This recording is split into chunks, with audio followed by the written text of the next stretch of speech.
Hi, welcome back guys. This is your friend, the Broccoli Fanfics. Back with amazing fanfiction.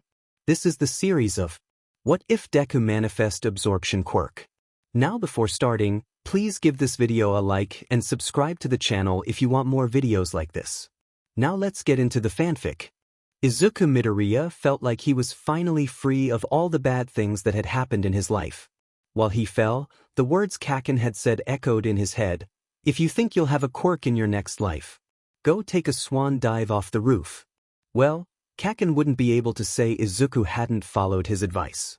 The thing about jumping off a building is all the hitting the ground part. Theoretically quick and painless, but that was not what happened in reality. The first thing Izuku felt when he stopped falling was numbness. He couldn't hear any sounds, couldn't smell any scent. For God's sake, he couldn't even taste the blood that most definitely was in his mouth. For a whole moment the boy thought he was dead. But then the pain came.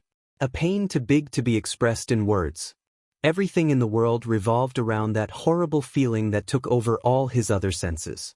He knew it was the end. It would be a painful one, but at least he wouldn't have to endure any more of the bullying that he had been put through for the last 10 years.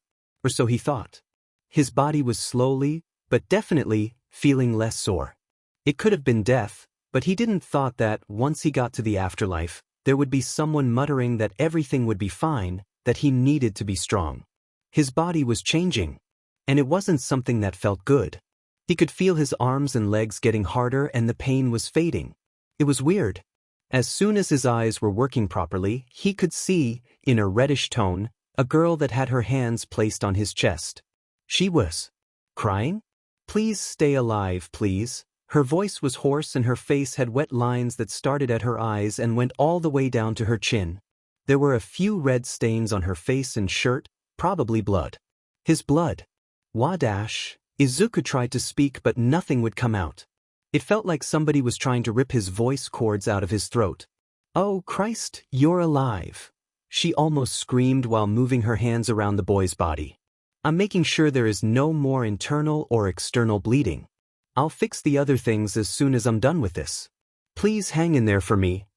Izuku wasn't able to say anything back.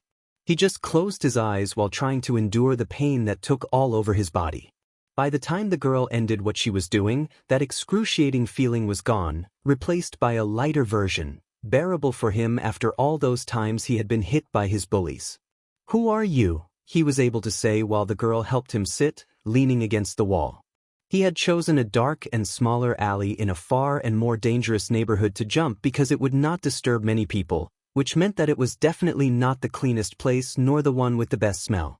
It made no sense for a girl like that to be walking on this part of town.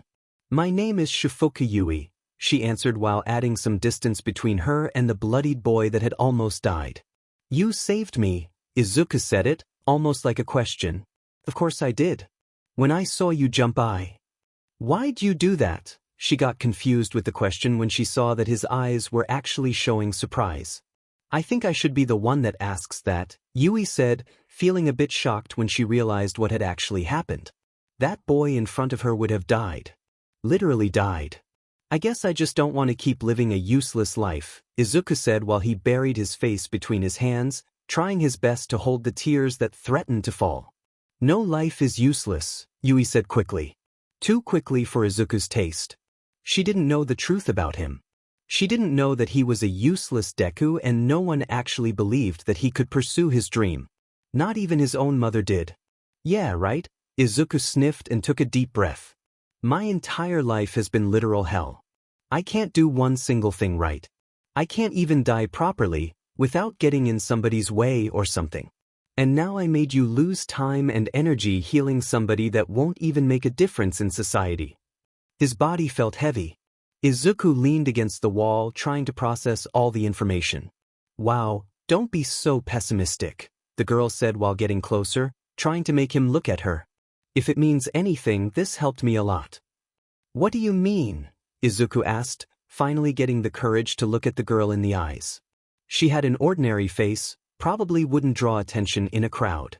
I'm actually studying to become a doctor, since my quirk comes in handy, she said with a little excitement. It was an opportunity for me. I am completely sure I want to help out people now. Yeah, whatever, Izuku whispered while looking down at the blood puddle that reflected the dim light coming from a pole. And it was a chance for me to learn something new, the girl said it while scratching her neck. I had no idea that when somebody nearly dies it can damage that person's quirk genes. Izuku's head moved so fast that he got dizzy for a moment. Genes for what? Even though he felt like screaming, he didn't. His voice was disturbingly calm, as if he lost control of it, he would lose control of everything else. You quirk genes. The ones that specify what quirk you have and how it works, she said casually. You know, you probably had this class before. I know what a quirk gene is, but he didn't know if he should tell her. She may react like the other people and actually realize how a waste of time he was. Saving the life of a quirkless kid. But then, how did she feel a quirk gene in someone that hadn't had one? I was diagnosed quirkless when I was 4 years old. The words were hard to say. They tasted bitter and almost made his tongue numb. He waited for the angry reaction he had seen multiple times in doctors' faces. He waited for her to snap, to go away, to laugh, or to say that it would have been better if she hadn't rescued him. He knew it was true. But she didn't. Are you sure? The question was so ridiculous that he felt like laughing. Of course he was sure. For the past 10 years his classmates had gone out of their way, done everything to make sure Izuku knew how inferior he was. Yes, I am.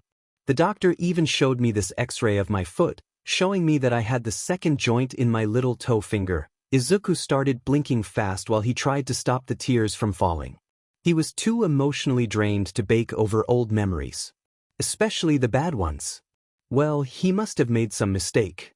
Then, because you definitely have a quirk gene, she said while getting up. Izuku could notice a small trembling at her bloodied hand. But Izuku wanted to talk about it. It made no sense. If what she was saying was true, then what could have happened to make his quirks so hard to show up? That doctor? Did he read the files correctly? It was so confusing, his head was spinning and aching. All he wanted was to forget everything that had happened. But if it was possible, if he actually had a quirk, then maybe, just maybe he could. He didn't want to get his hopes high just to have his dream crushed again. It would hurt too much.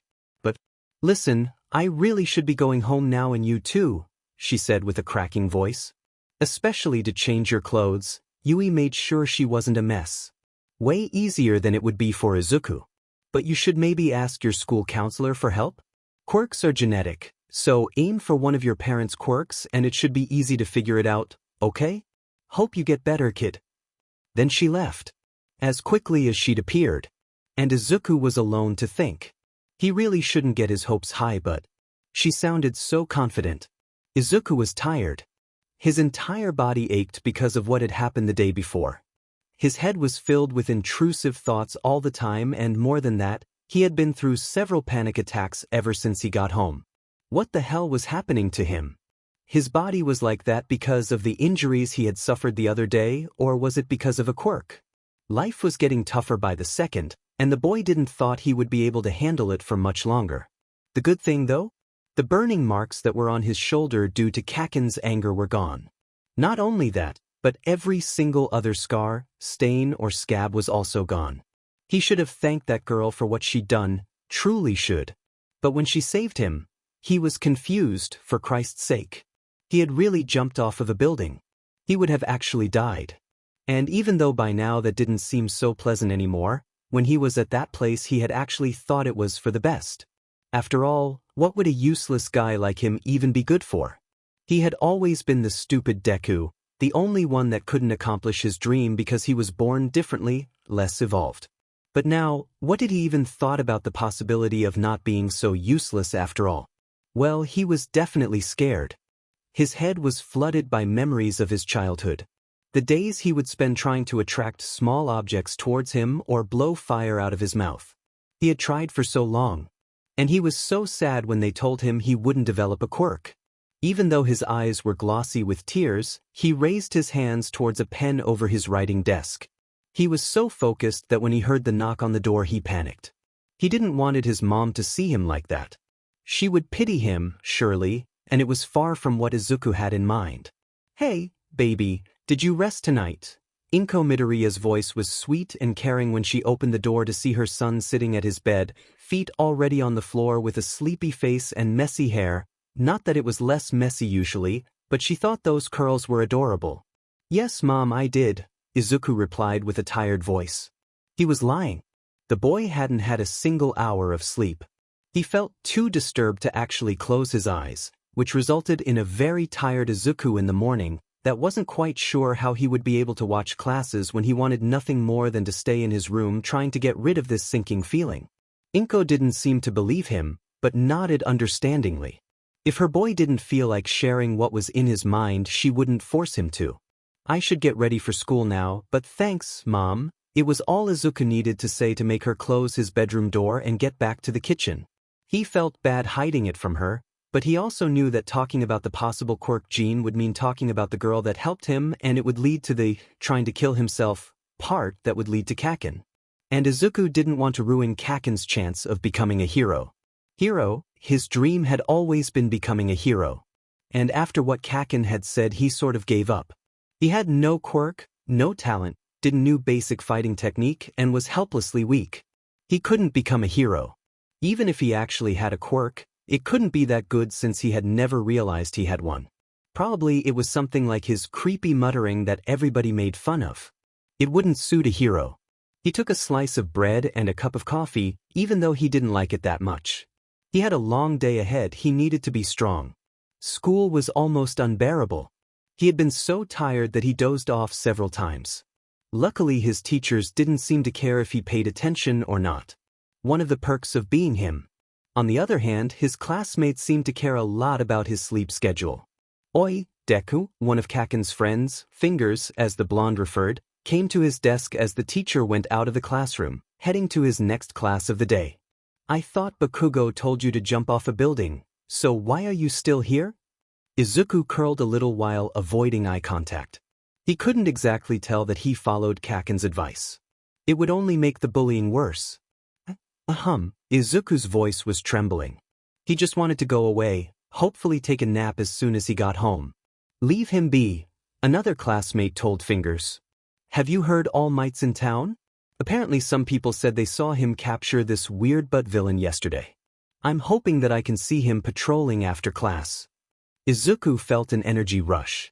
All Might was here, but he kept quiet. He didn't want to draw attention while he anxiously waited for the school day to end. Izuku most definitely did not plan going near that street again. If he was being completely honest, he actually wished that that thing had never happened. But while he was walking, something pulled him towards that alley. Something he couldn't quite understand. It seemed the same, but now that blood puddle was dry and the smell worsened a little. He stared at it. Did he really lose that much blood? It was like a horror movie, and he was the victim. Izuku didn't realize that he had started hyperventilating until he felt dizzy.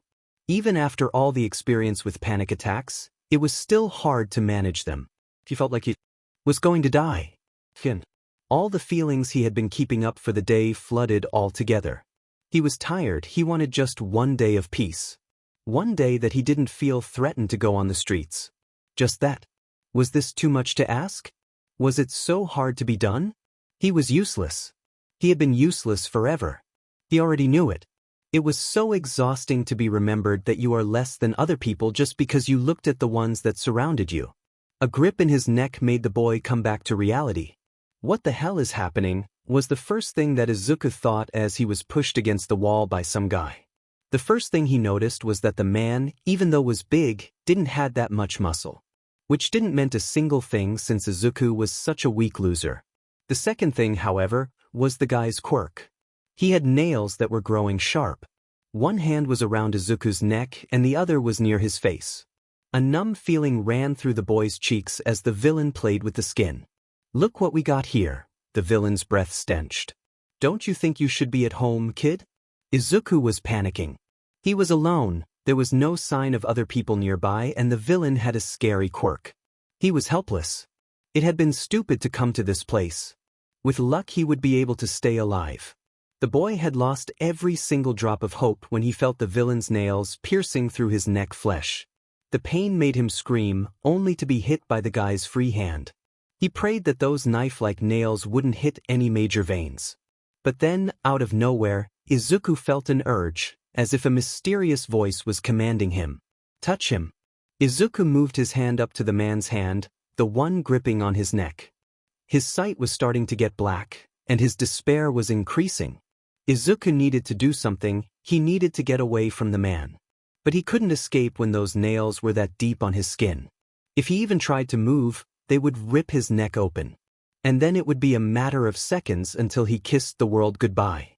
If he only had a quirk like Eraserhead's. If he could make that guy's quirk stop. When he rubbed his hand in the villain's, it was as if he was struck by lightning. Both of them, in fact.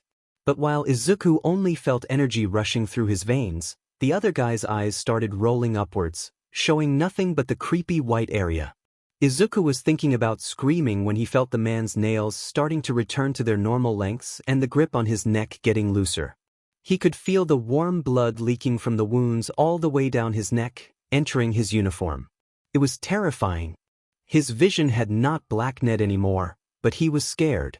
He was so spellbound that only after a big hand grabbed his shoulder and a familiar voice started calling him that he realized that, right in front of him, less than a meter apart, there was the greatest hero Japan had ever seen.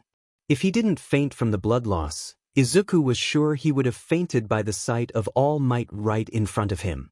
"Young man, you need to go to a hospital." All Might's deep and iconic voice was loud and clear, and Izuku knew he had to stop the bleeding, but it was All Might.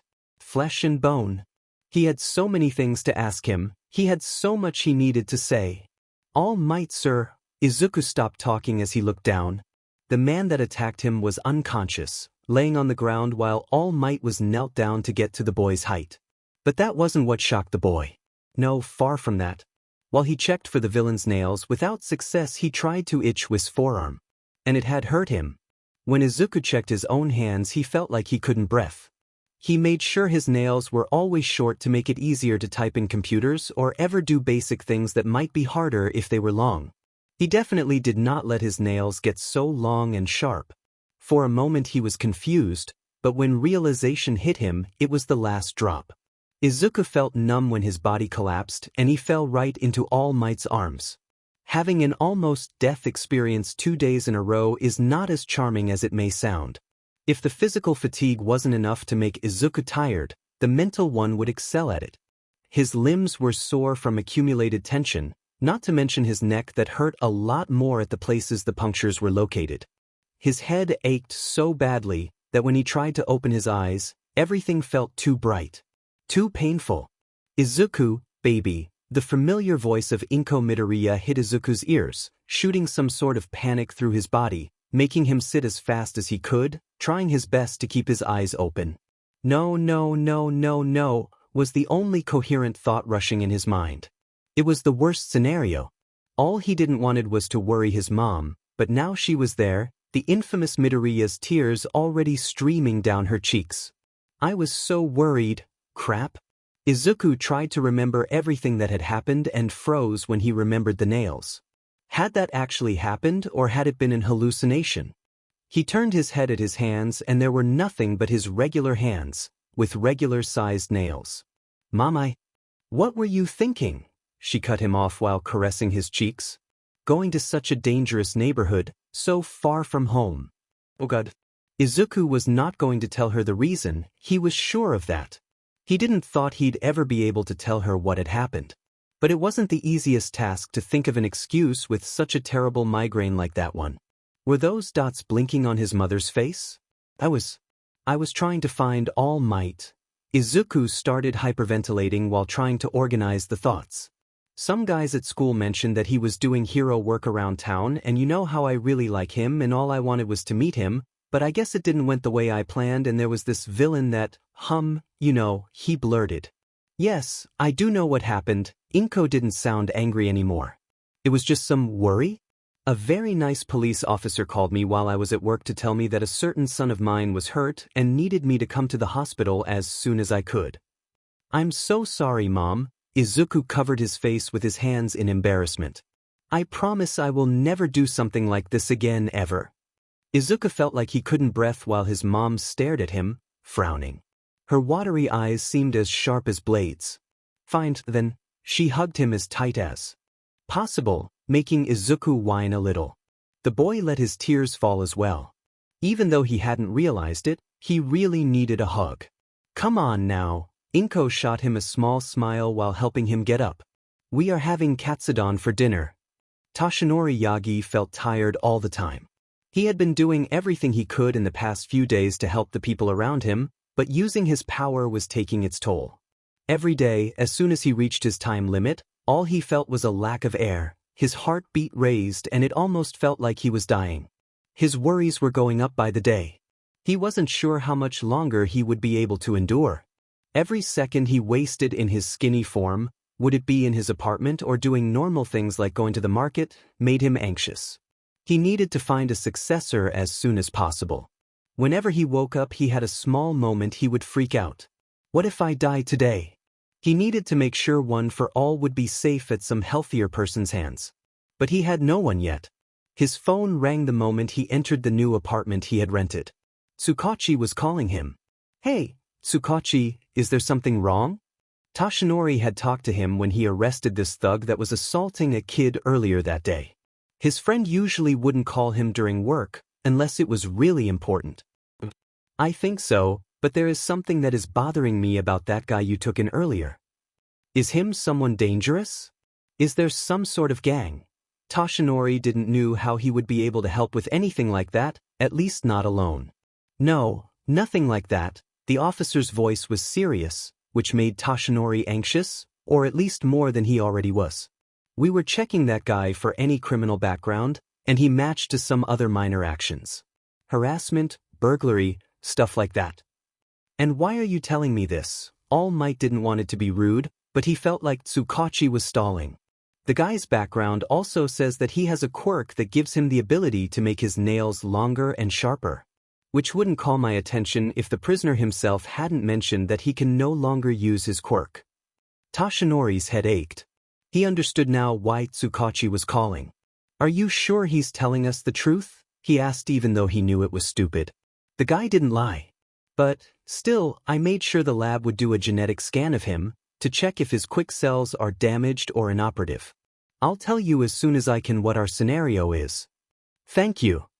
Tashinori leaned against the wall. He felt the panic taking over his body, making him his own hostage. It was everything he feared the most. He was in no condition to fight all for one if that was him. He had always feared that the monster was still alive. It was always this feeling deep inside his stomach that made him feel that the fight was not over. Almost as if the previous holders of One for All could sense the darkness in this world, never letting him rest properly.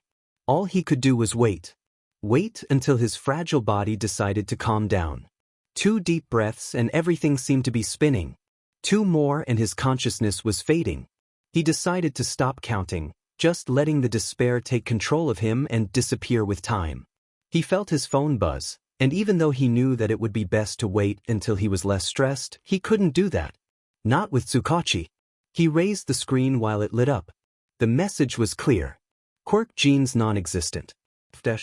Izuku was having a breakdown. As soon as he got home, he went to his bathroom, saying that he needed to take a shower. His mother was worried about his wounds, but Izuku promised that he'd protect them carefully. When he finally closed the door, his eyes turned to look at his hands. It wasn't like he hadn't looked at them the whole ride back home, but it surely was something different when he had no one near him. He wasn't sure about what he had seen before he fainted. It could totally be something his mind made up, but he felt something as if his body knew it was different. Izuku took a deep breath as he focused on his hands. What was he supposed to do? Was this quirk thought activated? He didn't think so. If it was, then something would have probably happened while he was coming home since it was the only thing he could think about. He wasn't even sure what his own quirk was. Maybe he could copy other people's quirks. It didn't mean anything, right? That guy could have deactivated his own quirk when he fainted, and what Izuku had done was just. He shook his head while he tried to calm his breath down. He put his hands on the bathroom counter and looked at himself in the mirror. He was just ordinary. His body was slim and he had an ordinary face. The thing that would draw the most attention was his green hair, But even colors that weren't considered natural a few decades ago were starting to be more common. His neck had a white gauze around it, protecting his stitches. He knew he shouldn't do it, but he didn't care anymore. Izuku unwrapped the white fabric from around his neck. It wasn't pretty. The cuts were clean, but it was red and swollen. The black knots made Izuku sick. It was disgusting. It looked like something he would see at a horror movie, not on himself. Why had it happened? Why had he jumped? If he hadn't, then none of this would have happened. He would keep living as the useless piece of trash he was, tossed aside, but at least he wouldn't be feeling like this. The tears fell while Izuku swallowed his groans. He was so tired of this. The sadness and fear became angrier. Izuku didn't know how to react. He had never been so angry. He had never felt like this before. He started pushing his arms harder against the counter. His fingertips started to turn white. And before he realized, there they were, long and sharp nails that started to pierce through the granite slab. Izuku took some steps back, startled by them. But when he checked again, the nails had disappeared. What? Did it mean it was rage activated? Or was it something else? He was forcing his fingers at the counter, so it could be it. Frowning, Izuku curled his fingers, making sure to keep them spaced. He forced them as hard as he could without making it dangerous to cut himself, and he could see the nails stretching and getting pointier. He felt a mix of feelings. He had used a quirk. It wasn't his, and he wasn't sure if it was a good thing, but he used a quirk. An actual quirk, like he always dreamt of. Of course it wasn't the most powerful or flashy one, but still, it was more than he had experienced his entire life. He relaxed the fingers and watched the nails return to their normal length. A small smile found a way to his face, but was soon undone with an unsettling thought. Was that man able to use his quirk? Izuku's answer came quicker than he had expected. He was having dinner with his mother. The katsudon looked delicious, but the idea of stealing somebody else's quirk was so terrifying that it made it taste like dirt. Growing up the way he had, Izuku knew that life without a quirk was horrible. Society's bias towards quirkless people was enough to make a lot give up. There was a reason why a large percentage of quirkless people committed suicide before the age of 30. It was the kind of punishment Izuku wouldn't wish anyone. But the man was a villain, right? He had hurt people. He would have killed Izuku. Maybe it wasn't so bad after all, right? A knock at the door made Izuku stop looking at his plate and look at his mother. Izuku was getting up to answer it, but his mom insisted that she could do it and wanted him to finish eating. The man that walked in the apartment was wearing an overcoat. He had black hair and a tired expression when he introduced himself. "Hello, Mrs. Midoriya, I am Detective Tsugauchi, the one responsible for arresting the man that attacked your son. I was wondering if I could ask him some questions." "Oh, sure," Inko answered sweetly while she led the men towards the kitchen where Izuku had already finished eating his dinner. Izuku felt uncomfortable. Something in the man's eyes was weird.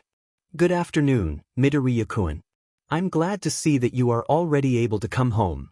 "The injuries weren't that bad," Izuku replied, turning his eyes away from the officers and shrinked a little. "I was lucky." "Yes, indeed you were," Tsugauchi said while sitting at the chair opposite to Izuku's. "I was wondering if you could answer some things to fill up the gaps we have about the attack." "Sure." The answer was dry. Drier than Izuku would have liked to speak, especially with an authority. He still didn't look at the man. His mother came and sat on the chair by his side, putting her hand on Izuku's shoulder. "Were you alone when you got in that alley?" the detective asked. "Yes." "Did you see the man coming at you?" "No, I got distracted and didn't realize that there was someone coming. He attacked me from the back, so I couldn't see him."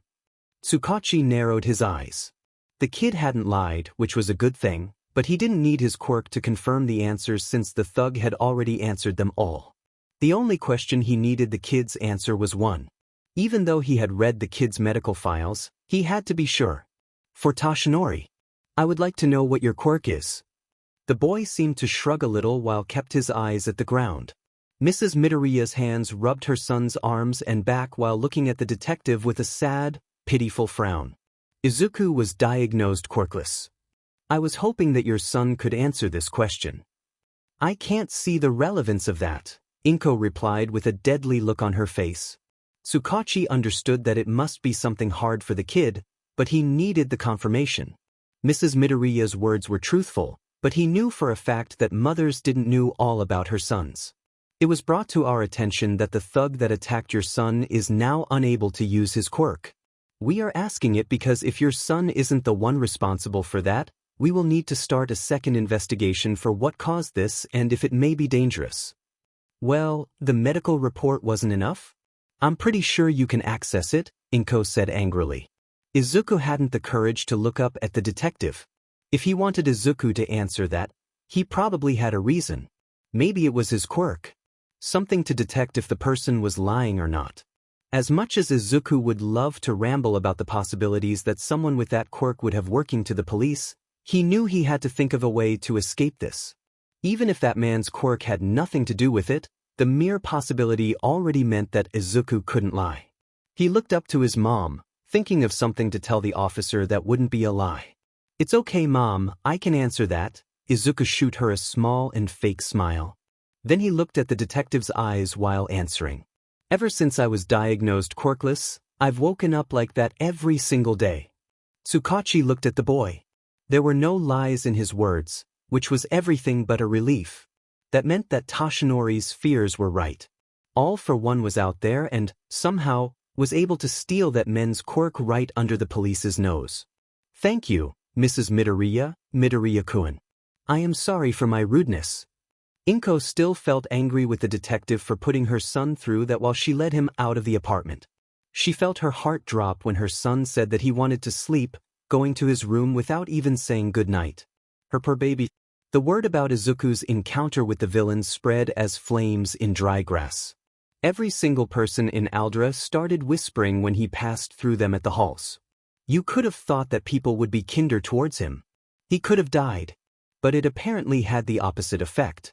Every now and then somebody would make fun of him. Finally decided to follow Bakugo's advice. Deku? Or, maybe if you weren't so useless you could have protected yourself. If the situation had been different, Izuku would have probably agreed and would have kept a low profile throughout the day. But it hadn't. He weren't useless, for God's sake. He had actually used his quirk before All Might had saved him. If he hadn't been so shocked about everything, he was pretty sure that he could have made it, save himself, that is. And as much as the small and almost unnoticeable prideful part of him wanted him to show what he was capable of, the logical part of his brain knew he couldn't say a word about what had actually happened. After Detective Tsugauchi had left the night before, Izuku rushed to his room and had a whole panic attack while he thought about that quirk of his. He couldn't believe what he had done. Everything felt wrong. His existence seemed wrong. How had he even ended up with such a horrible quirk? Genetically it was possible, a mutation was rare, but within reasons. But he wasn't better than any of those villains out there. He couldn't simply steal other people's quirks like it was nothing. It didn't seem legal after all. Deku, Kacchan's voice was hoarse and threatening. Do you think you could have beaten that thug all by yourself? Izuku opened his mouth to answer, even if what he was saying was a lie, but the words never left his mouth as fingers started speaking beforehand. Of course he couldn't, Bakugo. All you have to do is look at him.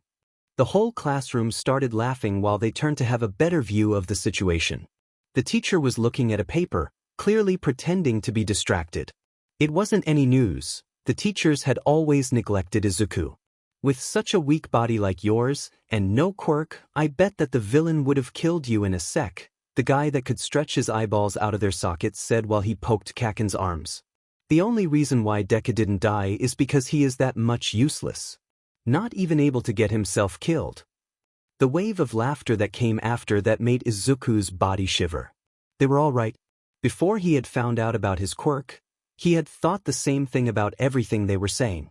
I think that even if Deku had a quirk he wouldn't be able to use it for his life, Kacchan said while looking deep inside Izuku's eyes. That's probably why his dad never came home. It must be hard to look such a worthless person like him and remember that it's your legacy. That was awful. Izuku felt the piece of hatred and anger that had recently made itself noticeable swell. Every time Kacchan had insulted him, he was talking about things that Izuku knew about himself. He always said how Izuku was not able to become a hero, or how much of a waste he was. He had never said a word about Izuku's family before. Especially something so cruel. Izuku wanted to scream with Kacchan. The laughter that got louder when Izuku shrunk even more was maddening. All those people, did Kacchan really meant what he had said? It didn't matter. He had said it nonetheless, and it was more than enough to make him a bad person.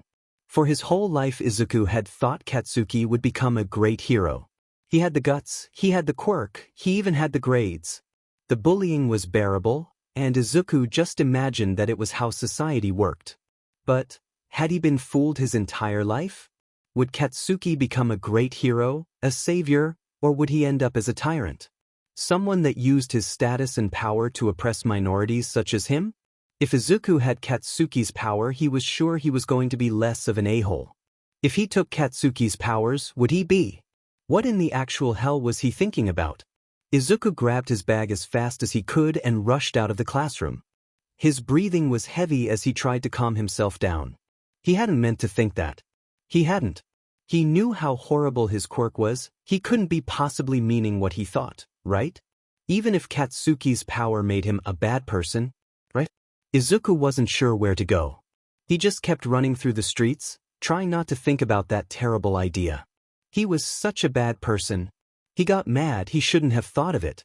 If he had given the slightest hint about what had gone through his head at the moment, he was sure Katsuki would blow him up to pieces. But, wasn't that a bad thing?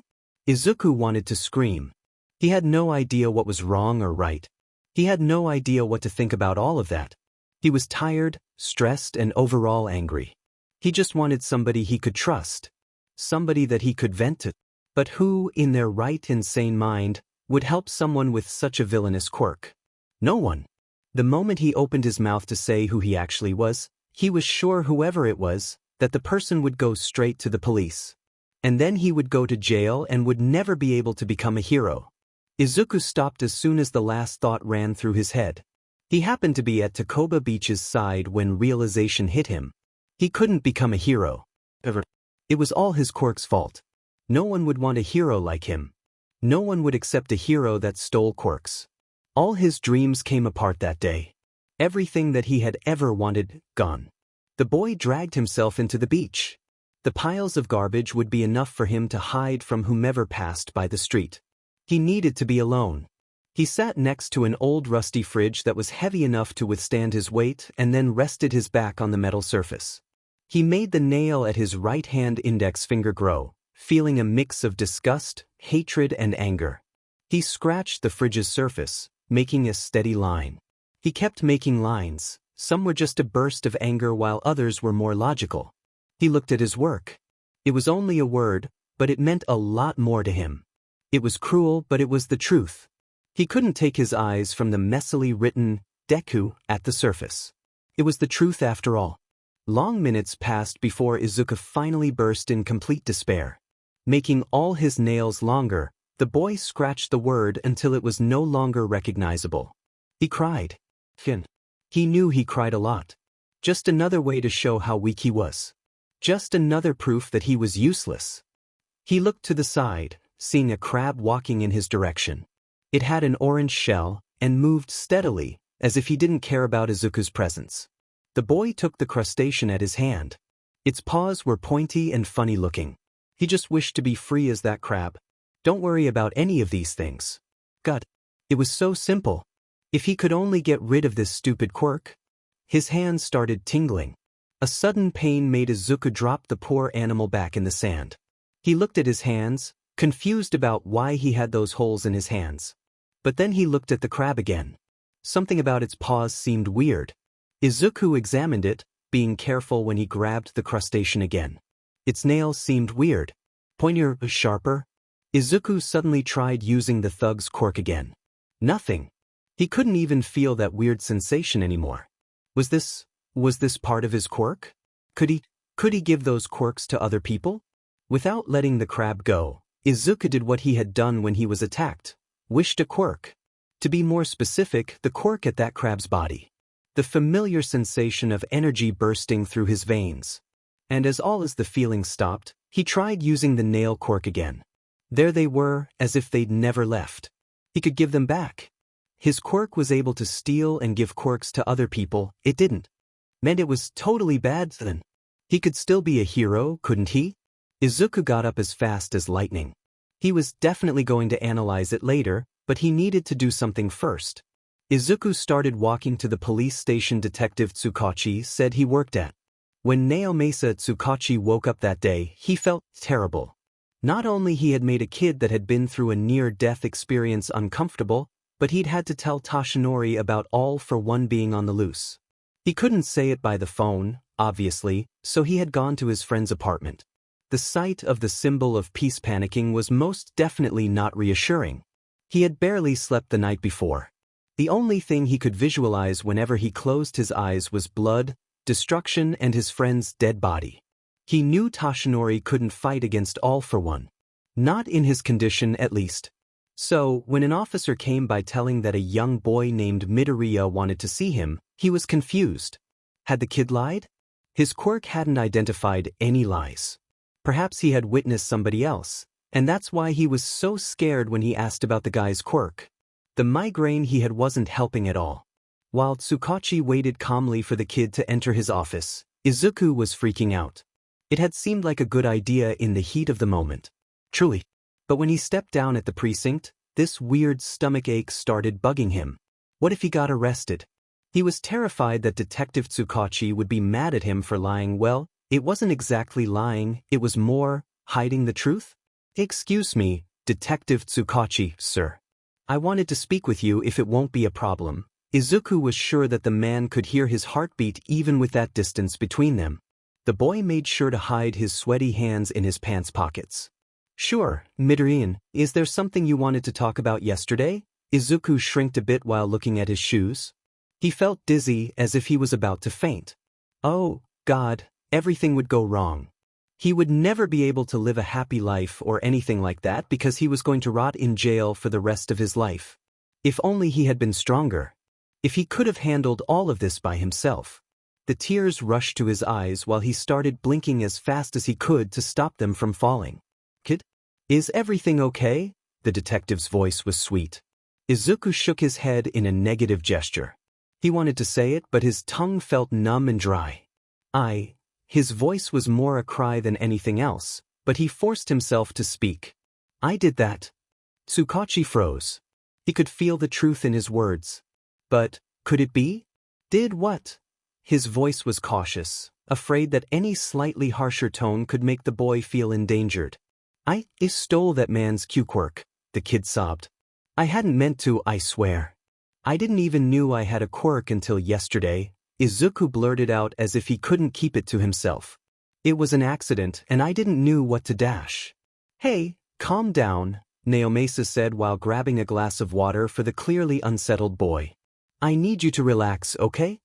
Izuku grabbed the glass gladly and drank everything in a single sip. His hands were shaking as he put the glass at the table's surface. Now, you are going to tell me exactly what happened? The detective's eyes were serious, but not in a scary way. It was almost as if what Izuku had done was not terrible and dangerous. Not a single detail off. Okay.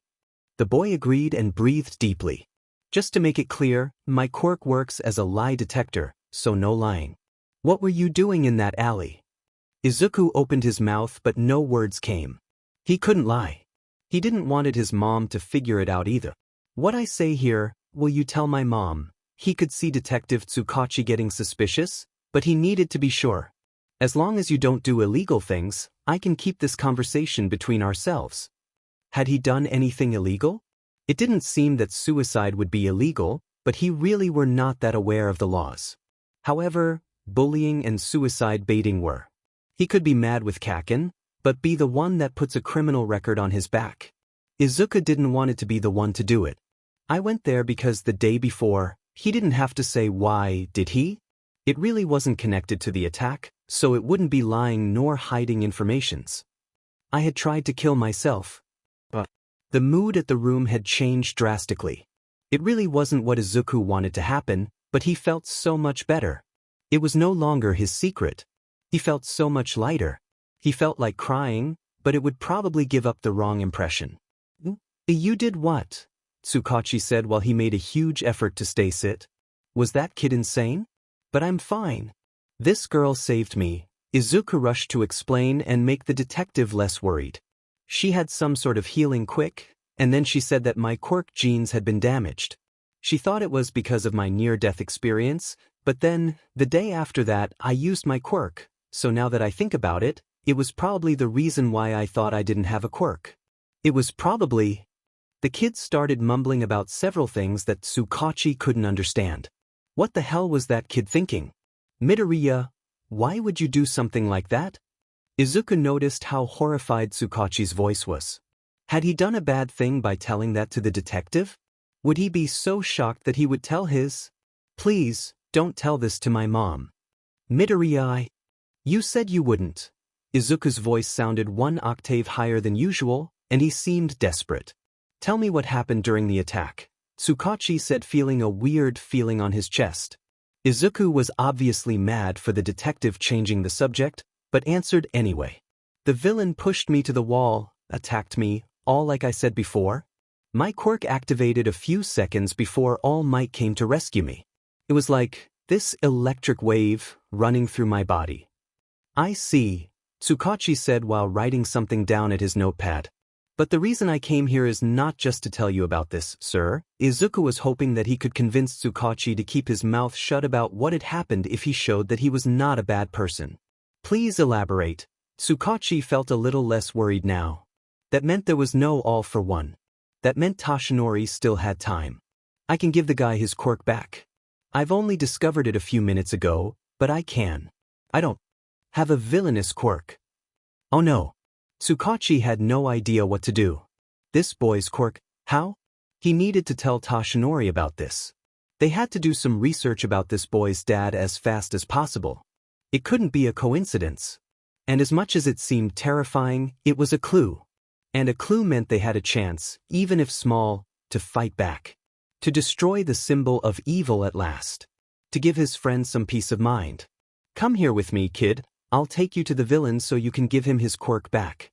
Tsugauchi was not sure about many things. He couldn't say if it was going to rain the next day, and he probably couldn't say what the laws of thermodynamics were either. But there was one thing he was sure of: he couldn't let this kid turn evil.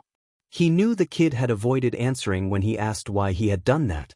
He knew he was probably going through a lot if he had tried to commit suicide. But he didn't wanted his mom to figure it out, which meant that he most likely was victim of bullying. If what he said about thinking he was quirkless was true, and Neo Mesa knew it was, it would not be shocking to believe the bullying was bad. That was how society worked, after all. He led the boy through the halls, until they reached the thug's cell. He needed to help this kid. Izuku didn't need a babysitter. At least that was what he thought. But, apparently, Detective Tsugauchi didn't thought like Izuku. In fact, every time the boy looked at his apartment windows, there would be a police car waiting for him. He didn't understood why the detective would make such a fuss about what had happened. It felt almost as if the detective was afraid of something. Could it be his quirk? He wasn't sure about the quirk's limitations yet, but it wasn't dangerous. In fact, Detective Tsugauchi himself had helped Izuku. He had gone to the precinct on a Friday afternoon. After he returned the thug's quirk, the detective took him home and both of them explained what had happened to his mother, leaving the whole, "Look, Mom, I tried to kill myself," part out. Inko was shocked and confused, both because Izuku's quirk had nothing to do with hers or Hisashi's, and the fact that it appeared only now. After that, Tsugauchi and Inko helped Izuku learn more about his power. He had stolen the detective's and his mother's quirk, keeping them inside his body, and he was able to use both. It was so cool. Izuku had also realized that if he wanted to steal the quirks without making the owner faint, he needed to be careful. He had so much on his head. He wasn't sure why Detective Tsugauchi was helping him. Not that he wasn't glad, far from that actually, but it didn't seem something any person would be willing to do. It was a Monday morning now. All Izuku could think about was theories and more theories of what he could and couldn't do. How many quirks could he steal and keep stored inside him? Did it had a limit of how many times per day he could do it? Could he steal a mutation quirk? If he did, would his appearance change as well? Or could he control if he wanted it to be functional or not? It was amazing. So many possibilities inside of him. The police car stopped in front of Aldra and Izuku ran inside the building. He was anxious, true, but now that he had a quirk, would the bullying stop? He was no longer a useless Deku. He was normal like anyone else. In fact, if he could judge his quirk, it was really powerful. He stopped. Nobody paid attention while he frowned. Would Kacchan be mad? He remembered Kacchan saying that Izuku's quirk wouldn't be nearly as powerful as his. What if Kacchan thought that Izuku's quirk was stronger? What if Izuku made him sad? There was. Izuku could keep it to himself, right? It didn't seem to be that hard, anyways. Izuku started walking again. He didn't pay that much attention to the ground as he was lost in his thoughts. Big mistake. He stumbled against a classmate's foot, going straight to the ground, too confused to realize what had happened until the laughs echoed throughout the room. The teacher barely looked at him. He was able to sit right before the bell started ringing. It was not as easy as he thought it would be, Izuku realized when the school day was ending. Throughout the entire day, every comment about how useless and weak and not fit to society made him want to scream. He wanted so bad that it just stopped. He never really thought about it before, but had the bullying ever been that bad? He grabbed his stuff and went out of the room as fast as he could, but it hadn't been enough. As soon as he had left the building, when he stepped at the school's front yard, Kacchan grabbed him by the collar and moved him against the wall. Izuku gasped as memories of the recent attack came rushing through his head. Was he going to die? What the F is wrong with you today, huh, Deku? Kacchan was much taller than Izuku, which was quite terrifying, especially when he looked at him like that. Kacchan. Izuku looked around. Everybody just looked at him. Not even trying to help. It was so screwed up. Have you forgotten about your place? A quirkless, useless person like you shouldn't even be here. Katsuki was mean. That was a fact. And just the thought of going against him made Izuku anxious. Katsuki was wrong. But, could he do it? Izuku tried holding a grin. It was a petty idea. It would only make Izuku feel better about himself and, overall, his actions would be as bad as Kacchan's. But he couldn't hold himself back. He took his hand to Kacchan's, just enough to be able to activate his quirk. Slowly he started feeling the pulse of energy filling his veins. He wasn't sure how he was able to keep a slow and steady flow, but he did. It took about 5 seconds, which wasn't a lot, but if he compared to the first time he used it, seemed like eternity. When he was sure Katsuki's power was inside of him, he tried activating it.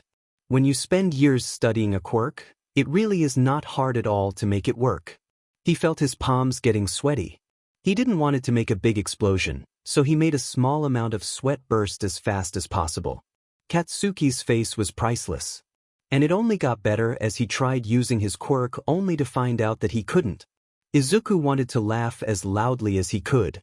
He knew it was mean, of course he knew. But vendetta just tasted so good. What the hell did you do, you FNG extra? Katsuki was already going to punch Izuku in the face, but Midoriya had an advantage being shorter and dodged Katsuki's punch. Then he started running. Katsuki could have his quirk back by tomorrow, but Izuku just wanted him to feel a taste of what all those years had been to him.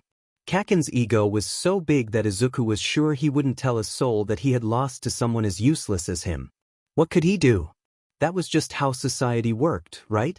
It was amazing how light Izuku felt when he got inside the police car. He finally had the courage to laugh. It was amazing. His stomach hurt, there were tears leaving his eyes. They were different. They felt different. They weren't scared and weak tears. Far from that. They felt great. As his laughing stopped, something different started growing inside his guts. It was weird, like guilt. He wasn't sorry for what he had done to Kacchan specifically, but it wasn't much of a hero-like action either. He would give Kacchan's quirk back, of course. He couldn't keep it. But it wasn't right. Using your quirk without a license was illegal, in the end. And Izuku didn't want it to be bad.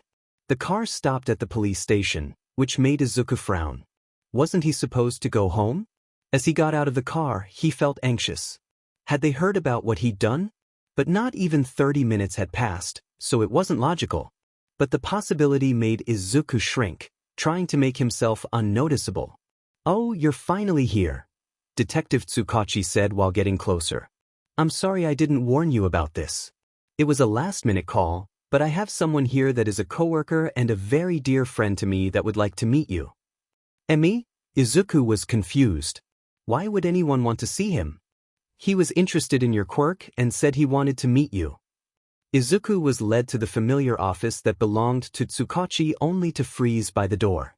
The man sitting at the chair looked terribly skinny. His cheekbones were so evident that it almost looked like he didn't have any muscle. His eyes, on the other hand, had this glow of life, contrasting with everything else. "Midoriya, this is my friend Shimura," the skeleton-like man said, almost as if he was cutting Tsugauchi's speech. "Tashinori Shimura." Even though he knew the boy probably had no idea what his power meant, Tashinori Yagi was still baffled about how innocent the kid looked. Of course he already knew the kid, but it was something completely different seeing him like this, without blood all over his body. The only hint of the attack was the gauze that circled the boy's neck. Honestly, how could someone that looked so pure carry that quirk? It scared him so much. With a face like that, it would be easy to manipulate. What the hell was he thinking? He had promised Naomasa that he would come to this meeting with an open mind. He really wanted to see this kid as some good thing, as Tsugauchi would say. But he just couldn't. The slightest possibility that this boy was related to All for One represented a threat. "Hello, sir," the boy said, voice shaking a little. "Pleased to meet you." "Now, Midoriya, Mr. Shimura will be here to study your quirk," Naomasa said while leading the kid to an armchair. "Are you a quirk analyst?" He could see the excitement flashing through the kid's eyes. "Something like that, yes." Tashinori didn't understood why the kid was so excited. "I think it must be an amazing job. You can work with so many heroes. Which heroes have you worked with? Are they as cool as they look at the TV?"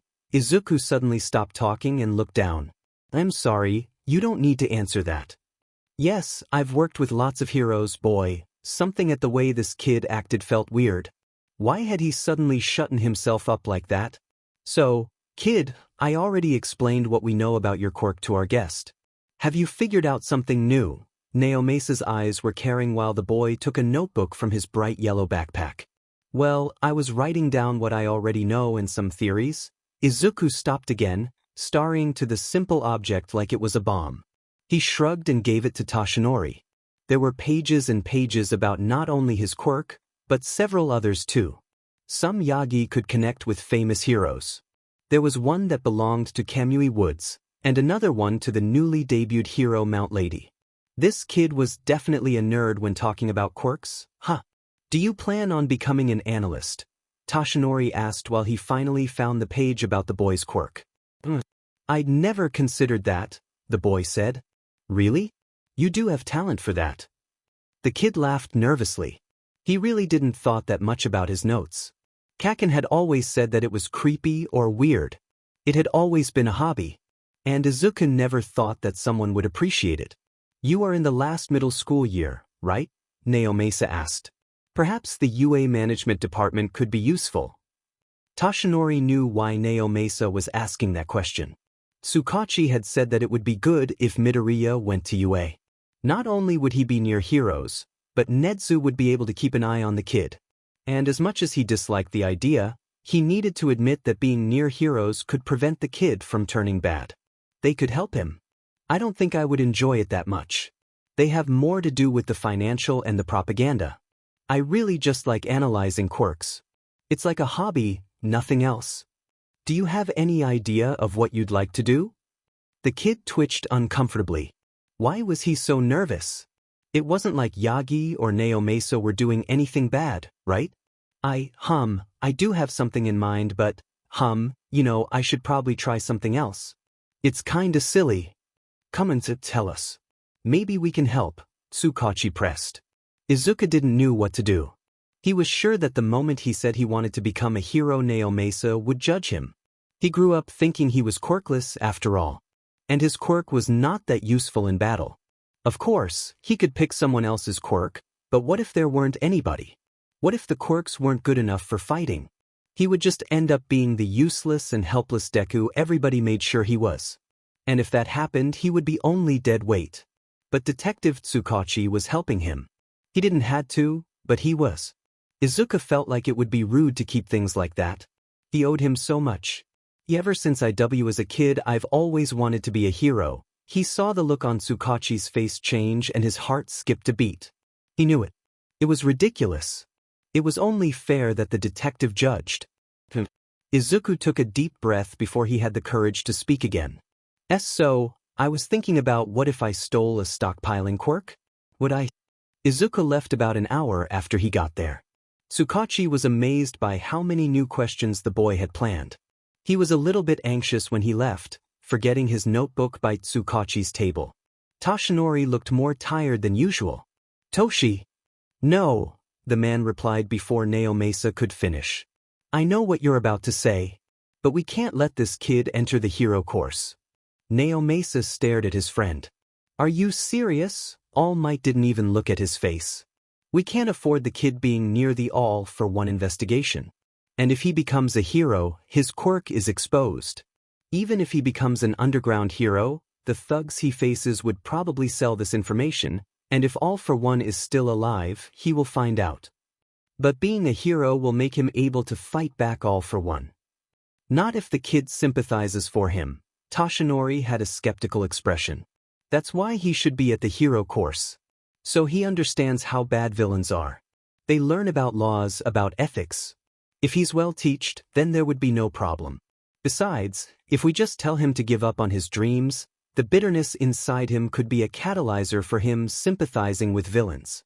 And then, if All for One is dead, we could have another one.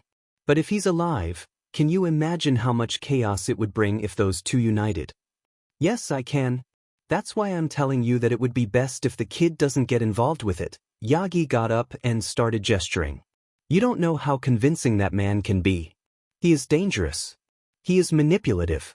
We shouldn't shatter the kid's dreams, but we should make him consider new options. Naomasa was quietly trying to calm himself down. The possibilities were many. Him and Tashinori wouldn't be able to find a logical solution because they were too emotionally connected with this story. While Naomasa felt sympathy and wanted to help this kid as much as possible, Tashinori was haunted by the villain that had a similar, if not identical, quirk with that of the boy. You should talk to Nedu, Naomasa said, giving up on the argument. What? Why? He could feel the anger behind Yagi's voice. His high specs will be able to decide it. He already knows about the worst part, All for One. The kid wouldn't be a problem. I really don't think that is necessary. Naomasa locked his eyes at the skeleton-like man's. He really was in no position to judge after all. Yes, he was an officer, but he wasn't the one responsible for All for One's case. It was too dangerous to be left with the police. But still, he wanted to help. Please. I'm not asking this as Detective Tsugauchi. I'm asking this as Naomasa, your friend. He saw the effect it caused at Tashinori, making him shrink a bit. Talk to Nedu. Ask for his advice.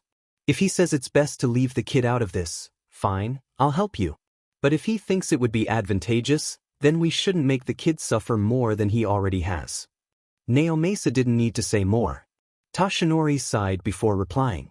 Fine. Katsuki had a murderous look on his face when he grabbed Deku by the collar when they met in school. There was no one near them. The class had already started, but Katsuki couldn't care less. He wanted to know what the F had that BS dude done to him. The moment he saw Deku using a quirk, more specifically his quirk, Katsuki didn't understood what had happened. Had the nerd copied his quirk? But then he had tried using it, and there was nothing. Not a single drop of sweat. He had gone home as fast as possible.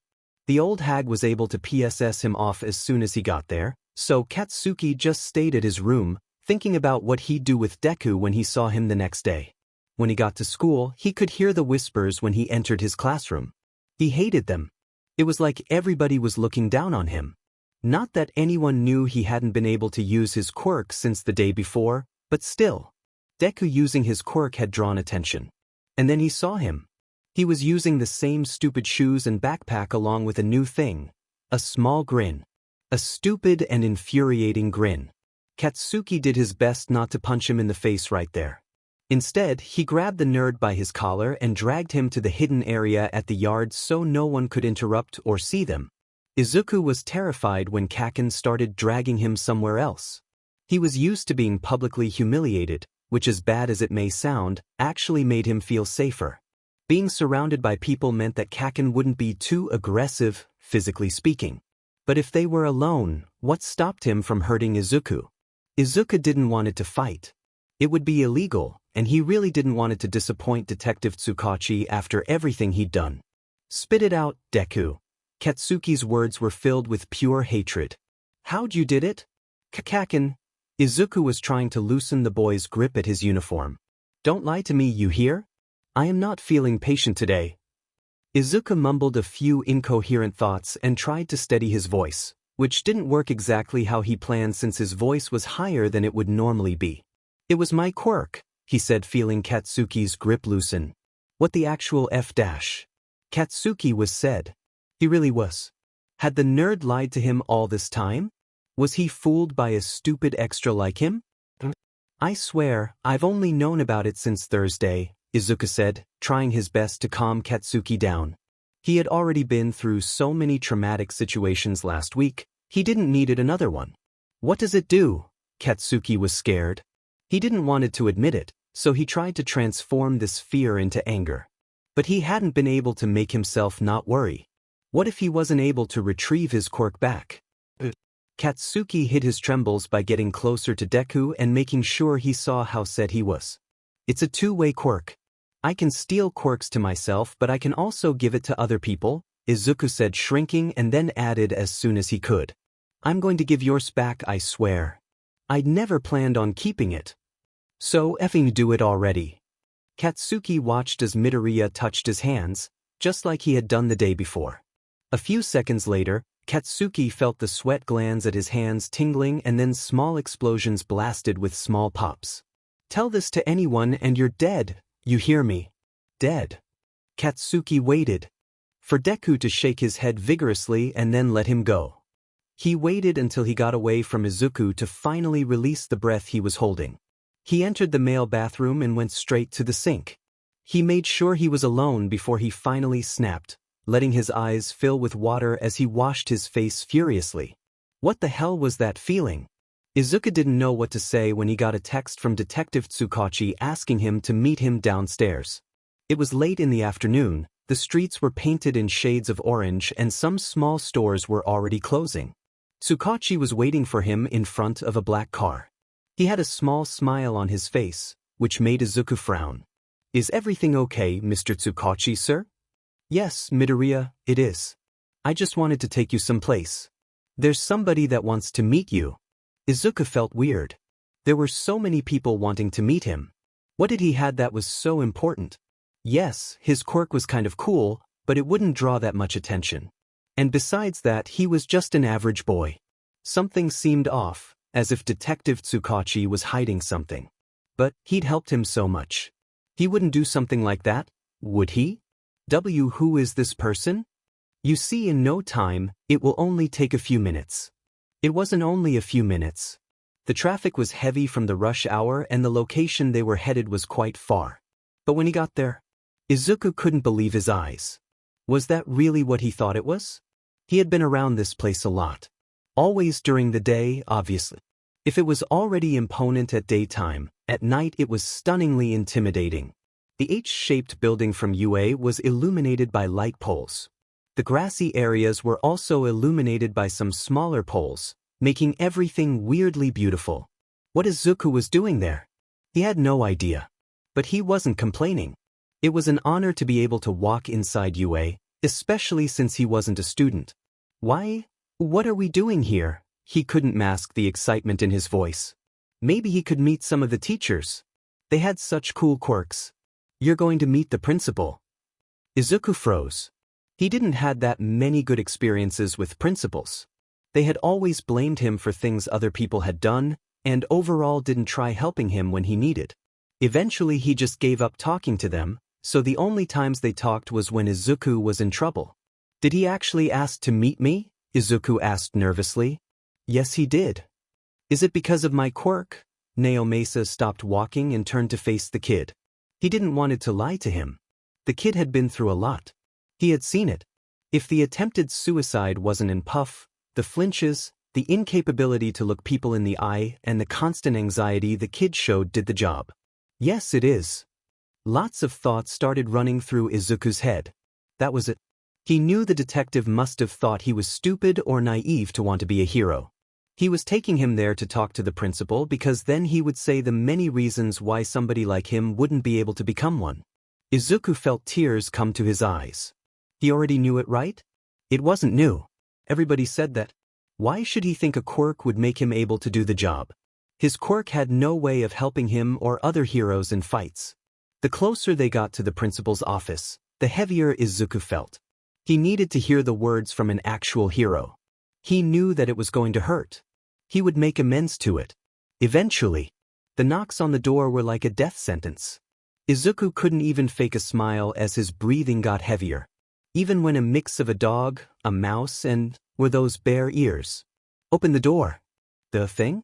Could be cute if it wasn't for a nasty scar that started at his forehead, crossed his left eye, and went all the way down his face. Oh, you must be Midoriya, he said softly while gesturing to tell them they should come inside. I've heard a lot about you. Izuku felt goosebumps all around his body. Something in that animal's eyes was wrong, terrifying actually. Yes, sir, that's me. Shall we begin? Izuku sat at an armchair and breathed deeply, waiting for the fatal words. But instead, the creature smiled profusely while pouring tea at some cups. I'm Principal Nedu. Tea. I was thrilled to meet you the moment I heard about your quirk, the principal said right after a sip of tea. It is, indeed, an interesting one. Izuku agreed, staring at the greenish liquid he was holding. Interesting, not good, not bad, just interesting. I can only imagine the possibilities of such power. My mind had been racing with more and more of them as soon as my dear friend Shimura told me about it. Izuku saw how Tsugauchi was stiff at his seat. It only proved what Izuku had in mind. It was not going to be a pleasant meeting. I can't do much, actually. I mean, it really is not useful to any area, so it's not like it means anything. It is only interesting, like you said, Izuku, after realizing how casual he had been, added. Sir. Nezu laughed. As if this entire situation was amusing. Come on, Midoriya, you are a smart boy. I saw those analyses of yours. Quite impressive for somebody that had never had a lesson about quirk theories nor analysis, may I add. If you have the proper education, your quirk can be one of the most useful the hero community would ever see. Had he said hero? I'm sorry, sir, I don't actually understand. Izuku felt so stupid. He had no idea what the principal was talking about. My quirk is not that good to fight, so I wouldn't be that much of a dash. Nonsense, Nedu interrupted him. Look at me, for example. I am a hero. But my quirk is not physical, it is mental. Do you know what it is? Izuku denied with his head, but Nedu didn't seem offended. It is called high spec. I have an advanced brain, making me capable of picturing several possible scenarios. It is not made to fight, but it makes me capable of defeating villains, nonetheless. But my quirk isn't such an amazing quirk as yours. I don't have high specs, Izuku replied, already feeling the thoughts rushing through his brain. Was that why Nedu looked like an animal? Like he could actually be one, if his quirk made him more intelligent. Had he always had his quirk? If so, why was his body mutated? Well, take our teacher, Eraserhead. Have you heard about him? Yes. His quirk allows him to incapacitate other people's quirk, which makes it easier for him to fight. But he also has limitations. You didn't know he cannot erase any mutation quirk, which means he relies on his own fighting techniques. I don't actually see how my quirk relates to it. Sir, sorry. No need to apologize, Nedu seemed amused. I am a teacher after all. It's my job to make sure you are well informed. The principal took another sip and then rested his cup at the table. First of all, a quirk like yours would be great for situations where the villain has a destructive quirk. If you could steal it during a battle, it could potentially save many lives. But, is this legal? I mean, stealing people's quirks. Do you know what a hero license is? Yes, I do, Izuku answered. He felt dumb. He knew hero licenses allowed the owner to use his quirk in the name of public good, but it didn't seem like something like this would be legal. I understand your confusion, especially when there is no mention to a quirk like yours anywhere, but if the information I've seen is correct, you can give those quirks back, right? Izuku confirmed. The pieces were starting to get themselves together. He felt so stupid. Truly. It had been so obvious, but at the same time it seemed so surreal. Yes, he had dreamed of becoming a hero. It was what he had ever wanted. But at the same time, it also felt like it was unreachable. It was something he liked to fantasize about. Thoughts he used to put himself to sleep. When he actually thought that this dream had turned into a possibility, it seemed like it was fragile, like it could break. Would he even be good at it? Would people enjoy his work? What if he couldn't sustain himself? Yeah, heroes were good, but there were many out there, and they were paid for acting upon things, not only for being there. Was this actually happening? Was he having a breakdown in the middle of a meeting? He closed his eyes as he felt the urge to cry. He was scared. There were people that actually believed he could become a hero, which also meant that there were more people he could disappoint. Why had he even said that to Detective Tsugauchi? He was so scared. Hey kid, the detective's voice reached him. What's the problem? Izuku couldn't speak. He didn't want to make Tsugauchi upset. I think the boy needs time to process this information, Detective Tsugauchi. Would you be so kind to take him home? A sure thing, Nedu. Izuku got up as fast as he could. Why was he reacting like that? That was his dream. He swallowed hard as he walked with Detective Tsugauchi to the car. He was an idiot. If Katsuki Bakugo didn't know better, he could have sworn he was AD-. It was Wednesday, which meant he had to go to the school filled with extras. The problem was, after what had happened the day before, he had no idea what the hell he was supposed to do. He couldn't call Deku anymore. He had a quirk, and as he would never admit it, was a quirk that scared him. He got to school more sad than usual. He didn't need anybody else to make him angrier. He felt a little better when Deku entered the classroom looking like shit. He wanted the nerd to feel as shitty as he had felt during that. He was better than Deku, which meant it was only fair he felt the same way. When class ended, Katsuki didn't want to talk to anyone nor go home. Instead, he just started walking across town, trying to calm himself down. He didn't even notice where he was going until he listened to a familiar voice. He just got ready to walk away until he heard somebody else's voice. They do have a counselor that you could talk to. I don't know if I want to talk about that to anybody, Deku answered. Katsuki got closer. He didn't know who the person was since both of them were hidden behind a pile of garbage, but he got closer, making sure that they couldn't see him. He was curious. Whatever it was, maybe it was something he could use against Deku if the nerd ever tried to steal his quirk again. I don't like the idea that you are dealing with this all alone, the mysterious voice said. I am not dealing with this alone, sir. I told you about it. Don't even try. First of all, I am not a therapist. Second, you did everything you could to avoid telling me what triggered you to do that. The nerd stopped talking. Had he done something bad? Was Deku in trouble? Katsuki thought while a small smile rushed through his face. You had a panic attack last night about things that you shouldn't. Try to deny it as much as you like, but you can't make me believe you are not mentally drained. That is nothing, sir. I'm used to it. No, you're not, the man said. And even if you were, you shouldn't be. No, Midoriya, the man said with a peaceful voice. It is not normal for a 14-year-old kid to try to kill himself. To try what? I swore I wouldn't try that again. I promise I wasn't lying. The nerd had tried to kill himself? It doesn't mean you shouldn't seek help. Nedu offered that, you won't even have to pay. Please try it. When had that happened? Please, Midoriya, I don't want to have to worry about having you jumping off a roof again. Jumping the roof? Katsuki got away as fast as he could. He had to have understood it wrong. The nerd hadn't actually followed his advice, had him? A weird pain embraced Katsuki's throat as he made his way home. What the had he done? Izuku had no idea 10 months could pass so quickly. But it did. Izuku had been training every day since the meeting with Principal Nedu. His body was way stronger than it once was, and he could already see a bit of muscle whenever he was wearing a t-shirt. Another reason why it could have passed so quickly was because the bullying wasn't so bad after everything. For some reason, Kacchan had stopped messing with him. Izuku was pretty sure it was because of the whole stealing his quirk part, but he wasn't going to ask him.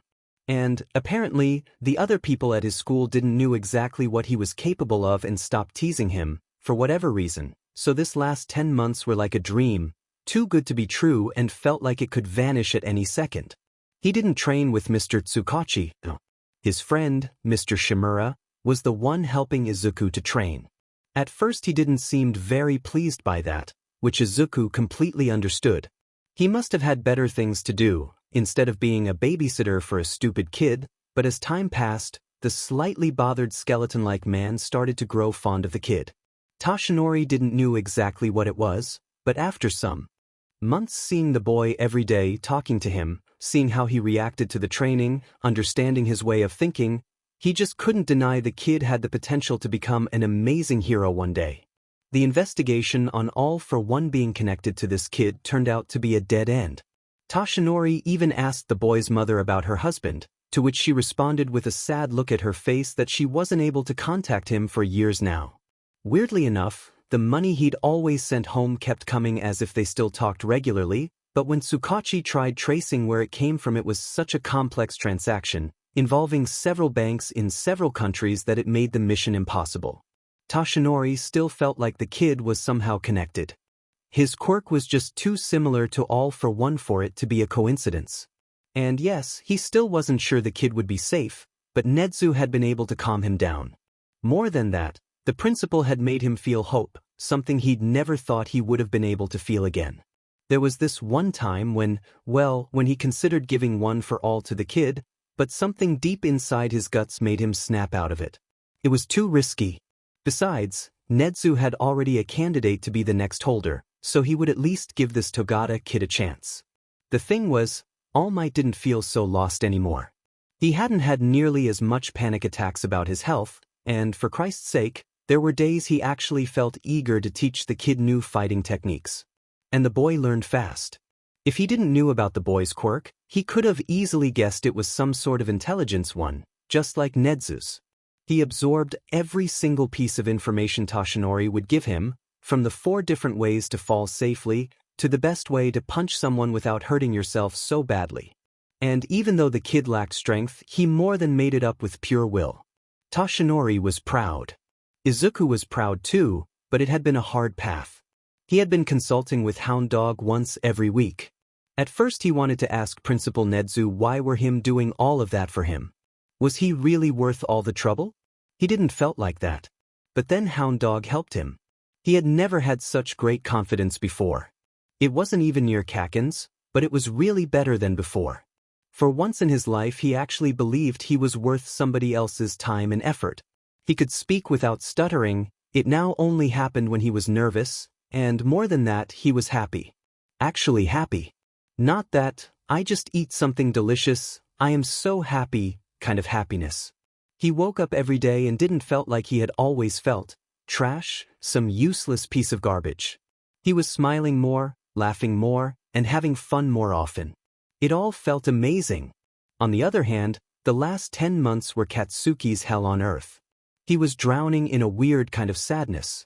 It wasn't like wanting to cry now and then, even though he also felt like it. But whenever he ate something it felt like it had turned into styrofoam. Whenever he woke up, it was like he almost felt disappointed. Like he was not worthy of getting out of bed and going to school. There were days he even believed he wasn't the best hero candidate at that school. Like, there were people that had fitting quirks too, right? There were days he felt like it wasn't even worth it. His parents had tried talking to him a few times, even scheduled some appointments with a goddamn shrink. As if he needed one. No, he didn't. It would pass, eventually. He remembered that there were some times when he was younger that he felt like that. It would usually pass within a week, so it was annoying as hell that it had already lasted 2 months, but, whatever, he didn't needed a person to tell him what he already knew. The entrance exam at UA would be in 2 weeks.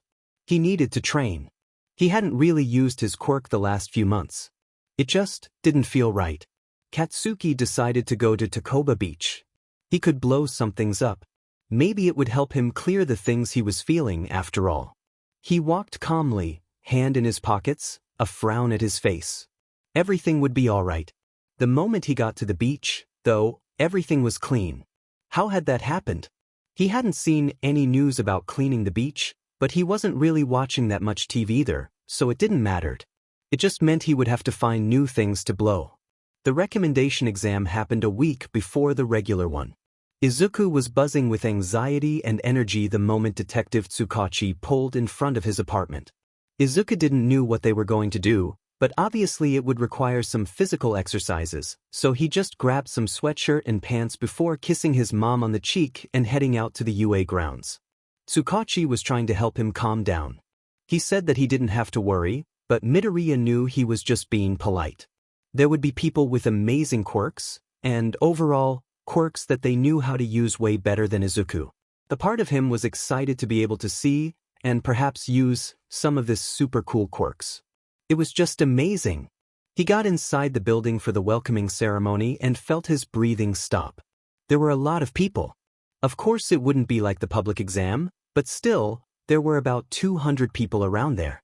And there were only 4 slots for recommendation students. Okay, everybody, are you ready? The loud, deafening voice of Present Mike echoed around the hall. No one responded. Present Mike mumbled something before speaking again, but Izuku could only think about his quirk's possibilities. The recommendation exam consists of 3 parts. Number 1, the written exam. Number 2, the practical exam. Number 3, the interview. He stopped talking for a moment. Each part will eliminate unfitting students. The minimum you must score at the written exam is a 60% of the total number of questions. The 60 with best grades will pass to the next test, and then 20 people will qualify for the interview. Several people started whispering to one another. Only 10% of the people currently in the room would be able to reach the last level. Oh no! Izuku's stomach started aching. He tried to calm himself down. After all, if he wasn't able to pass the recommendation exam, he could also try the regular one. Going against a lot more people. Izuku swallowed hard while he walked to the room he was supposed to take the written exam. He breathed deeply while trying to calm himself down. Better safe than sorry, right? The written exam took longer than Izuku expected. There had been 10 questions of each mandatory subject. Japanese, mathematics, a foreign language. Izuku chose English, physics, chemistry, biology, geography, and history. By the end of it, Izuku's stomach was aching, and all he wanted was to eat something. He was locked for 5 hours inside a classroom filled with other people. When he finished the test 1 hour earlier than expected, he felt scared. What the hell did that mean? Had he at least gotten all of them correctly? But then, the test had started around 7 a.m., and now it was 12 p.m., which meant not only Izuku, but everybody around there was starving. Present Mike led them to the cafeteria, so all of the candidates would be able to have lunch. Izuku chose to eat something light. He didn't want it to feel sick once he started the physical exam, and he wasn't sure how long it'd take. He was sitting at a random table. There were a few people around him too. Most of them didn't seem to have mutant quirks, which was kind of bad for Izuku. He needed to see if there was some quirk that he could use during the practical exam. "Is this seat taken?" This guy with a face that resembled a skeleton asked him. "Not at all," Izuku answered as he kept staring at the boy's face. He knew it would be considered rude, but he was so curious. "I know my face isn't pleasant," the boy said while avoiding looking at Izuku's face. "No. I mean, that's not why I was looking, I swear," Izuku replied while gesturing widely. "I was just, curious, if it is related somehow to your quirk and all." "Smooth. Very smooth. I'm Izuku Midoriya, by the way," he added while standing his hand to greet the boy. "I'm Juzo Hananuki," he said. "And no, it's not related to my quirk." Izuku was about to apologize for making Hananuki uncomfortable, but he was interrupted by a small green-haired girl. "Oh, you have green hair too," she said while coming to sit near Izuku. Izuku wasn't sure how to react. He wasn't used to people approaching him like that. He realized the girl had long and pointy teeth and seemed really extroverted. "Setsuna Tokage," she said, flashing a weird and threatening smile. After that, everything went silently. Izuku wanted to ask about their quirks, but he wasn't actually sure they would enjoy the question. They were probably relying on the surprise element. 1 hour later, the exam's results were there. Izuku could barely breathe as he waited for the crowd to slowly fade, with several people going away. Some were angry, some were sad, but the difference between those who passed and the ones who didn't was as clear as water. He felt happy when he saw the 2 people that had lunched near him passed. When he finally got near the board with the names, he started looking for his name. It was in grade order, so he started by the lowest.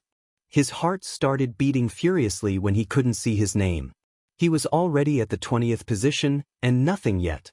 He thought he was going to faint when he finally saw his name at the top. He was so happy that he went to the next round that he couldn't even think about the fact that he was one of the people with the highest scores. He was the 6th with higher scores. He couldn't keep his curious self to look who got the highest score. "Momo Yaoyorozu," he muttered while kept staring. "That would be me," this girl said right behind Izuku. She was almost 10 centimeters taller than Izuku, which was a little bit embarrassing. "Congratulations for your score." It had been almost perfect. She had scored 98% of the total, which was really impressive according to Izuku's CNCPTN. "Thank you. But it doesn't mean that much. The physical exam is completely independent, which means our scores don't mean a thing. The 60 of us are going to start from scratch now." Izuku gulped. He had had a good score, which could have been useful. Now, he relied completely on his physical abilities and his quirk, which weren't that well developed as he hoped they were. It meant he had a disadvantage when compared to the others. Izuku breathed heavily. He was already used to be at disadvantage. All he could do now was hope he would still be able to stay amongst the 20 people that were going to the interview. Izuku was getting desperate by the second. He was on the last group to participate at the test, but it only made him more worried. Everybody knew how to use their quirks and it was terrifying, especially when he wasn't sure what he'd do. The groups were formed accordingly to the written exam's results. The people who scored lowest would go first, each group being divided into 6 people. Izuku was slightly glad he was at the last group, though. It meant people wouldn't be looking when he lost. And being the last one to compete also meant he could analyze other people's ways to completing the course. There was so many obstacles that it seemed impossible to actually complete it. Normal race, mountain climbing, swimming, and, for the love of God, a castle. Hananuki's team was right before Izuku's. He couldn't keep his eyes out of the track. He had no idea what he would have to face, honestly, but he had his mind racing with possibilities. Izuku kept looking as 3 people started approaching the end line. Hananuki was in second, while this boy with an ice quirk came in first by gliding over the ice. This was such a strong quirk. Then, out of nowhere, another boy started coming. Better yet, flying. The quirk had something to do with wind, obviously from the glacial air current. Izuku felt the gears in his brain click as the plan started forming at his mind. It would be risky, especially since he had no training with this other quirks, but, well, he was authorized to use his quirk, after all. He could give them back once he was done using them. The wind guy and the ice guy were tied. Izuku had no idea who was going to win, but it didn't take long before a whistle announced the end, declaring the wind guy victorious. Izuku felt his heartbeat all around his body as he realized what he was going to do. It was terrifying, but he couldn't disappoint Mr. Tsugauchi. He started walking at the ice guy's direction. Was it normal to feel that dizzy? He grabbed the boy's head out of nowhere while looked at him in the eye. He could see the confused and said, "Look at his face. It was a really good race, congratulations. Was it normal to feel your stomach sink like that?" "Whatever." The boy took his hand from Izuku's grip, but it had been enough. Izuku could already feel the new sensation inside of him. It was now part 2 of the plan. He ran towards Hananuki. He did the same thing he did to the other boy, but this time instead of an angry look he got only a slightly uncomfortable one. He just hoped Hananuki wouldn't be sad at him for doing that. He had seen how the 2 boys used his quirk for a small stretch. He also pondered stealing the Wind Guy's quirk, but it seemed to be way more difficult to master, and he didn't want to worry about it during the race. Izuku tried calming himself down. He had already done that, he knew how to use one quirk at a time, there was no problem, right? He wouldn't get hurt, at least not too much. He positioned himself at the start line. He felt tremulous. But as soon as Present Mix voice Ada rated the countdown, this weird peace took control of his body. He smiled slightly.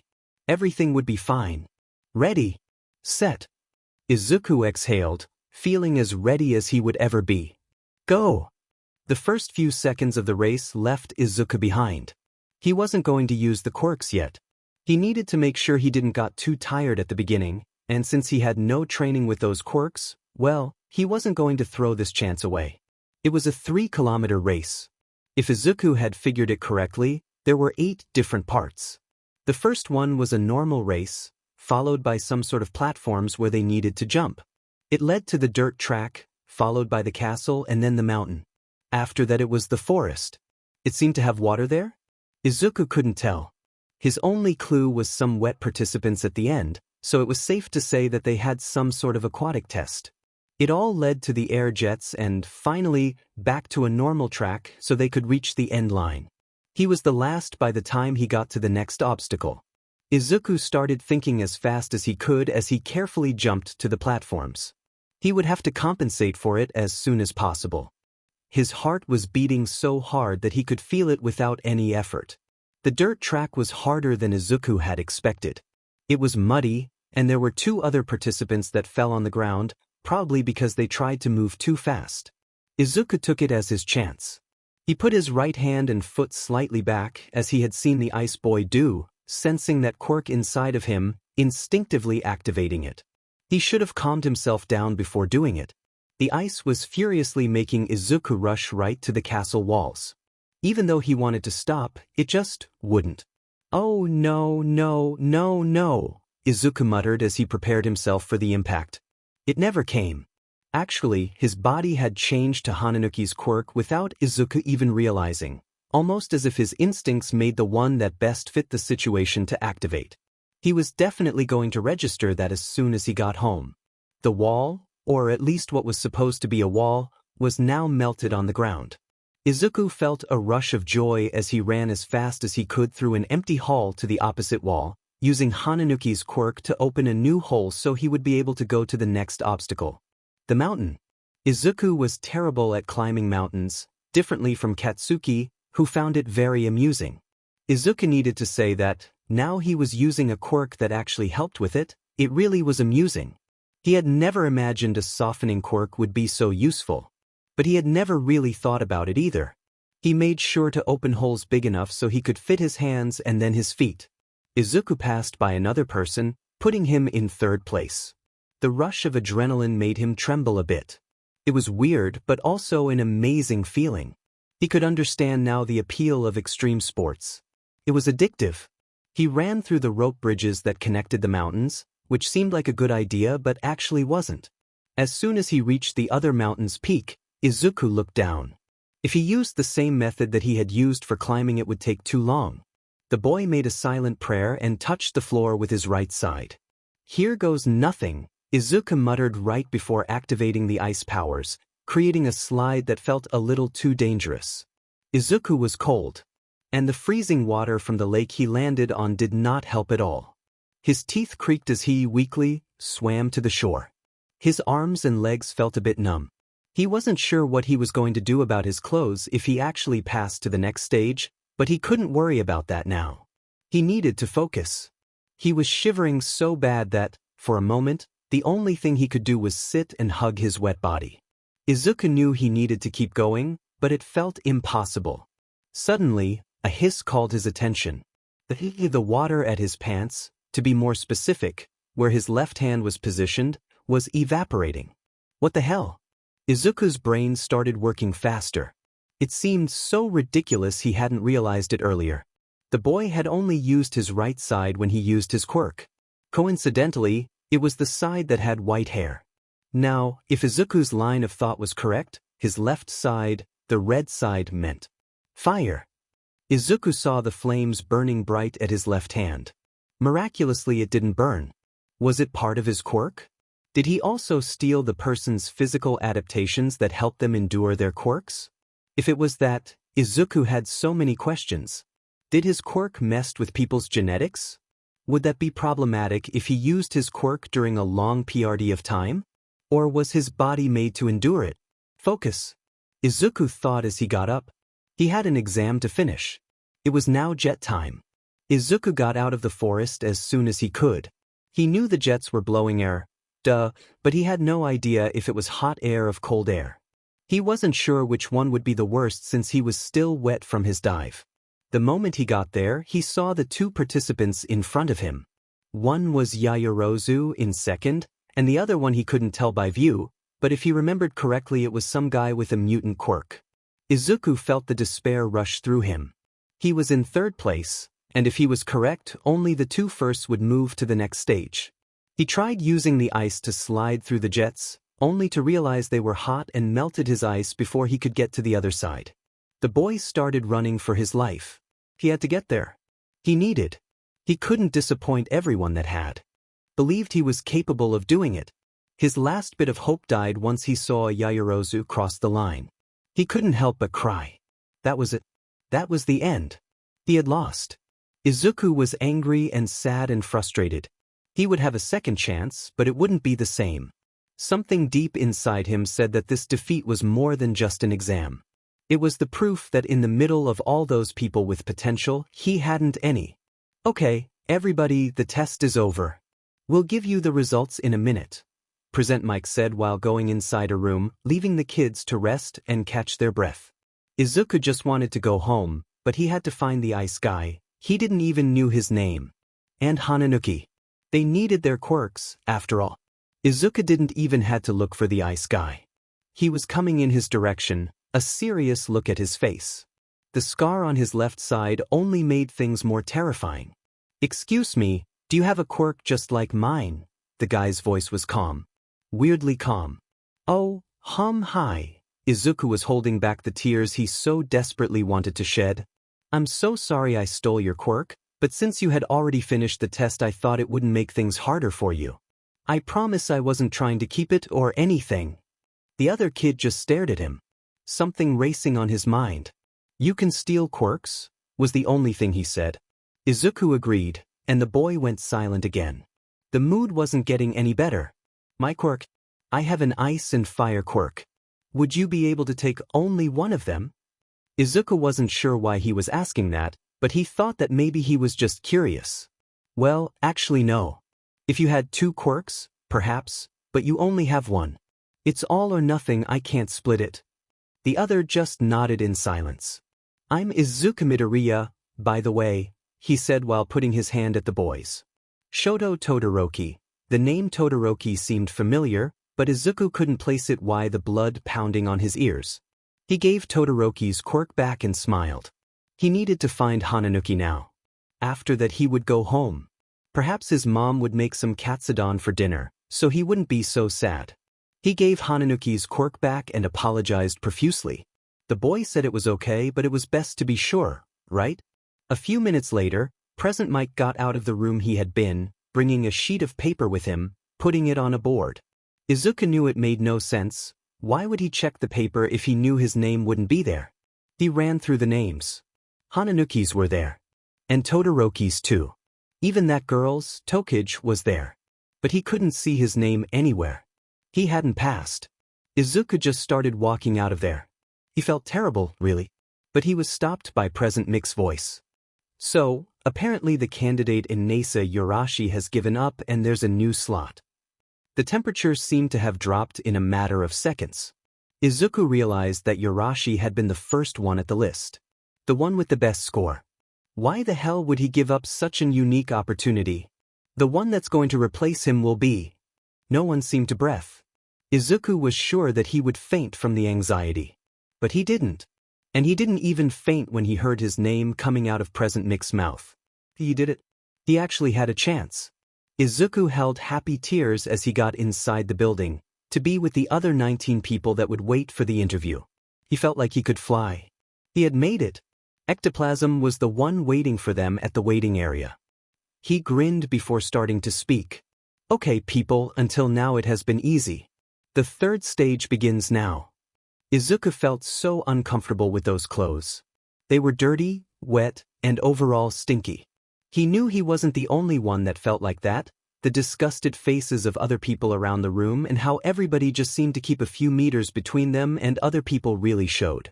He was so embarrassed to meet Principal Nedu like this. Izuku had only met him once.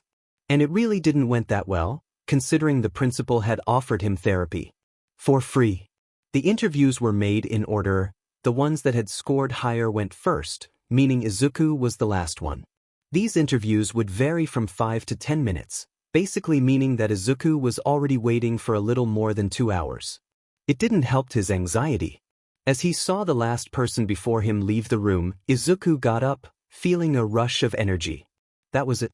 He entered the room to see the animalistic principal sipping on his tea. Good afternoon, Midoriya. The principal's voice was polite and calm. He didn't seem tired at all, which really made Izuku more self-conscious. Good afternoon, sir. Would you be so kind to sit? Izuku took the spot at the chair. His clothes stopped being wet and were just humid, now. I watched your race, and to be honest, I see you had an amazingly fast thought process. I just did what I saw the others were doing. To be fair, Izuku wasn't lying. He'd saw how Hananuki and Todoroki had used their quirks and adapted them to his situation. It was just basic logic, nothing impressive. If he was actually impressive, he would have been between the 21sts. Still, to be able to control not only one but 2 quirks you had seen for a short PRD is something to be proud of. Izuku smiled a bit. He felt glad Nedu thought he was impressive. Perhaps it could compensate for his lack of trainment, or not. There were still 19 people that had completed the track faster, after all. Time meant everything when talking about hero work. Thank you, sir. To be fair, this interview is not necessary. The words made Izuku freeze. Was that Nezu's way of telling him he wouldn't pass? Oh, crap, he couldn't cry now, could he? Seeing I already know you and your skills from our last meeting and that interesting notebook of yours Tsugauchi brought me. Oh, I see. Izuku felt relieved. I have only one question for you, is that okay? Izuku agreed vigorously. What are your expectations for the hero course? Oh well, that was tricky. Izuku hadn't thought about it a lot. Like, he knew he would learn several things, from laws to fighting techniques, but he had never really thought about the hero course specifically. He just assumed it would be the same from school. When he thought about becoming a hero, he always thought about the time he would be working, not the process. I think I hope to become a better fighter. To make sure I am able to fight villains and make sure I can do my best to protect everybody. He thought it was a good answer. He really did. But Nedu didn't seem to like it that much. Is there something wrong, sir? Don't get me wrong, Midoriya, that is a great thing to want, but your only focus is that? The future? Don't you want to make friends, people that will be able to help you when you're older?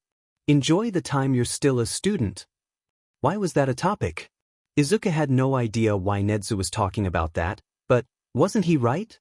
During these last months, Izuku had learned what it meant to have friends, even if those friends were older. Having friends his own age seemed almost wrong? He knew it was just his inner Katsuki talking to him.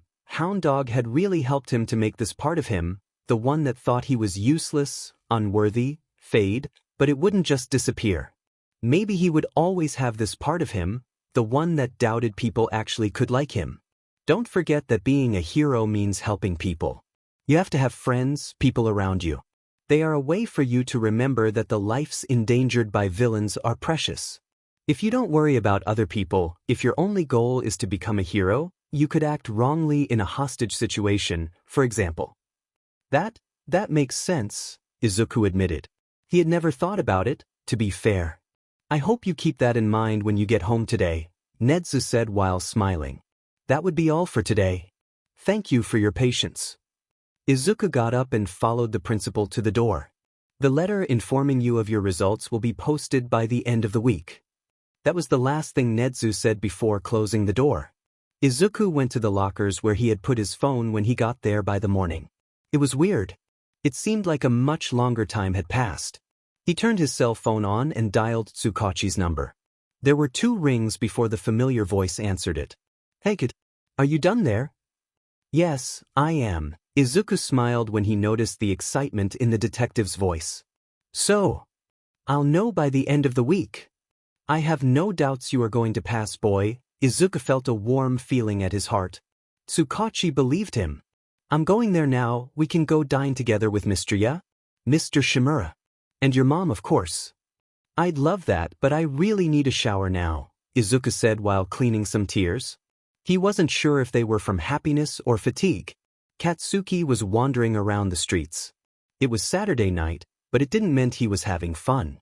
Actually, he was trying to distract himself from the weird feeling that got worse whenever he remembered the entrance exam next weekend. What was wrong with him? He knew he was going to win. It was obvious. He had the perfect quirk. But why was he so upset? Whenever he thought about the exam, he just felt tired. He thought about Deku too. Would he try the exam? Katsuki hoped not. He didn't want someone with that quirk to be allowed to use it legally. It would be bad. Nothing good could come out of that. Katsuki didn't even realize that he was near Deku's house until he heard his voice. Thankfully it was dark and he could easily hide himself in the shadows. "I'm so happy for you, baby." Auntie Midoriya's voice was shaky while she hugged her son, giving him a forehead kiss. "Come on, Mom, it doesn't mean anything," the nerd answered as he ran towards a man leaning in a car. "Bullshit," the man said while giving Deku a high five and then hugging him. Was that Deku's dad? "I'm sure next week we will have the confirmation and then you are going to have to endure lots of hugs and kisses from your mom." "Mr. Tsugauchi is right," Inko answered. Not the dad, apparently, but what the hell were they talking about? "Let's go before we can't find a table." "I'm paying after all," the man said, letting them enter the back of the car. Katsuki had a weird feeling that things were wrong. He couldn't explain it exactly, but he was sure things felt off. Had he done something to piss God? Well, he had made Deku almost die, hadn't he? Perhaps he should just accept it. Accept he had screwed up and, for F's sake, do something. He would never say something like that again, that was obvious, but it wasn't enough. He'd have to prove he was no longer a bad person. And was there any better way to prove that than becoming a hero? Heroes help people, didn't them? He would become a hero and prove he was no bad person. That gave him the motivation to go back home and rest. He would become the best FING hero this world had ever seen. He would be even greater than All Might. Then he would prove he wasn't a bad person. After all, how would the #1 hero ever be a bad person? Tashinori Yagi wanted to calm the boy down. It was now Friday and Midoriya was about to lose his sheet. Tashinori knew he couldn't tell the boy would be accepted. Tsugauchi made sure he remembered that when he went to the kid's house by the end of the day, it could ruin everything. Tashinori felt bad. He wanted to tell the kid the dangers that he could expect once he got into the hero course, especially after he got his license. The thing that was bothering Yagi the most was the sports festival. The kid couldn't go to the individual fights. It would expose him to the entire country. But it could also be a catalyzer for the investigation. Tashinori was divided. One part wanted to help the kid. The other wanted to help society. Nedu had promised that, if the boy was able to pass the 2 first stages, he would guarantee his spot at UA. It wasn't reassuring. At the beginning, 10 months ago, Tashinori didn't want to risk everybody else's lives. The kid was a danger, a weapon too powerful to be put into battle. But then Tsugauchi had made him train the kid with the support of Nedu. If Tsugauchi only planned for the kid to be trained, there were other options. Better options. But he wanted Tashinori to teach him. It had been a trap. Tashinori got to meet the boy. Learn about what he'd been through. He had grown up quirkless, just like Tashinori. He had dreamt of becoming a hero, just like Tashinori. It was impossible not to see the similarities between them. It was almost like they were meant to meet. And no, it didn't make Tashinori any less calm. If anything, it only made him worry even more. He was the 8th holder of One for All. He was supposed to meet the holder of All for One. And that could be the original brother, or his familiar. But he didn't want it to hurt the kid. He didn't want Midoriya to feel like he was in danger. The best option would be to keep silent. For as long as possible. The bright smile that met him when the Midoriya's apartment door opened was almost blinding. The boy had puffy eyes and cheeks, but that smile, he was happy. "I made it," the kid almost screamed. "I got in." "Congratulations, my boy," Tashinori said while doing his best to fake surprise. He thanked all those years around the media for giving him enough training. "Tsugauchi asked me to tell you he was sorry he couldn't make it here today. He got stuck at work." "Oh, that's fine. So, can I see the letter?" Yagi smiled when the kid gestured for him to come in, leading the way towards his bedroom. He was in shock the moment he entered the room. It wasn't like he didn't know Midoriya was a fan of his, All Might's actually. The boy had talked so much about All Might when they were together. But he would never imagine that he had so many merch. He probably had more All Might stuff than Tashinori himself. "You are really an All Might fan, huh boy?" Izuku got as red as a tomato. Yeah, I guess, ha dash." The boy scratched his neck vigorously and gave Tashinori the holographic disc. He saw the recording of himself in his muscular form welcoming Midoriya to UA. The boy seemed to hold back tears as All Might said he was going to become a hero. Tashinori felt an urge to just tell him personally, but no. Tsugauchi would kill him. Besides, he would have plenty of time at UA to tell him that. Yagi put his hand at Midoriya's shoulder and returned to the living room. "Good luck, kid," he thought to himself. "You're going to need it." Katsuki felt good. Which was a weird feeling after all that time. He had blown up a bunch of robots, and it helped. He really just needed to vent his anger. It was good to feel like he was the best again. None of those extras he made the test with had gotten close to his punctuation. 70 points. That was quite a score. He felt the hot water washing away all the sweat and dirt that had been making him itchy. It was so good to feel like this. The sore muscles after physical activities, it didn't bother him at all. Katsuki slipped under his blanket and yawned. He was really tired. His results would come out in a few weeks, but he wasn't anxious at all. They would be idiots if they didn't accept him. Izuku's heart was filled with yearn. That was his first day at school. More than that, at a new school. With a quirk of his own. With no reason to feel anxious about anything. If he didn't remember, he could end up meeting Katsuki. The only other time he talked with Bakugo had been soon after the public entrance exam results had been disclosed. He saw Kacchan's reaction to him entering UA not by the public exam, but the recommendation one. Honestly, it could have been a lot worse. He could have been beaten up, but Kacchan just ignored him. As he had ignored him for the rest of the year. He just hoped people would be nicer to him now. Maybe he could actually make some friends, just like Nedu had said. He had thought about his conversation with the principal more than he would have liked to admit. Not that it was a bad thing, but, well, after analyzing Nedu's words and doing some research on human psychology, Izuku had understood what he actually meant. And he was right. Hound Dog was another one that actually helped him. The counselor said he was extremely happy Izuku had gotten into UA, since he would now be able to accompany his growth as not only a better person, but a hero. He was a weird person, but a good one, definitely. Everything seemed perfect. Until he got inside his classroom. Obviously he had to be at Katsuki's class. He had a 50-50 chance. Fate liked to play games with him. He recognized Todoroki. He was sitting at the back of the class and, oh, even that girl Yaoyorozu was there. But, was that right? He didn't remember seeing her name on the third stage list. She had probably taken the regular exam. Izuku couldn't help but shrink slightly as he passed near a fuming Katsuki. Old habits were hard to forget. The moment he sat on the chair, they saw something weird at the door. Was that a man? In a sleeping bag? At the school? The man got out of the yellow sleeping bag, but it didn't help that much since his clothes didn't make him look less lost. He finished stretching his arms as he looked at the classroom filled with silence. "I'm your homeroom teacher, Shota Aizawa. Pleasure meeting you," he said before leaning towards his bag and looking for something inside of it. When he finally found it, he looked at the students holding a blue gym uniform with the UA initials dyed in white. "Wear these. Immediately. And then shove off to the PE grounds." Everybody went to the locker rooms and changed. No one seemed to understand exactly what they were going to do. Izuku was excited though. It was still surreal, and that made it seem a little bit more possible. He got to the P area with some of the other students, feeling his heart race with anticipation. We are going to do a quirk apprehension test.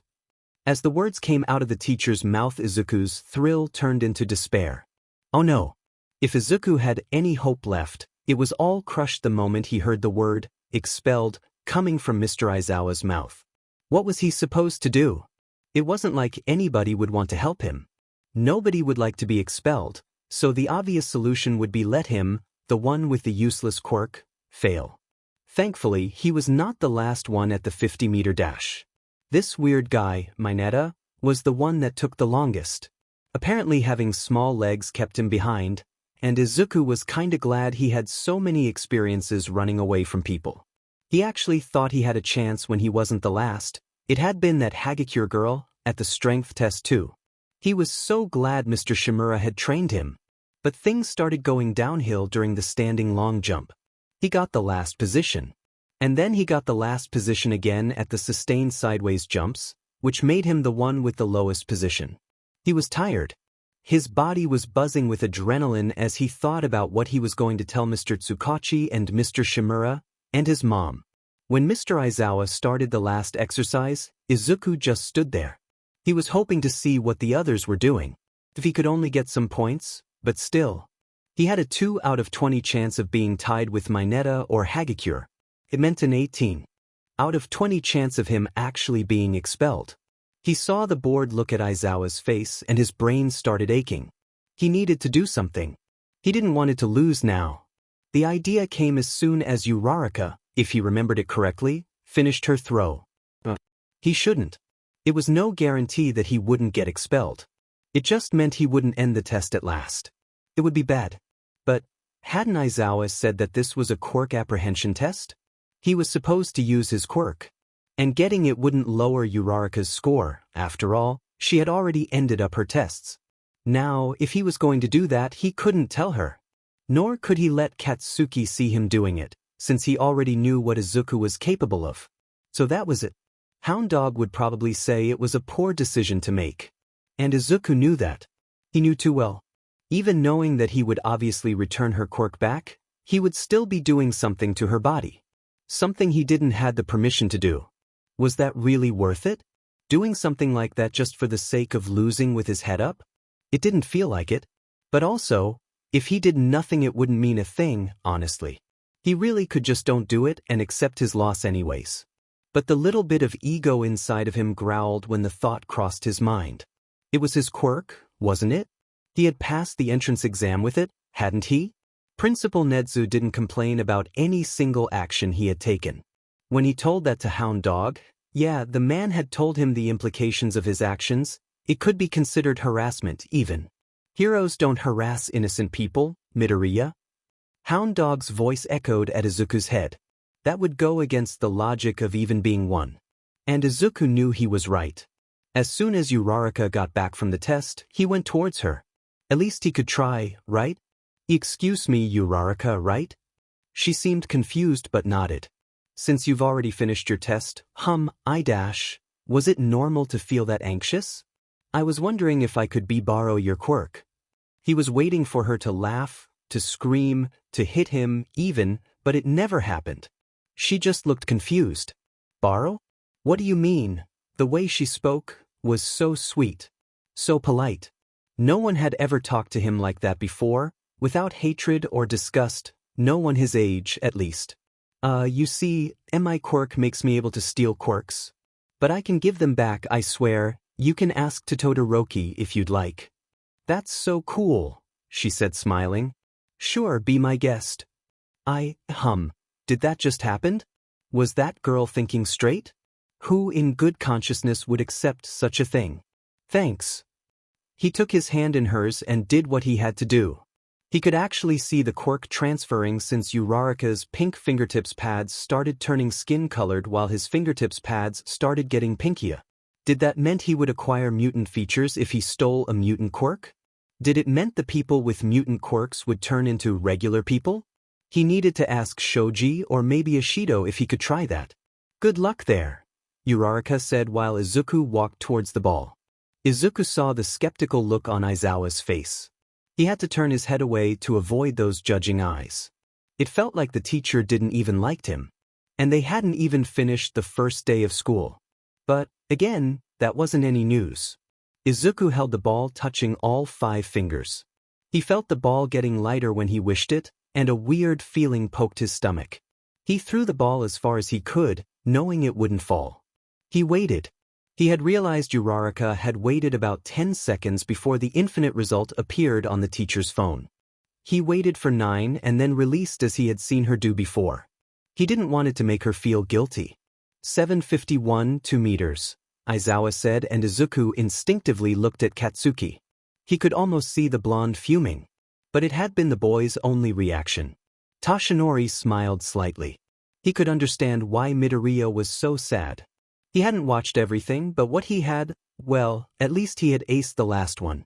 Aizawa couldn't actually expel the kid, so he had no worries about the boy's future. But he needed to say, seeing his apprentice suffer made his chest ache a little. A logical ruse. Aizawa's smile was simply terrifying, Izuku realized, but he was too relieved to actually care that much. He was really starting to think there had been too many coincidences. He couldn't be that lucky, could he? Well, it didn't make sense for it to be anything more than a coincidence, so he could just forget it. What Izuku wasn't expecting was for there to be so many people that actually wanted to talk to him about his quirk. The moment he stepped into the classroom, he had been flooded with people asking him about how he was able to imitate Uraraka's quirk. And boy, he was embarrassed to say he wasn't actually sure about his quirk's limitations. He was so unused to be that close to people that when the day finally ended he felt like he could sleep for a week. But it was definitely not a bad thing. It would just take him some time to get used to it. See you tomorrow, Kacchan. He couldn't help but smile. Katsuki's reaction was just amazing. Izuku wasn't sure about saying anything, but, well, if Kacchan's ego was that big, why couldn't Izuku let himself show a little bit of his? Don't care, Deku, was the only thing he said before speeding his pace. It felt almost nostalgic to be called like that. Almost. It still hurt a bit, especially since he had actually been useless at the test. Without Uraraka. Hey, Deku, the girl called coming near him. She was accompanied by Ida. Deku, Izuku blushed a bit, unsure what to say. Yeah, isn't that your name? Bakugo just said it. Oh, actually. It seems to be offensive, Uraraka, Ida said while stroking his chin. Oh, I'm sorry, she said and laughed nervously. But it sounds cute. Izuku smiled. Perhaps Deku didn't need it to be an offense. He was, when talking about quirks, indeed, useless without somebody else's quirk. But it didn't make him any less capable. He could still learn how to fight. He could still help people. He had gotten into UA, for Christ's sake. He was there for his own merit. Who knows, maybe he would grow fonder of the name. As the foundational hero studies teacher walked into the room, Izuku felt like he was going to pass out. The only coherent thought he could form was a repetition of the name All Might. As he tried not to scream, he didn't realize that he was muttering until Katsuki basically screamed for him to, "Shut the F up, nerd." For this class, we'll be building up your hero foundation through various trials, All Might explained. You'll get lots of credits for it. So let's jump right in with this. The trial of battle. Whispers echoed around the room as everybody seemed to be excited to actually get into a fight. Something Izuku wanted to avoid, at least until he got better at different fighting techniques. And to go with your first battle, we've prepared the gear we had you send in requests for to match your quirks. That was definitely going to be something. Izuku's uniform wasn't actually important since his quirk didn't ask for much. So, when his mom had came back home with an uniform based on what he had always drawn, he couldn't say no. He had just made some modifications to the gloves, making them able to protect his palm, but leaving the fingers exposed. He was proud of it. It could not be the prettiest nor the coolest, but it had been made by the only person that had ever been by his side. So, in the end, what on earth could replace it? Nothing. He rushed to get to the training grounds, but Izuku suddenly felt ashamed as he saw All Might glancing at him with a grin on his face. Tashinori, on the other hand, felt a mix of joy and tenderness. He could see Midoriya was tense. He needed to make sure to talk to him at the end of the day. This will be an indoor battle trial. The explanation was brief and then came the sorting. Tashinori couldn't help but smile as he took the clear. The idea of Midoriya being a villain, even if it was just acting, was enough to make every single hair in his body stand. The moment All Might draw the black D, it was like Izuku had been punched in the guts. That was Katsuki's team. Izuku swallowed hard and avoided glancing at the blonde. He could feel the weird aura Kacchan exhaled. It made him shiver. Deku, you could steal Bakugo's quirk. Uraraka sounded excited as he got near him. We could win if you did it. Izuku thought for a bit. The memory of the last time he'd done that came to his mind. He definitely didn't want it to PSS Katsuki that much, especially since they were classmates and it gave him the chance of legally beating Izuku's butt. Another problem was, Katsuki was wearing gloves. Izuku didn't know if his quirk was able to steal quirks touching some other part since he had never tried it before, which seemed so stupid now. I'm not sure he would let me get close since he knows what my quirk is, he said, hoping it'd be enough to make Uraraka change the subject. Well, what about asking somebody else? Uraraka looked where the others had been standing, only to find out that they'd already left. Izuku tried calming down. That wasn't that big of a deal, was it? The alarm that indicated the begging of the trial rang. Izuku and Uraraka got inside the building through the window using Uraraka's quirk. The halls were bland with no decoration at all. It made sense if you understood it was built for fights, but it made it harder to remember the places you had or hadn't gone. The gray walls were almost sad. A sudden explosion blew Izuku and Uraraka away, making both of them fall to the ground. It hurt. Are you okay, Uraraka? Izuku asked, realizing half of his hood had been destroyed by the massive explosion Kacchan had made. Yeah, all good. Don't dodge, Deku. Don't you have a quirk? Kinda use it. Fight me. Bakugo's eyes were weird. What the hell was he thinking? He could have actually hurt Uraraka. Go ahead, I'll meet you as soon as possible, Izuku said while getting up. He needed to make sure Katsuki's wouldn't hurt the others. Logically speaking, he was the only one that could actually make Katsuki stop exploding things up. For the good or for the bad, he was the one that had to fight Kacchan. Katsuki started throwing a punch with his right hand, just like he always did. Izuku grabbed him by the gauntlet and threw him at the ground. The judo classes he had done with Mr. Shimura were actually helpful for immobilizing people. How does my nerdy butt look like now, Kacchan? Oh wow, Izuku didn't want it to provoke him. What the hell was he doing? As lame as ever, you be, Katsuki replied with, what a surprise, explosions. Was him stupid? They were at a building, for Christ's sake. Izuku got some distance between them and started thinking about what he could do. If he was able to touch Kacchan's arms or something, he could try stealing the quirk and go find Uraraka. But how would he do that? I'm not the Deku I once were and you know it, Izuku said calmly. He had made peace with that. He was more than what people thought of him. But he still wanted to show that to Katsuki. Call it petty, call it egotistical, he didn't care. He wanted to make sure he would never hear Katsuki say less of him again. Katsuki, on the other hand, was said. Deku hadn't had any training, had he? It was ridiculous. The BSTRD hadn't even had a quirk for a year and still thought he was better? I don't effing care, damn it, that was true. It didn't matter if Deku had a quirk or not, Katsuki would still prove he was better. He would be number one. He wouldn't let someone with a villainous quirk like Deku's be better than someone with a quirk so perfect as his. If you could just... Well, that was an idea. So, you think you can beat me, huh, Deku? Katsuki couldn't hold the grin that appeared in his face. So beat this. The gauntlet's safety lockers took some seconds from Katsuki and made Izuku able to dodge the explosion that followed it. The word, explosion, didn't seem to be able to explain everything that happened. The wall was completely destroyed, and the building trembled as if it was going to collapse. The heat wave that hit Izuku's body burned his back. But Izuku couldn't breathe as the pain tingled through his body. Not only that, but the hot air he inhaled was suffocating. Young Bakugo, a voice in the communicators, All Might's voice called. If you shoot another blast like that, I'll end this exercise forcibly and you will lose. Tashinori's heart was a mess, beating frantically as he saw Midoriya walking a bit stiff. He should stop it but... F it. Katsuki growled as he ran towards Izuku's direction. Let's do this the old-fashioned way, Deku. Izuku was freaking out. He could barely move, but if he could only turn. He moved enough for Katsuki to grab him by the collar and punch him in the guts. Izuku could feel his stomach twisting, and Katsuki let him loose when he realized Izuku was going to throw up. The green-haired boy had never realized he could feel so many things in such a small time. He was pretty sure the only thing keeping him awake was the adrenaline rushing through his veins. Izuku was now being supported by his 2 hands and feet while he shrinked, curling up a bit, feeling the horrendous taste of gastric acid and his partially digested lunch in his tongue. He had puke all around him and was almost collapsing on top of it.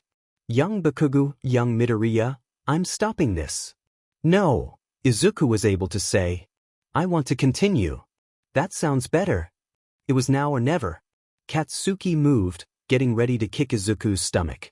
Izuku was able to slide to the side, which made Katsuki lose his balance.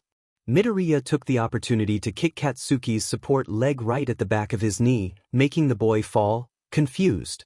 People shouldn't underestimate an opponent, even if they thought they were going to win, especially in those situations.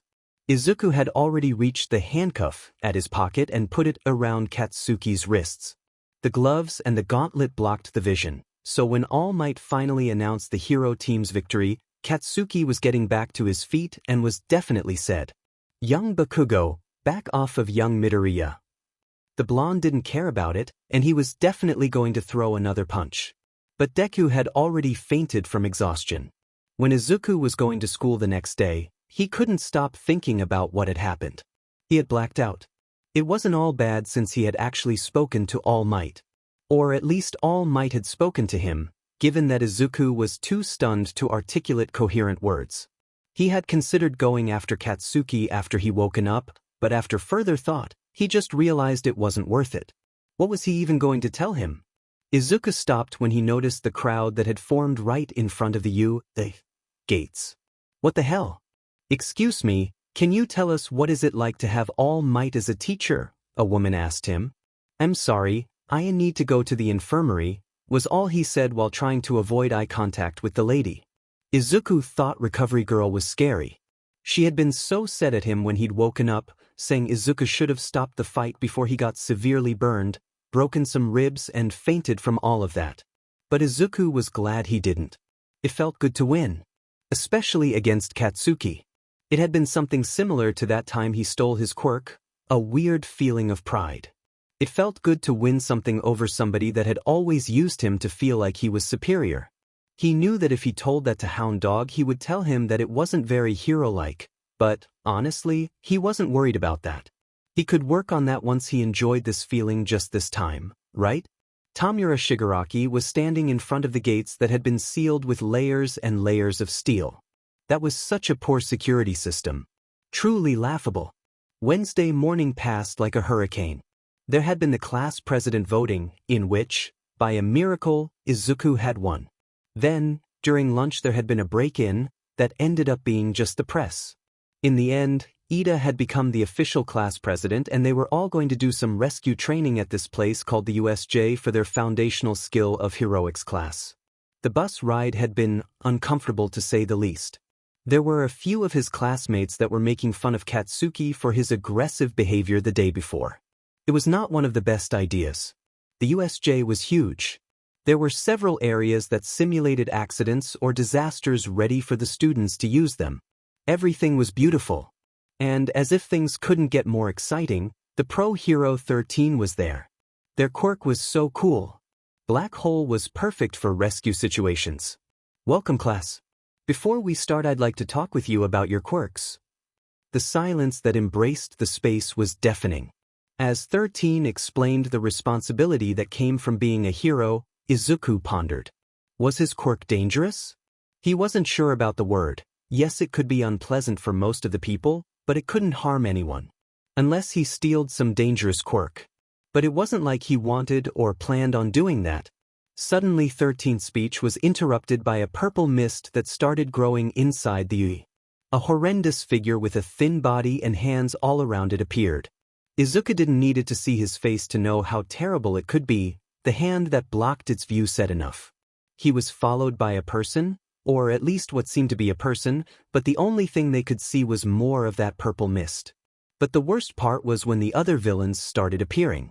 There were 10, 20, 30.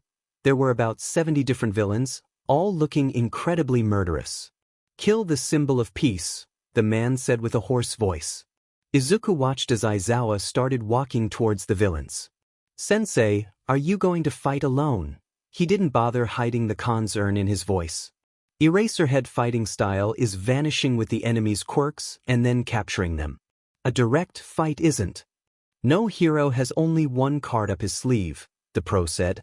13, "I'll leave them here with you." Midoriya watched as Aizawa erased and captured villains left and right. His movements were fast. Incredibly fast for someone that was literally moving other people around. It was simply amazing. It meant Eraserhead's specialty had almost nothing to do with his quirk, and more to do with his own physical abilities. "The invasion sensors, they're obviously on, but," Yaoyorozu said. "We don't know if the entire school was invaded or not," Todoroki said. "But if they didn't detect anything, then it means that it's somebody else's quirk, something that can cut communications." No one said anything back. "This is a confined space," Todoroki continued. "And yet they appeared exactly when there were a small group of people. They may be crazy, but they're not stupid.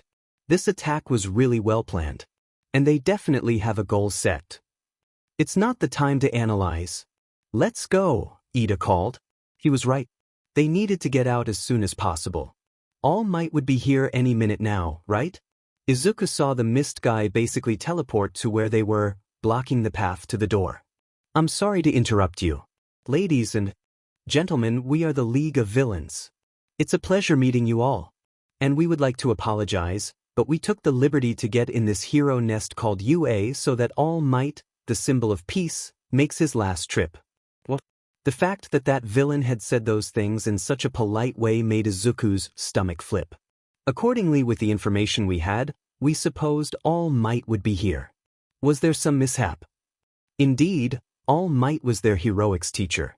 Izuku just assumed he would come in later, making a huge entrance that would cheer everybody up. But he hadn't. And he didn't seem to know that they were under attack since he hadn't shown up yet. Katsuki and Kirishima started running towards the villain. Izuku wanted to scream for them not to be stupid, but he wasn't able to, since the boys had vanished in thin air. Before he could figure what the hell was going on, Izuku felt the ground disappear and he started falling through the sky. Was that a teleportation quirk? Izuku started panicking as he saw the water getting closer. He breathed deeply before feeling his body immersing. The only problem about that was, the higher the fall, the deeper he'd sink. He must have been about 4 meters down. He could feel the small pressure the water did around him. He needed to get up. He needed to help the others. Izuku knew how to swim. But it was exponentially more difficult when a shark-like person came fast as lightning towards your direction. Izuku felt the panic take over his body and he screamed when he felt something, or someone, grabbing him by the waist. Azui dropped him at the boat, right at the middle of the artificial lake. She retracted her tongue as she dropped Mineta at their sides. "Is everything okay, Karo?" Izuku shook his head, feeling a bit dizzy from everything that had happened. "Yes, thank you, Azui. Call me Tsuyu, okay? The situation doesn't seem favorable." Izuku didn't bother answering as he turned to look outside of the boat. There were several villains down in the water. "What are we going to do?" Mineta cried as Izuku thought. That purple mist guy must have sent the villains that fitted the best to water fights where they were, which meant they had a good idea of the USJ map. They also knew the exact schedule, since they attacked right before the class started. Did that mean they also knew about the students' quirks? No, it didn't seem like that was the case. If they knew, they'd have probably sent Azui to a fire area, or even an ice one. They knew about our classes. It means that it's very possible that the press attack was orchestrated by them so they could get some intel, Izuku pondered. Todoroki was right, they prepared this attack carefully. But, it's impossible to kill All Might, Mineta cried. When you think about it, it may look impossible. But All Might is a human, even though sometimes people tended to forget that. Mineta, as Yui called. They are doing this madness because they have a plan, don't you think? Izuku tried to ignore Mineta's cries as he looked around. He needed a plan. Those villains wouldn't wait for long. Yes, they must have some way to kill the #1 hero. But what? Was there a reason? Something to do with the crime rates that dropped violently ever since All Might debuted as a hero? No, it wasn't time to think about that.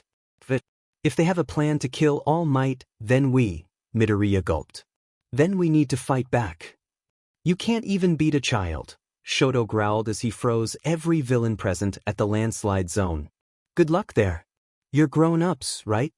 Momo Yaoyorozu was making herself a bat and making Jiro a long knife. She felt her heart sink at the thought of fighting these guys. They had no proper training. They couldn't do it. Kaminari was looking terrified too. If she needed to point out the most courageous person in that group, it'd be Jiro. She gulped as the villain's eyes glowed in rage. They were screwed. Katsuki was angry. Said, "Who the f did those villains thought they were? They really said they were going to kill All Might? The #1 FING hero. It was outrageous. Ridiculous. Stupid." He felt his arms and hands shake a little bit while a sinking feeling hit his stomach. It was anger, right? Such anger that it made him tremble, buzzing like he had been hit by some sort of electrical shock. Hell, he wanted to beat those fuckers to the ground. The red-haired boy, Kirishima, if he remembered correctly, was there with him. He used his quirk to knock those villains out. Katsuki couldn't let Shitty Hair do more than he did. The boy bursted, tossing explosions left and right, hitting as many villains as he could. He wouldn't lose. He couldn't. Tashinori was going to go to the USJ. He needed to rest a bit before he could do that, unfortunately. He was sure that the only reason he could still transform into his muscular form was one for all still pulsing through his veins. His body was tired. He was tired.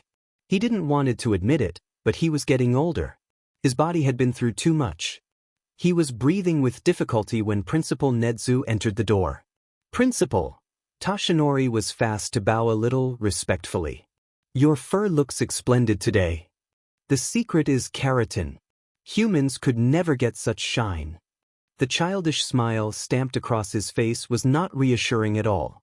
"Putting that aside, I think we need to talk about some things, Tashinori." The hero wasn't sure how to respond. He just sat hopelessly at the sofa, waiting for the rat-dog-bear-like creature to sit in front of him. He was holding a tablet and didn't seem mad, but Tashinori was not going to place his bet on that. Nezu could be worse than any villain, Yagi had heard. "Firstly, I saw the news regarding your heroic deeds." Tashinori was waiting for this. "I understand that you've always reacted instinctively, not letting any case that comes to your ears go, right? It was to help you that I recommended you becoming a teacher here at UA, but you still refuse to slow down at your hero work, even though this is the opportunity you have to help new heroes to grow." Tashinori couldn't look at Nezu. He felt embarrassed. "I may have been the one to call you, but you did accept the position. That being said, as the principal, I must say that I'd prefer for you to give your teaching priority. This city has several hero agencies, after all." "You're completely right, sir. That's why I was planning on going to the USJ right away, and dash." "We are not done with it yet," the principal interrupted him. Tashinori gulped, finally having the guts to look Nezu in the eye. "I understand your reluctance on passing one for all to somebody else, especially when you don't really know them. But..." Tashinori wasn't sure what to do. He had a connection with young Midoriya. He liked the kid. He would undoubtedly give him one for all, if it wasn't for his quirk. Togata is a very good choice. He has your enthusiasm and is also one of our best students. Besides, his body is strong enough, and since he's already mastered his own quirk, it wouldn't be too hard to adapt to a new one. Principal Nezu, Yagi already knew what he would answer. "Would it be possible to give my quirk to, young Midoriya?" He saw Nezu's smile soften. "You've grown fond of the boy?" he asked while sipping his tea. "Well, I've known him for almost a year now. And I know that he has a heroic heart." Tashinori remembered the times the kid had helped him. It could have been only going up some stairs, helping him carry some grocery bags, but he had always made sure he would be good, happy. Of course, just like Tashinori, he would have bad days, but he was a human. And a teenager that had passed through a lot. It wouldn't be fair to wish he would, every day, be a smiling ray of sunshine. Yagi knew for a fact that it was impossible. If he hadn't had that quirk, he would be my successor. I see. The uncomfortable silence was broken by the sound of the teacup hitting its saucer. Unfortunately, I must say it's not safe to entrust him with such power. Tashinori felt something in his heart break. Why was he so sad about it? It was the best option after all. Nezu's high specs wouldn't fail them. At least not until we make sure he has no connection to All for One, he complimented. But being completely logical, the chances are infimum. Tashinori nodded. Not to mention that Togata is interning with Sir Night Eye, who has personally said to me that he thinks it'd be the best option for you. Tashinori felt his body shiver after hearing the name. He hadn't spoken to Sir Il in years. Since that.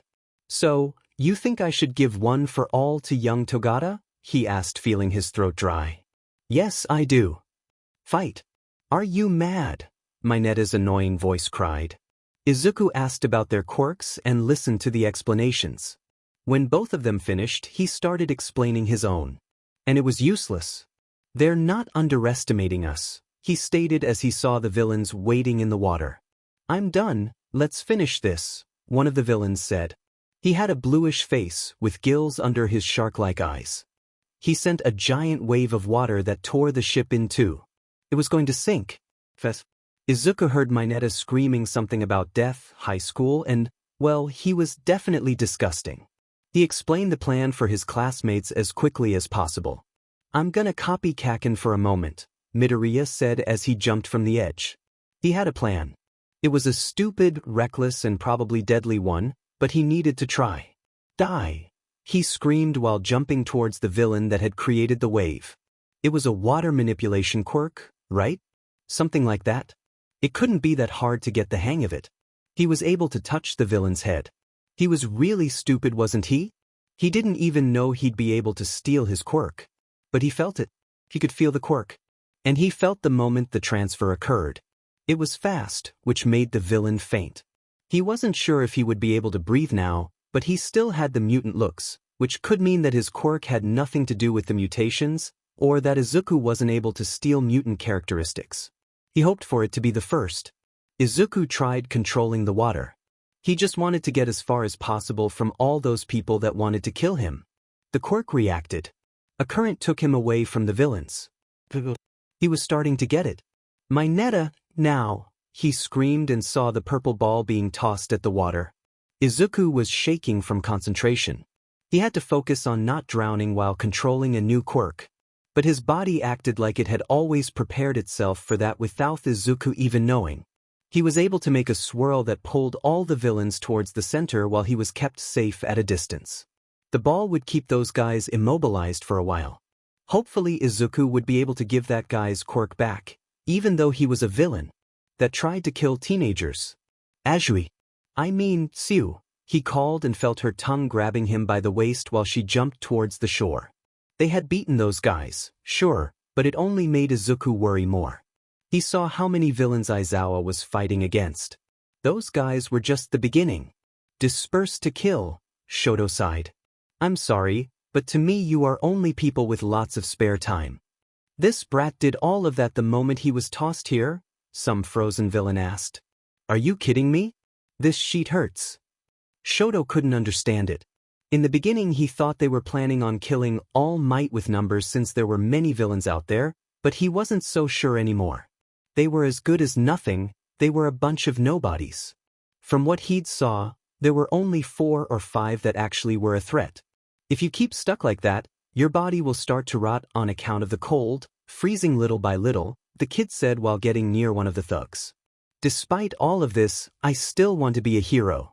If it was possible, I'd like to avoid this sort of cruelty. He could see the terrified look at those people's faces. What's the plan to kill All Might after all? Sheet, Kaminari exclaimed after almost getting hit by a villain. Is everybody crazy? What the hell is going on here? What about focusing on getting away first? Jiro said. Aren't you the one with the electrical quirk? Why don't you taste those guys? Momo couldn't think straight. She was terrified. What were they supposed to do? They were too many. Yairozu, can you make an insulating blanket? Jiro said, the rush in her voice clear as water. Sure, I'll need a minute. She was actually worried, but she could help Jiro, right? She must know what she was doing. Shota was tired. His eyes stung, his body was sweaty and his muscles sore. The adrenaline that rushed through him had stopped helping a long time ago and only made him tremulous and deviated his focus. He wasn't good with long fights. Because you're moving, it's harder to see, but there are times when your hair falls, the villain with those weird hands clinging on his body said with a hoarse voice. It happens when you finish a move sequence. And the gap between these is getting shorter each time. Aizawa threw his capture weapon towards the villain, who grabbed the end. Shota impulsed his body towards the boy's direction, beating his stomach with his elbow. Careful not to go beyond your limits, Eraserhead. As Shota blinked, he felt a sharp pain at his elbows. It was disintegrating. He got away as soon as possible. His elbow had been shattered. Someone came behind his back, and Shota almost wasn't able to dodge before a long knife cut the air at the place he had been the moment before. A new guy came by his right side. The side that was hurt. He grabbed his scarf and tossed it towards the guy using his left hand and then used the momentum to toss him away. He breathed heavily and hardly, the pain numbing his other senses. This quirk of yours, it's not very good for long fights, is it? Shota huffed. This may be a bit different from what you're used to, right? I believe your specialty is stealth, having the element of surprise to help. Shota tried getting closer. So then why did you decide to attack? The villain continued. Shota wanted to punch this brat in the face so bad. Was it to make your students less worried? Inspiring. Beautiful. Fantastic, actually. But my dear hero. Something in the maleficent laugh that left his body made Shota shake a bit more. Your true enemy isn't me. An enormous creature appeared behind the villain. It had a bird's beak, sharp teeth, and its brain was exposed. Its scream was horrendous, fitting the thing's general appearance. What the f was that? Izuku couldn't look away. Everything was awful. He could see Azui and Mineta were also looking at the fight, too mesmerized to react. That was real life. Real heroes. That was what they'd have to face once they got older and graduated. But nobody would have ever thought about that. Not when the crime rates were so low. Not when they had the symbol of peace making sure they knew they were safe for all their childhoods. They never considered that as a possibility. The weird creature was holding Aizawa. Arms shouldn't be turned like that. It was sickening to see. Meet the mutant created to eliminate the symbol of peace. Meet him, Nomu. Ida started running as fast as he could. He had barely escaped and he needed to get help as soon as possible. Mr. Aizawa wasn't going to be able to handle that on his own. Is it over? Bunch of weak extras, Katsuki said. He was sweaty and there was smoke sticking to his body. Kirishima had a frown while he examined the villains down on the ground. Okay, let's save the others now, the red-haired said. If we're still at the USJ, it means the others are also. I'm worried about the ones that don't have attack quirks. He turned to look at Katsuki. We were reckless and ended up here. We should take responsibility for our actions, that's the manly dash. If you want to go by yourself, Katsuki growled. I'm going to kill that warp yesterday. What? The extra's voice was high and out of tune. Stop acting like a child. First of all, our attacks don't work against dash. F you, Katsuki was tired of that. He was not in the mood to talk to that idiot. He is our enemy's escape route. We need to destroy it because without it those shitheads can't escape. Besides, we can do something to that missed fuck dash. He was interrupted by a villain that was holding a knife. Katsuki grabbed him by the head and blew him up enough for him to faint. How the f did Bakugo saw that? Kirishima thought. The guy was literally invisible. If they're all a bunch of shit like these guys, then the others shouldn't be having any trouble. Katsuki saw Kirishima grin. I liked your attitude, Bakugo. Trusting your friends. Very manly. I'm on it. Let's fight those villains. The quirk that allows you to erase other quirks is truly amazing, the hand guy kept talking. but it means nothing against pure physical bestial strength. Midoriya, are you serious about going there? He heard Mineta whisper. He was going to answer, but a purple mist appeared right by the villain's side. Tamura Shigaraki, the deep voice of the mist man called the Hand Man. Kurojairi, did you take care of 13? Shigaraki asked. I was able to put them out of the fight, but a few students ended up being scattered, and one of them managed to escape my claws. Izuku felt a rush of hope wash his body. One escaped. They could bring help. Huh? Shigaraki asked, bringing his hand to his neck.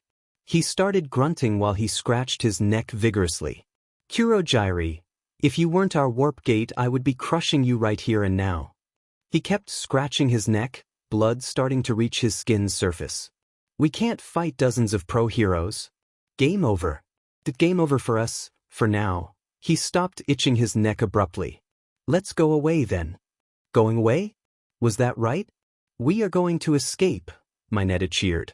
Something's wrong, Midoriya, Azui said, holding Mineta's head underwater. Yeah. I can't believe they're actually going to leave. Not after all of this. They wanted to kill All Might. If they retreated now, it would only make it harder. And the police would be a lot safer when they tried it again. But before that, Shigaraki started talking again. It'd be interesting to shake the symbol of peace's pride. Shigaraki was faster than Izuku thought. He couldn't understand what the hell the villain was going to do. Until he was 2 meters away from Tsuyu. Izuku's eyes widened in fear. The moment Shigaraki's left hand reached her face, Izuku noticed Aizawa glancing at him. He needed to do something before his teacher blinked. His feet moved as fast as lightning. He needed to take his quirk. He couldn't risk him hurting anybody. He had seen what he'd done with Aizawa's elbow. He didn't even want to think what it could do to Tsuyu's face. If he was fast enough, he could even make him faint. The moment Izuku's hands touched skin, he felt the energy rushing through his body as something new appeared. The only problem was, it wasn't Shigaraki. And it wasn't passed out. What the hell had happened, Izuku wasn't sure, but the Nomu had hit him on the stomach, thrown him at least 20 meters back, and he had hit the ground with his head, but he was still okay. He wasn't in any sort of pain, and his body felt like it always did. To be honest, he, if hadn't seen it happen, would have never believed that he had been hit with a strength compared to All Might's right in his ribs. That had been broken not too long ago. He heard the laugh coming out of Shigaraki's body. That man was crazy. Izuku saw the villain's body language change from amused to confused. Neither had any idea what had happened.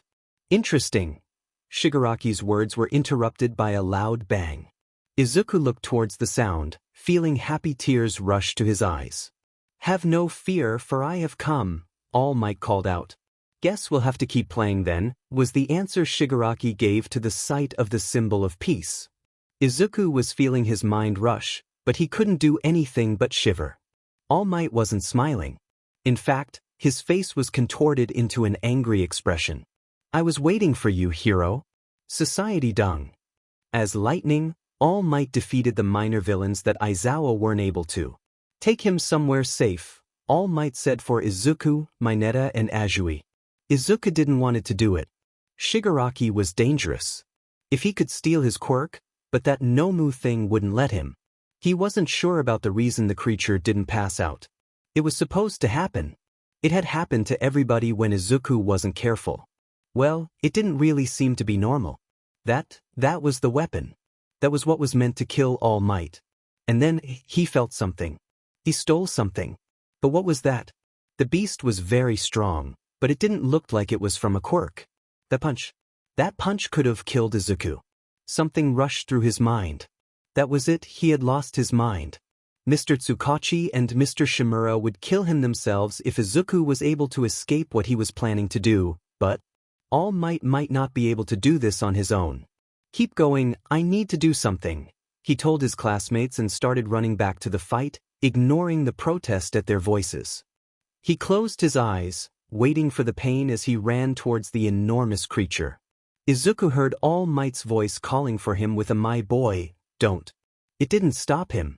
And when he felt his body being tossed away, he didn't feel any pain. He landed on the ground, a little clumsy. But, even though he felt a little dizzy from the rapid movement, he wasn't hurt. Was that some kind of pain resistance? If it were, he should have at least one broken bone. But he didn't. No, it was something else. Something more like shock absorption. What? Shigaraki said while Izuku smiled looking at his hands. That's his quirk, right? Izuku asked, feeling glee rushing through his body. That would be interesting. How do you? Shigaraki started itching his neck again. That guy needed serious help. Oh. The villain stopped the scratches while looking at the kid. If Izuku could see his face, it would have been a lot easier to understand what he was doing. Kurogyri, retreat. Not now, you fuckface. Kacchan's voice screamed while he directed some explosions towards the mist guy. All Might took the gap to punch the Nomu in the stomach. Its screams filled the area, horribly painful. Without his shock absorption. Let's end this, All Might said while he punched and then got ready to toss the Nomu on the ground. Suddenly a gate opened right beneath his feet. Another one had opened right at their side. Tashinori saw his body being trapped by a lethal warp gate. He needed to get out of it before the villain closed it, or else. He needed to be alive. He wasn't finished with his responsibilities yet. But that BSTRD was poking at his injury. And it hurt like hell. All Might, Izuku started running towards him. He couldn't steal the warp gate now. If he did it, it could close. But he didn't even look like it had a body. Piss us off, Deku, Katsuki said, projecting himself up front with his explosions. But instead of going towards All Might, he went to the Kurogyri guy. Try to close the DMN gate and your face is gone. Only now Izuku saw what Katsuki was doing. He was holding the mist guy that apparently did have a body. It was now time for Todoroki, whom Izuku hadn't realized had gotten there, to freeze the Nomu's right arm and leg. Tashinori used all the strength he had in his body to get out of the hole. That creature couldn't move now. It was everything he could do to avoid dying. But the creature wasn't immobilized for long. Actually, the members that had been frozen and actually fallen off his body started to grow again. Everybody go away. Now. Tashinori used every single bit of authority he had in his voice to make the kids listen to him. Wasn't his quirk shock absorption? No one said it was the only one. Izuku felt something weird. How did that beast had more than one quirk? Like, he knew it wasn't impossible, his own quirk being the living proof, but still, how? Did somebody had some sort of quirk that allowed this to happen? Just like his? What the hell was he thinking? It was impossible. It must be something similar, like what? Izuku shook his head. He didn't want it to think about it. Not now. He started walking away, slowly, a bit confused. The Nomu started rushing towards Katsuki. In less than a second the blonde was already by his side, a weird look in his face, and All Might was fighting the beast again. Kirishima, Todoroki, Katsuki and Izuku were now watching the brutal confrontation. All Might would win. He always did. Izuku wasn't even able to see the punches. Everything was too fast. The only thing that told him All Might was actually doing something were the agonizing screams the beast let out. In a finishing blow, All Might threw the Nomu out of the USJ, opening a hole at the ceiling. It looks like this came right out of an American comic book, Kirishima said with a shocked look at his face. Katsuki froze at the idea of that being the power of the #1 hero. So brutal. Tashinori, on the other hand, felt no strength emanating from his body.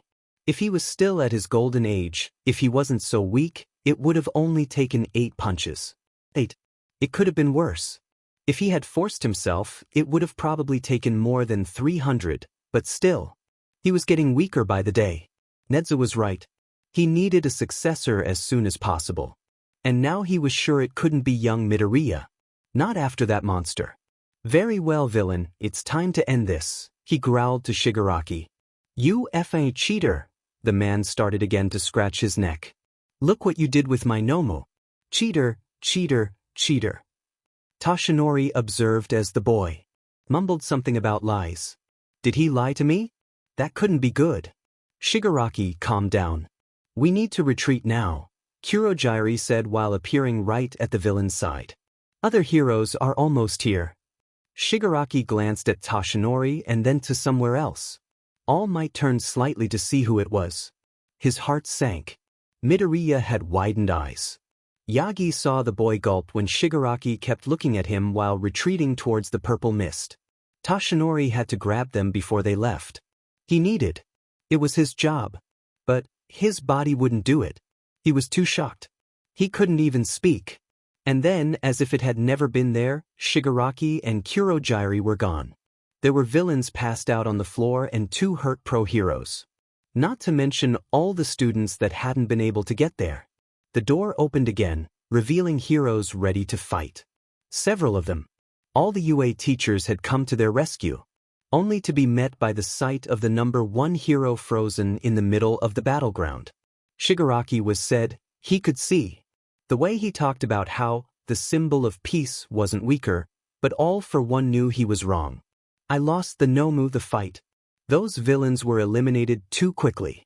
Those kids' levels are higher than I expected. Yes, I see we may have underestimated their powers, he admitted with a bitter taste in his mouth. The Nomu was a conjoint work of mine and the professor. After all the hard work to make him able to fight All Might, we'll just deal with it later. Power, yes, Shigaraki started talking again. There was this really peculiar kid there, it may pique your interest. All for one listened to his pupil talking about the kid with hatred in his voice. He was sure that, if he had any hair on his body, they would have stood up. Izuku couldn't stop cracking his knuckles, or at least trying to since it had already been a few minutes. The heroes went to the other zones to help rescue the other students. A few of them had already returned, but Izuku couldn't stop feeling this weird twist in his stomach. Did that have something to do with that villain staring at him? He shook his head. Stop thinking about it. You're probably like that because you stole 2 quirks. Would he be able to give them back? It felt wrong to keep them. Hey, Midoriya, are you okay? Hound Dog's voice reached him and Izuku tried looking as calm as possible. And failed miserably. Why wouldn't it be? Like, I know we've been attacked by this bunch of villains and all, but I'm fine. Just fine. Hound Dog showed him a skeptical expression, but decided not to push him. You should get out now, the hero continued. The police are out there and Detective Tsugauchi was looking for you. Sure. Izuku cursed mentally at BGMI for making his voice sound like a dying goose, but he just kept walking as fast as possible towards the exit. He had no idea Mr. Tsugauchi's name would make him so happy. Kid, Tsugauchi sounded utterly relieved. Thank God you're okay. You should thank All Might for that actually, Izuku replied while Tsugauchi gave him a tight hug. The boy enjoyed the affection for a moment, before looking at the man's eyes.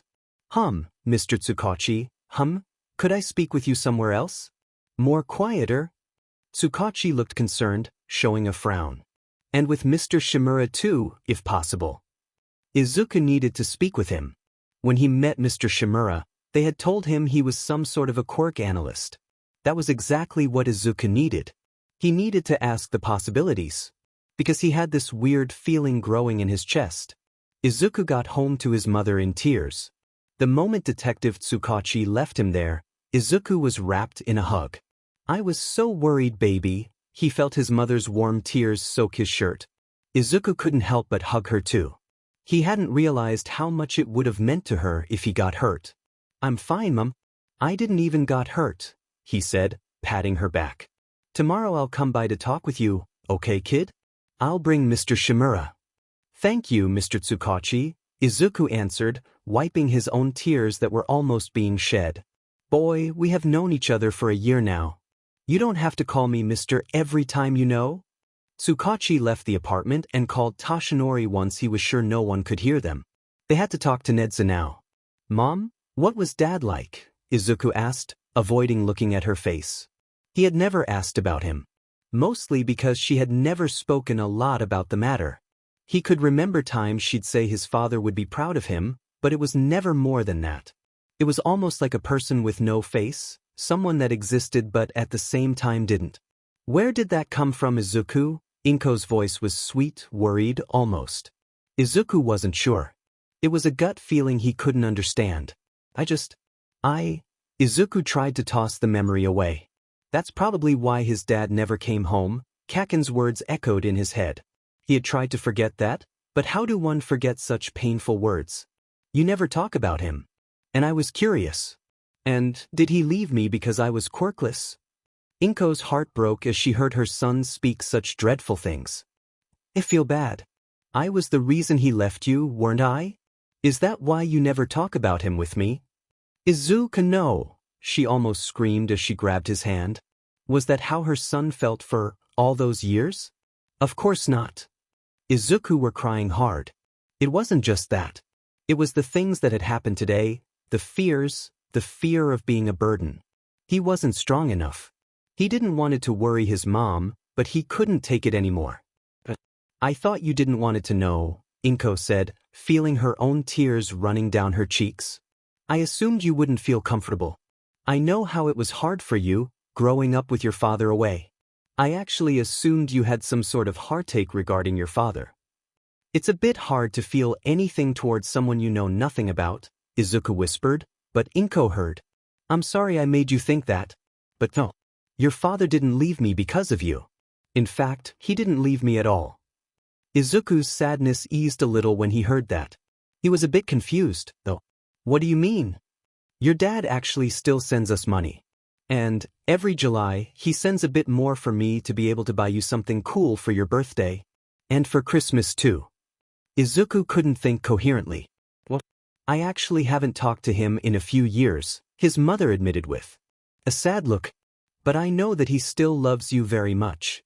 He cares for me? Izuku didn't hold back the tears that fell from his eyes. Yes, baby, his mom caressed his cheeks while both of them cried silently. I know he does.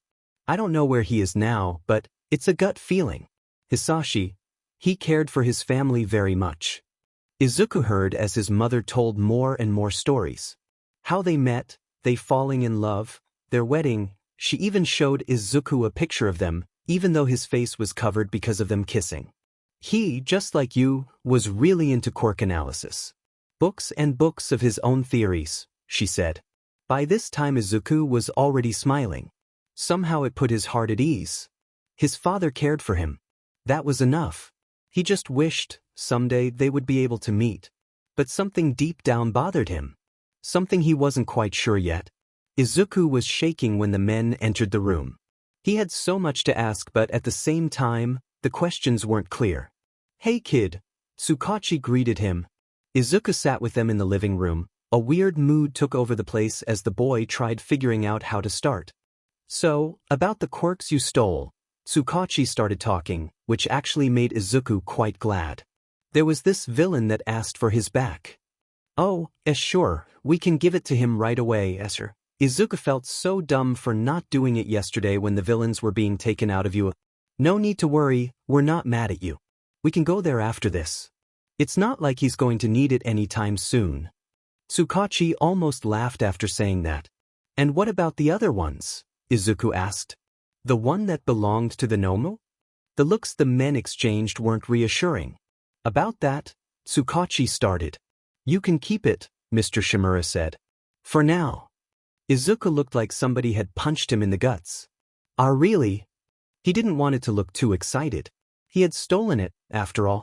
The police actually think it is the best, Tsugauchi said. He is strong and already has a regeneration quirk. If he had another that gave him shock absorption, it would be dangerous. But they entrusted me with keeping it. Izuku wasn't sure if he felt pride or fear. Well, it was the logical choice.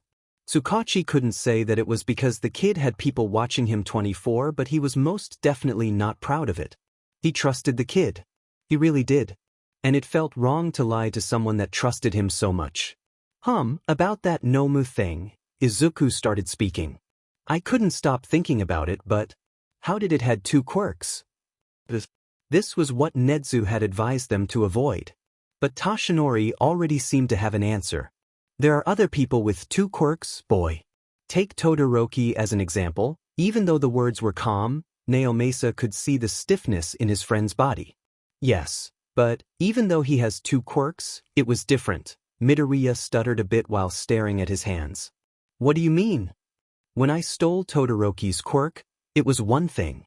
Like, there were 2 sides of it, but I stole it together. Izuku hoped it was making sense, but the men's faces were blank. But when I stole that Nomu's quirk, only one came. They were silent for a long time. My Midoriya, Mr. Shimura called. Quirks are unpredictable. Yes, they were. Izuku knew about it a lot from searching on the internet. Quirks' origins are unsure. We don't know the limitations. And there are theories about the future, right? How quirks get too powerful? Izuku nodded, agreeing. So, a creature having 2 quirks, it is possible. He knew it. He knew it could be just anything. I beg you to not think about it too much, Tashinori was worried. He couldn't deny it. But he didn't thought it would be like this. He wasn't afraid of the kid turning evil. No, far from that. He was afraid the kid would get hurt.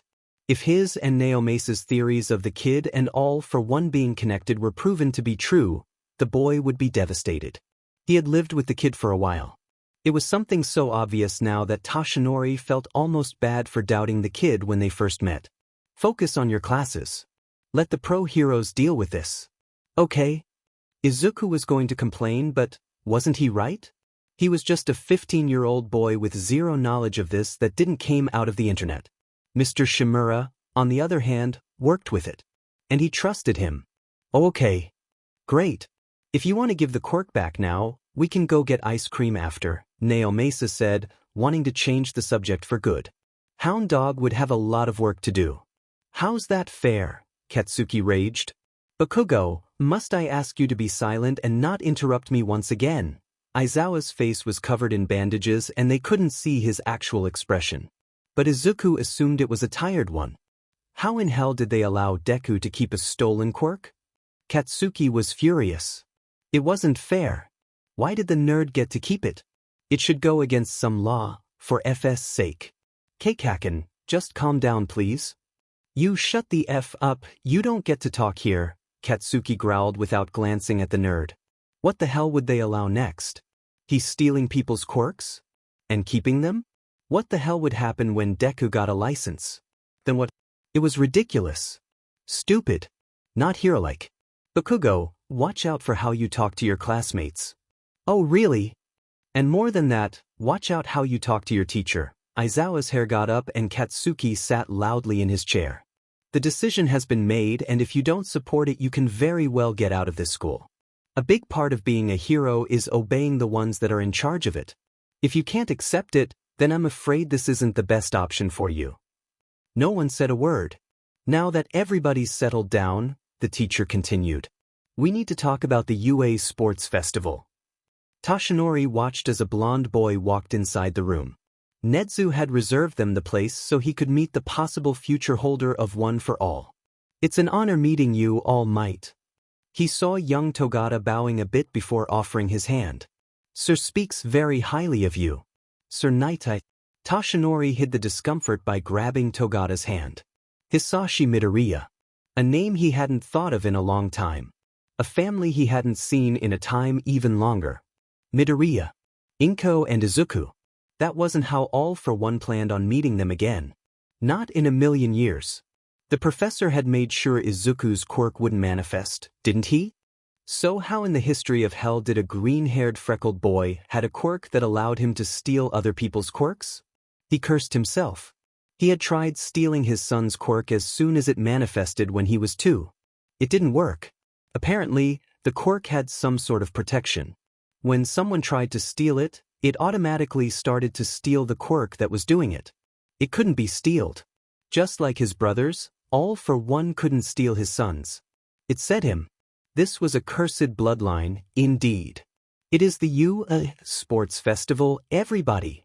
Present Mick's screechy voice echoed through the room. The speakers weren't loud, but the silence made it seem almost deafening. Izuku was a bit anxious, to say the least. Tsugauchi and Mr. Shimura had told him he didn't need to worry about winning. But he wanted to. He wanted to win, show everybody he was good enough. But how was he going to do that? He was going to compete against the entire school.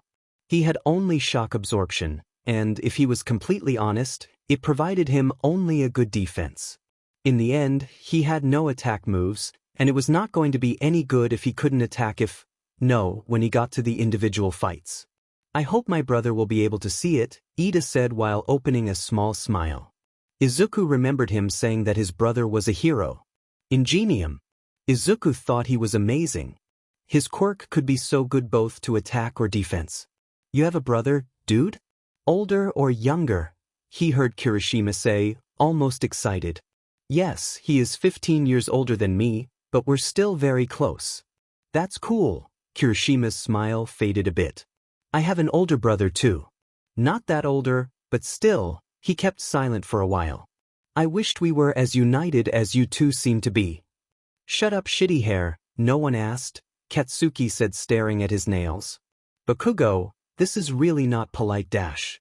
Well, it isn't polite to toss your family problems in the middle of a conversation neither, so I don't care, he interrupted Ida. No, that's fine really, Kirishima said, smiling again. There's no problem between us, he lives in another city. So I can't see him quite often. No one seemed to know what to say now. The tension was building up by the second.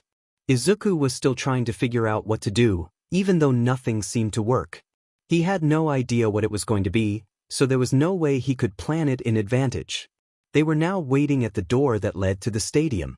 They heard the muffled cheers on the outside that were definitely terrifying.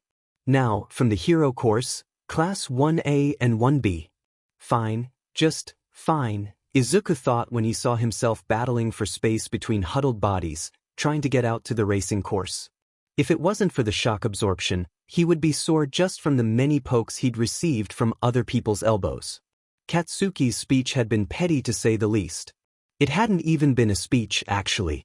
Could they consider a phrase a speech? Not likely. But he hadn't been the only one to dislike it. No one appreciated it. Well, he shouldn't think about it now. He had a race to win. Or at least try to. Todoroki had the lead, which didn't come as a surprise since Izuku knew he was good at it. He had finished second at the entrance exams race, hadn't he? Not only that, but the majority of the contestants weren't from the hero course nor had quirk training, so it gave the 40 hero course students some advantage. Izuku looked around to see the other participants. Katsuki, Kirishima and Yaoyorozu came after Todoroki. There was also a guy being carried. What? It must be quirk-related, but still. So many quirks and possibilities. No. Not stealing anything. Not now. These people had no advantage whatsoever, so Izuku needed to use his physical abilities. Suddenly, several giant robots appeared. What in the actual hell was that? Izuku knew the sports festival was brutal, but when he saw it from a small TV, it didn't seem that bad. The robots from the entrance exam, someone said. The what? If those were at the public exam? Izuku was just glad he had been able to pass the recommendation one. Izuku saw Todoroki freezing the robots without even sweating. He needed to find a way to pass it. Quickly. He didn't want it to fail at this on national television. It'd be too humiliating. The robots crashed as Izuku started running. By miracle he was able to stop a few centimeters away from the place the last robot had landed, closing his eyes when the dust on the ground raised due to the impact. He got scared when Kirishima just appeared from inside the robot. Did it crash on top of him? That couldn't have been very pleasant. Lucky him for having a hardening quirk. Izuku needed to be careful or else. He actually didn't. He didn't get hurt. Yeah, his quirk absorption had a limit, but he doubted he could surpass it easily. The 2 punches that thing had given him were really strong, but he hadn't had any side effects. Izuku glanced at a piece of the robot that had just detached from the machine and was now laying right in front of him. It was a metal board, a bit heavy, but nothing he couldn't handle. Izuku grinned. This was going to be fun. So, why aren't you watching the third-year competition? Nezu's voice was sweet, just as his expression, but Tashinori didn't trust it. He knew the principal too well. I am a first-year teacher, so it's more than logical for me to watch their competition, Yagi coughed. So it has nothing to do with the fact that Midoriya is a first-year student? Absolutely nothing to do with it. You've always been a terrible liar, Yagi, Nezu said, making Tashinori cough a bit of blood. Sorry.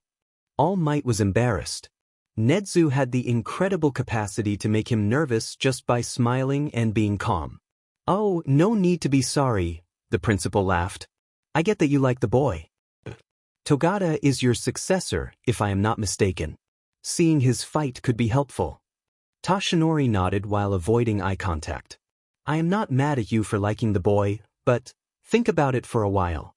I can't force you to give him the power, of course. It is your legacy. If you choose to give it to somebody else, I will respect it, Nedu kept talking. But you asked for my opinion. And even though having one for all and all for one in the same person would make them powerful, it would also be very dangerous. Dangerous? For the kid, Tashinori's heartbeat fastened. Dangerous for everybody, actually. When Izuku thought about making an explosion that would toss him at the other side of the camp, it seemed like a good idea. He hadn't thought about the getting on the ground part. Starting to become a habit? Hound Dog's voice played in his head.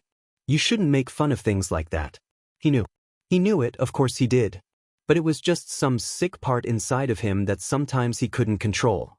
The boy didn't remember it before the thing, but ever since then it had started to grow. Little by little. But it actually didn't bother him. Izuku was now side by side with Todoroki and Katsuki. He couldn't land now, it would mean that he would lose his position. He wanted to win this. The boy used both Katsuki's and Todoroki's back to keep himself stable and then twisted his body to the front and used the momentum to hit the piece of metal on the ground. The impact was going to activate landmines, giving him the impulse he needed to keep on going. Izuku just needed to make sure to keep his body in a position that would allow him to start running as soon as he hit the ground. The explosion not only made him advance, but it also made Todoroki and Katsuki slow down their pace. Izuku fell a few meters forward, making sure to bend his knees as Mr. Shimura had taught him. He realized, mid-fall, that it wasn't going to be enough. The boy rolled over his shoulders to avoid slowing down as much as possible. That was the best option. When he got up, Izuku could see the entrance. Even though he couldn't hear very well, his heart was beating so hard that it reached his ears, muffling any other sounds. The moment he entered the stadium, the screams were so loud it was impossible not to hear them. Seeing it from the TV was nothing like actually being there.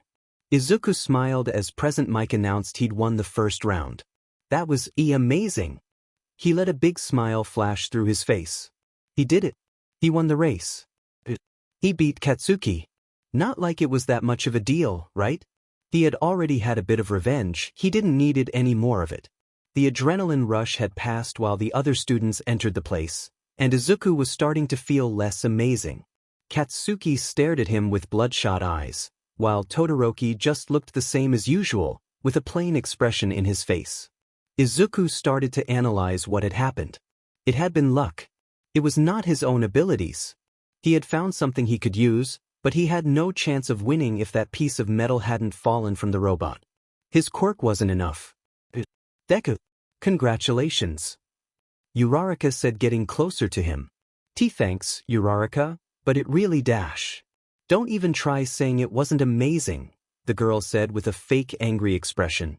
Izuku smiled a bit embarrassed. Uraraka had been a good friend for him since day one. They had lunch together with Ida, and it was actually the first time Izuku actually felt what it was like to have friends. The talk with Nedu popped up in his head. He was right in the end. Having friends, real friends that didn't scream at him nor look down on him, it was really good. Very well, let's begin the second round. Midnight's voice was loud and clear. And the second event is, it seemed like everybody had held their breaths. Izuku nibbled at his lower lip. There were 42 students going to the second round. It was usually a group activity, so Izuku wouldn't have to trust only in his power. As long as he had a team with quirks that matched, things would be fine. Cavalry battle. All for one couldn't be more grateful for having a quirk that allowed him to see. It had been a recent acquisition.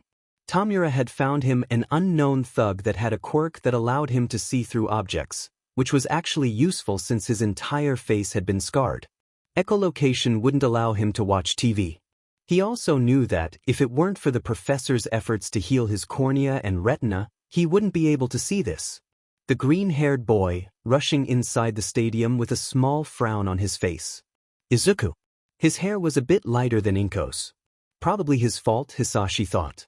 But his eyes, just like hers. Beautiful viridian orbs. He was amazed by his son's quick thinking. A prodigy, he needed to admit. The boy had potential to become one of the greatest minds in history. If only he'd inherited Inko's quirk, things would have been easier. For both of them. Just when Izuku thought none of this could get any worse, it did. 10 million points. That's what he'd earned from coming in first place. It was ridiculous. They could have very well had just handed him a venomous snake and asked him to go make some friends. Obviously no one wanted to pair with him. It would be easier to steal someone else's headband than keep yours during the 15 minutes. Izuku had just started biting his nails when Uraraka approached him. The girl had been so silent that Izuku almost screamed when she touched his shoulder. "Is everything okay?" She sounded almost confused. "Yeah, sure, everything's good," Izuku answered, putting his hand right over his heart. "You just scared me a bit." "Sorry." The boy mumbled something that Uraraka couldn't quite understand, but she just ignored it. "At least we can call Ida, right? His quirk can be helpful." "Sure." "Yeah, of course. Ida was their friend. Of course he would help them." Izuku and Uraraka rushed towards the boy. Midoriya was starting to plan the things. Yeah. With Uraraka's quirk and Ida's, they could go fast. Everything would be fine. Everything crumbled in seconds. "I'm sorry to disappoint you, but I don't want to depend on you for everything, Midoriya." Izuku felt like his dreams were crushed. What in the actual hell was he going to do now? Everything just felt off. If his own friend didn't want to pair with him, what was he going to do? Yeah, he didn't needed 4 people on his team, but if it were only him and Uraraka it was not going to work. Izuku only realized he was mumbling when a weird-looking girl appeared right beside him and said it. Izuku was mortified. "I am Mei Hatsum from the support course. I don't know you, but I want to use you." Izuku wasn't sure how to answer that, but at least she was straightforward. "If you're the number one, then it means the eyes will be on you the entire time. That way I can show my babies to the big companies." "Babies?" Uraraka seemed confused. "You're also going to have some advantage since you'll be able to use some support items." This was starting to sound more appealing. "I brought a lot of them, surely there'll be something useful." The girl started showing them what she'd brought. One of the items caught Izuku's eyes. Were those jetpacks? They kind of resembled air jets once. Izuku loved him, he was such an amazing hero. The plan was starting to form. All he needed now. Shoto was boiling with rage. He knew that pile of flaming garbage would be there, of course, but seeing him, well, it made his hatred swell. He had decided on never using his left side a long time ago. He wouldn't give that man the satisfaction of seeing it. He glanced at the hero with a bored expression. Shoto saw how NG frowned a bit with this. It was enough. He looked back at his team. He remembered Yaoyorozu from the entrance exam and knew she had a useful quirk. Ida's quirk was also helpful, and Kaminari's, yes, he would win this and show how he didn't need his fire side. Start. Izuku knew the majority of the teams would go straight towards him, but he at least thought they would have a bit more time to dodge. He was at the left side of the horse, Tokoyami was at the right and Hatsum at the front, leaving Uraraka being the knight. They couldn't touch the ground, Izuku knew, but there was nothing that forbade them to float. Uraraka said she couldn't use her quirk in herself a lot, which made the jetpack come in handy. She could fly with them all, making them float, and if they suddenly needed to detach, she would still be able to fly, protecting their headband without risking them falling to the ground. It was almost perfect. Izuku could only be at the side because of the shock absorption. Lucky him, right?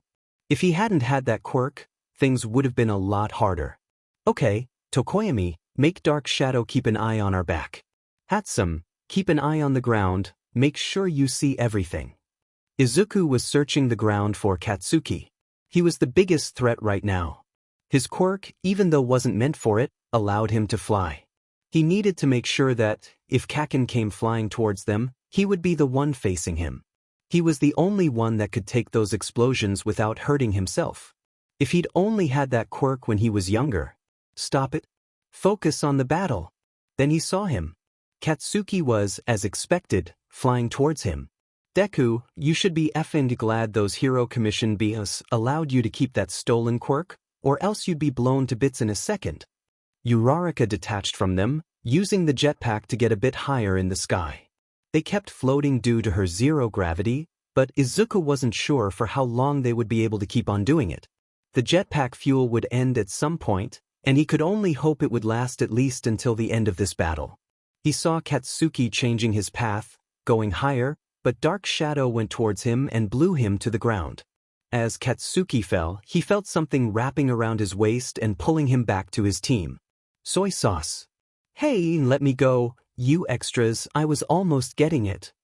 Hold on, Bakugo, you wouldn't be able to pass Dark Shadow like that, Kirishima said while Katsuki adjusted himself. Katsuki was going to yell at him, but he stopped when he felt something being ripped off his head. You from Class A are all a bunch of fools. The blonde guy had a smirk in his face. Go F yourself, you BT. I'll kill you, Katsuki was getting said. Who the F did that idiot thought he was? Did he think he was better than Katsuki? The moment Midnight told us that the race was going to be the first competition, it was obvious that they weren't going to drastically decrease the number of competitors. Haven't you thought about it? Oh, that fucker was asking to be hit. I estimated the number of people that were going to the next round and then just made sure to stay amidst them. He snorted a biff before rolling his eyes and facing Katsuki. A provisory leadership, so ridiculous. That was it. Kirishima, I'm going to kill this fucker, he said, hitting the boy's head as a way to tell him to go chase them. W8, Bakugo. Go. Now. The moment Katsuki got closer to the extra, he got ready to blow that presumptuous face. He didn't care if it hurt, that shithead deserved it. But he never did it. In fact, the moment he heard the explosion coming from the other guy's hand, Katsuki froze. You have a really good quirk, I must admit, the guy smiled widely now. No FING way. It didn't happen again, it couldn't be happening again. Katsuki choked on air, feeling like his head was getting lighter and bubbly. His quirk? He was powerless now. It was just like that time. The weird looks his classmates shot at him, he could feel them. Burning at the back of his neck, doubting his abilities. The sensation of drowning in thin air. Why was he feeling dizzy? He was weak. His body was getting weaker. His muscles weren't able to keep him steady. He couldn't fail this. He couldn't. But mine is better. Why the F? Was Katsuki's throat in pain he didn't know. The last thing he saw was his eyesight getting darker and darker until he felt numb and lost his consciousness. Izuku wasn't sure if he had seen it right the first time. But a few seconds later Kacchan was being taken by his teammates to Midnight. Was he hit by a quirk? Was that even allowed? Midnight told them they couldn't make other teams be disqualified, so if that's what's happened, the other team should also be disqualified. But they weren't. Katsuki had fainted. That was something Izuku had never thought he'd see in his entire life. Oh no! Uraraka cried as she felt the jetpack starting to lower its power. They had lasted up there for 10 minutes. Which meant there was still 5 minutes to go. And he was sure that the groups that had been ignoring them until now would come with everything they had. Uraraka, we'll get down. We need you to stay up as much as possible, okay?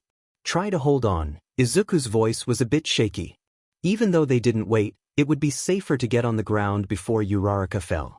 If they waited until the last second, she would fall right to the ground, without her horse to protect her, with several teams eager to get that headband and going against rules that said the horseman couldn't touch it.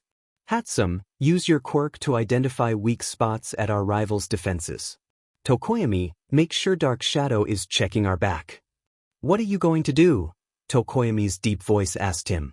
I'm the punching bag. Izuku thought he could endure a bit.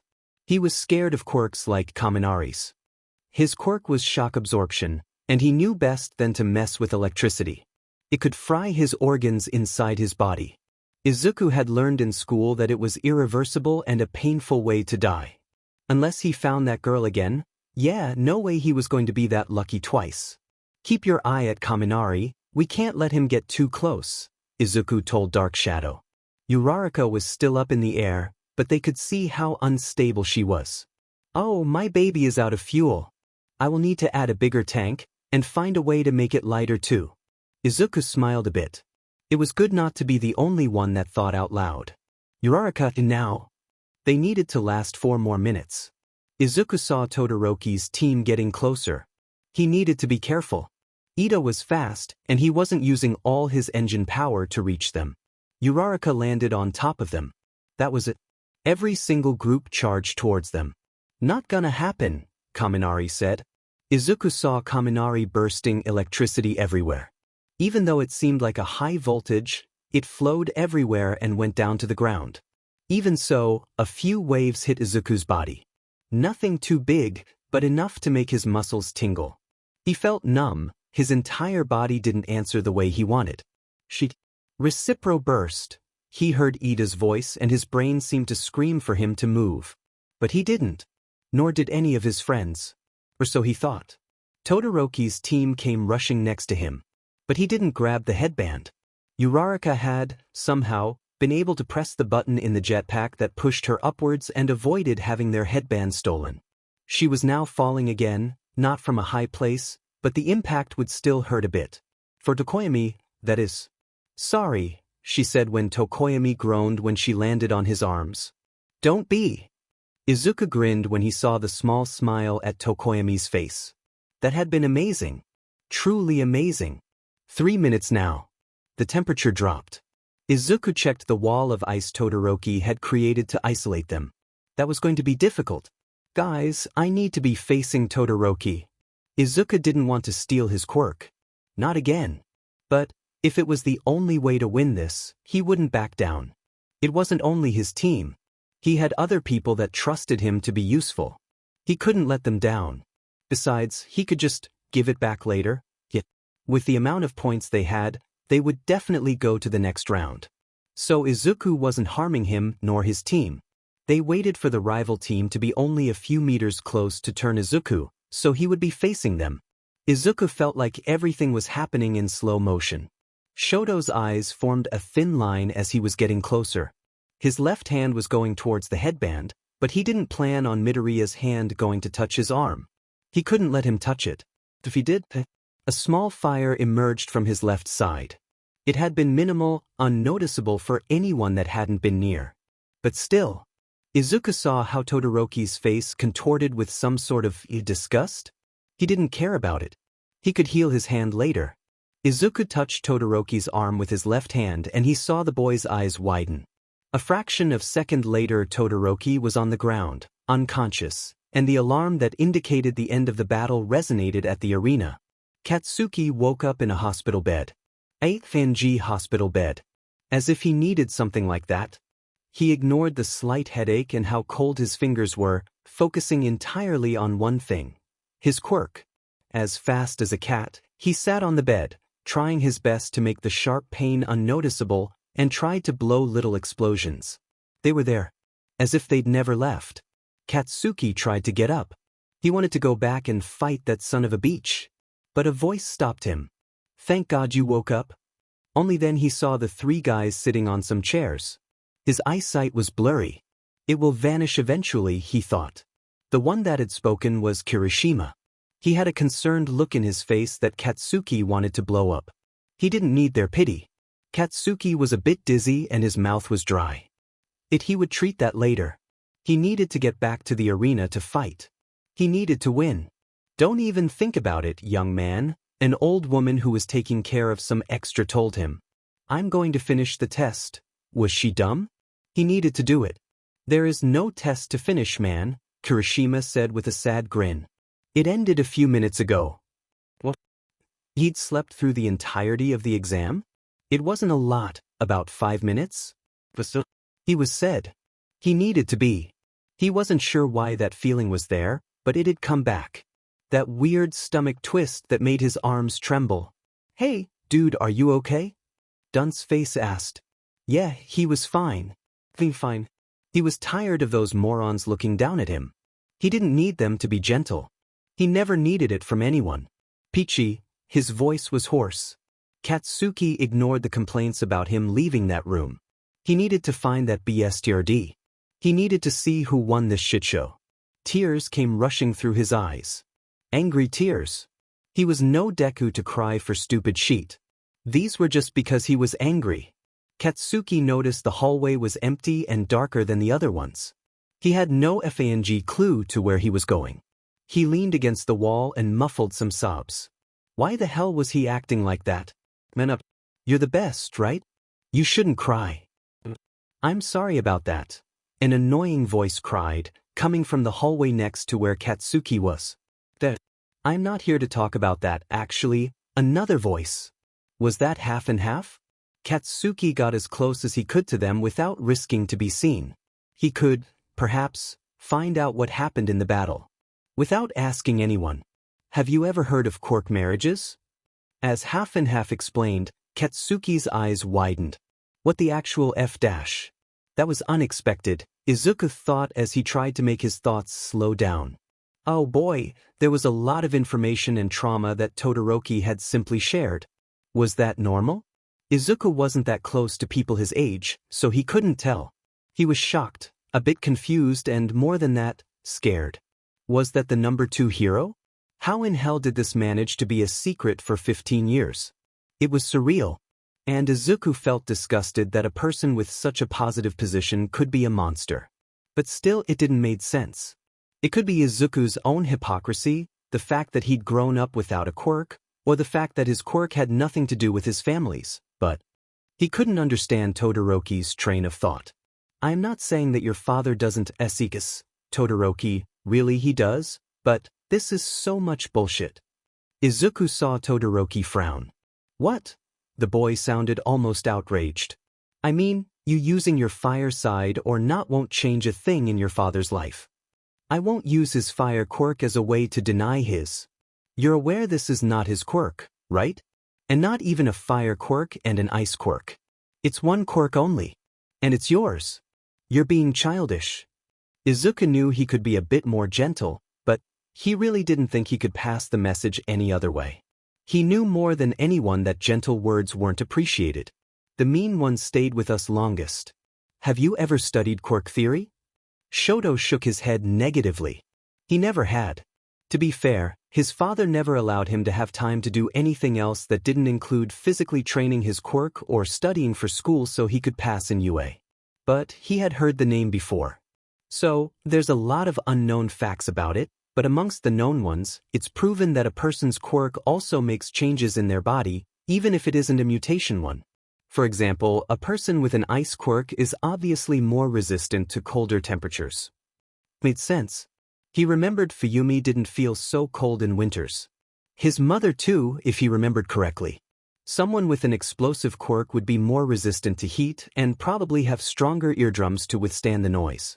A person with an intelligence quirk would have a bigger brain and their heart would be faster so the brain has the proper amount of oxygen. Honestly, I can go for hours about it. But then we have you. Shoto wanted to go away. He wasn't sure why, but hearing someone using scientific facts to explain why he was being so childish wasn't pleasant. Your quirk has both ice and fire. If I had to assume based on what I experienced, you don't have natural temperature resistance. Shoto also knew he was right. He hoped that no one noticed how his body was cold after he created the ice wall, but Izuku had actually used the quirk.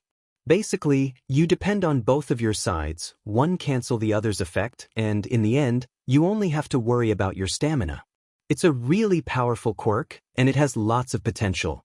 If used correctly. Izuku saw how the boy avoided looking at his face. He had never thought he could speak with such authority. Maybe it had been the year consulting with Hound Dog. Maybe it had been the love and support of Tsugauchi and Mr. Shimura. He wouldn't know. But it was like there was something in his chest, something that told him he could talk about quirks. Maybe it was just because he had it as a hobby. He would never know. And he, honestly, didn't care. I'm not an expert, honestly. I've always liked to study quirks, and I like the theories. You have the right to be upset or even mad at me, but really, the only person that gets hurt from this is you. Izuku swallowed hard, feeling a bit anxious all of a sudden. And I think you should ponder if that's the best way to make your father angry. Izuku saw Todoroki nod and walk away, not even bothering to say something back. He really should let him go. It wouldn't be mature of him. But his mouth betrayed him. And, Todoroki, I'll go all out next round. I hope you do the same. If you don't, it will be awfully easy to beat your butt. Izuku felt relief rushing through his body as he saw Todoroki grin slightly.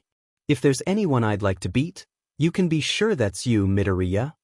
The phone rang thrice before the person on the other side picked it up. Hello. Can you talk right now? Kurogyari asked without glancing away from the television.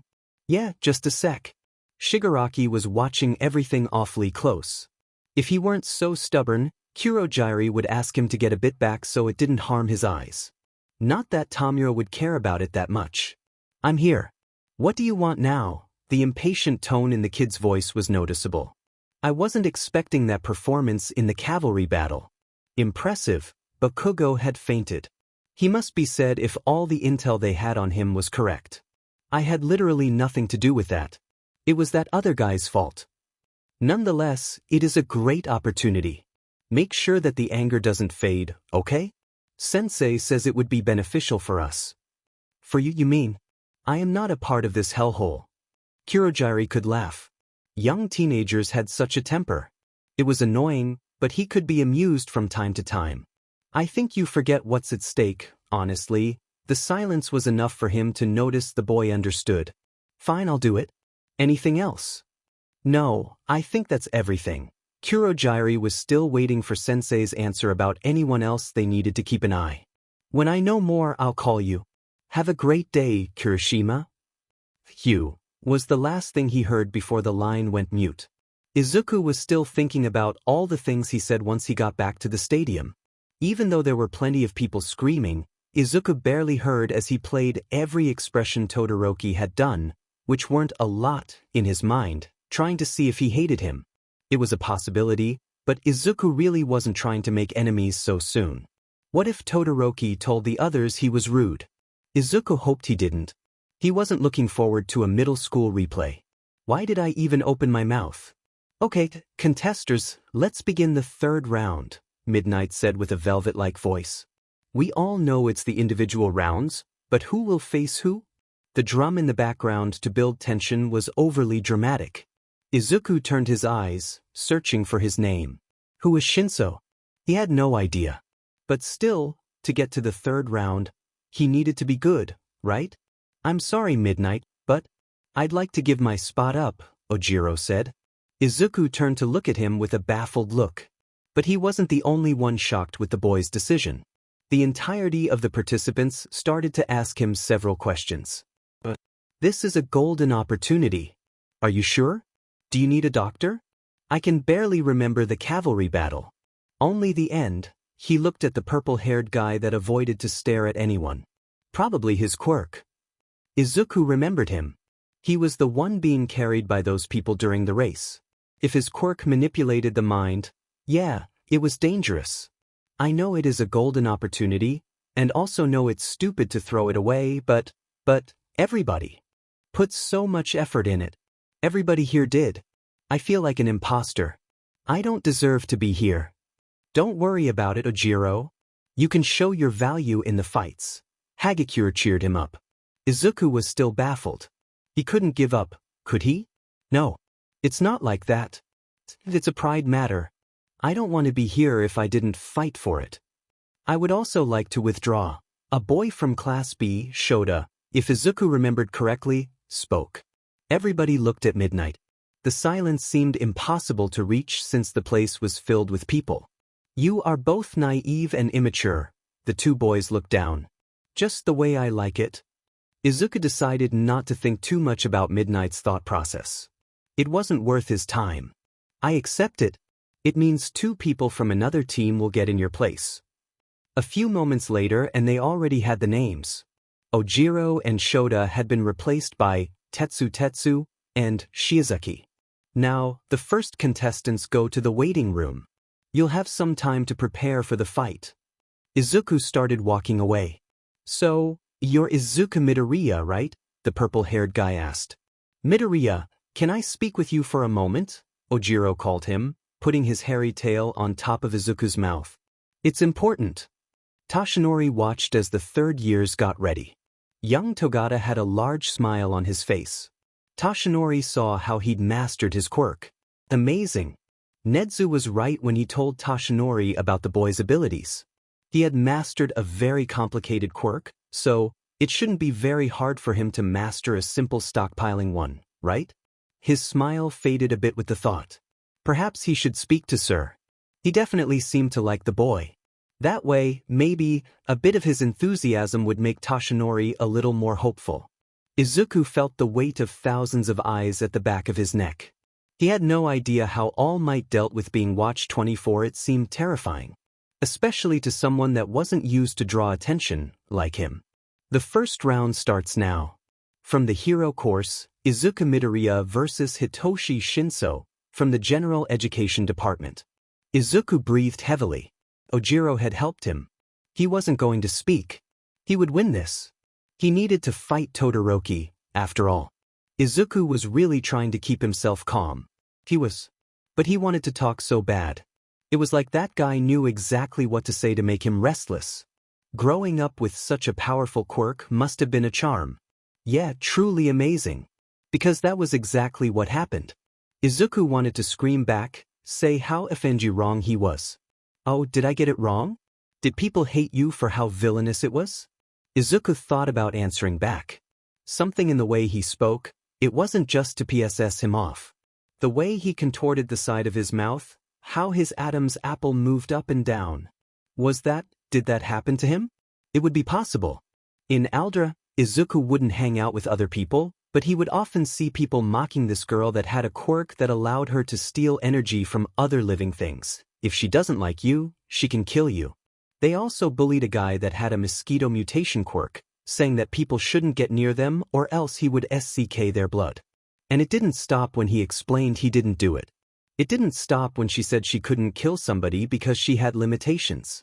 The bias was there, not only to quirkless people, but to all of those who had quirks that weren't pretty, flashy, or inherently good. Anything that didn't match the hero standard was immediately targeted as unworthy, evil, or bad. It was sad. But in the end, that was how society worked. And at SCKD, Izuku closed his eyes. He needed to focus on the fight or else he would end up opening his mouth. He felt bad about ending this, but he wanted to win. Even though he sympathized with Shinso, he couldn't lose because of that. Even though Izuku hadn't had much training, he was probably stronger than the other guy. He had more muscle and probably knew more moves. That could also be the reason why the purple-haired guy was keeping his distance. It would be easy, which only made things worse. Izuku rushed towards the guy.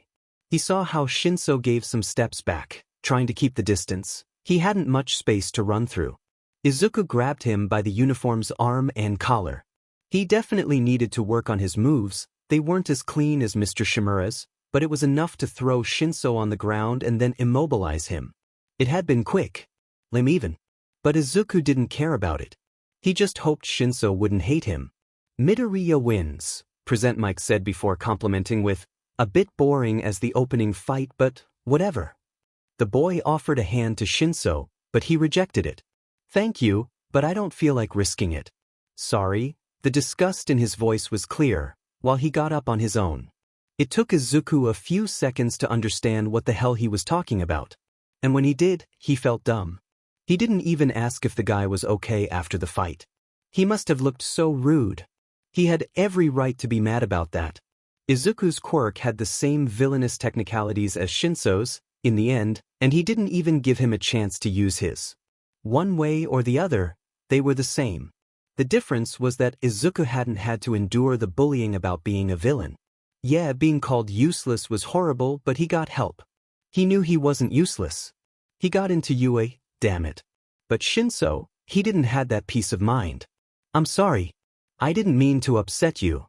Shinso nodded his head as he started to get out of the arena. Hey, the guy stared at him. I don't think you have a villainous quirk. Shinso laughed shortly, which sounded more like a cough, while Izuku started walking towards him. Thanks, but I think you might be the only one. Well, then the other ones are stupid. Shinso seemed confused as they started to walk together, getting inside the building. Your quirk doesn't define you, Izuku said. In the end, a villainous quirk is the one that's used to do evil things. If you use yours for good, then it isn't bad. Nor villainous. It was true. Izuku had never given it much of a thought, but there was a reason he trembled a bit whenever he heard explosions. Even so, That had been a quirk that everyone believed was perfect for a hero. Itoshi smiled. A small smile. But, if he was going to be honest, probably the most sincere one he had shown in a long time. Katsuki didn't watch the first fight. Actually wasn't planning on watching any of that sheet, but Kirishima basically dragged him. Even when Katsuki blew his side, he just hardened the skin and kept pulling the blonde. I don't want to watch those extras fight, let me go. Ijiro faked a smile. Come on man, it's going to be fun. Ijiro didn't want to do it. He really didn't. Kurogiri was right. He was FNG right. There was too much to risk. He needed to make Bakugo angry. For what? He honestly didn't know. He didn't ask. It would be too much to handle. Too much to be able to keep his bright face. It was almost unbearable normally, so he really didn't need to know what the hell those BS artists were going to do. Somehow, it made him feel less guilty. And he felt a hypocrite for it. The second fight had been Kaminari versus Kaibara. The Class B student had a quirk that allowed him to make any part of his body rotate like a drill. Izuku thought Kaminari had a good chance of winning. But in the end he didn't. Kaibara used the electricity rushing through his muscles to make the rotations faster. He ended up giving Kaminari a punch in the guts. Izuku just saw while a short-circuited Kaminari groaned from the probably more painful than usual blow. That couldn't possibly be good to his brain. Unless his body already predicted it and it was the way he had found to not actually fry the boy's brain once he overused it, the possibilities were so interesting. Anyways, it didn't matter. It only meant that Izuku had to worry about Kaibara's quirk. A close combat one. Once again, Izuku was glad he had shock absorption. Perhaps he should ask for somebody else's quirk. Maybe some of his classmates would help. You're mumbling, Deku, Uraraka warned him. The boy laughed and started writing in his notebook about Kaibara's quirk. They were going against each other next round, so he wanted to have as many plans as possible. Izuku wasn't expecting the third round to be that quick. Kurwaro versus Minoma. The two of them from Class B. Kurwaro didn't even try. When Minoma made his hands bigger and threw the boy out of the boundaries, he just stared with a tired expression. What was his quirk? His name definitely had something to do with his skin tone, pitch black. Izuku wished he'd paid more attention to the other teams during the Cavalry battle. He could have sworn Minoma had another one, something explosive, or he had just seen it wrongly. He was too high up, anyway he could have mixed the things. Next fight was Aoyama versus Tetsu. Izuku tried to muffle a laugh. Those names really matched, huh? Not like he could say anything. His name was Midoriya. And he had green hair. It was weird to inherit his mother's name, but he had. And his father too. Unusual, definitely. Unfortunately, Aoyama had no chance against Tetsu.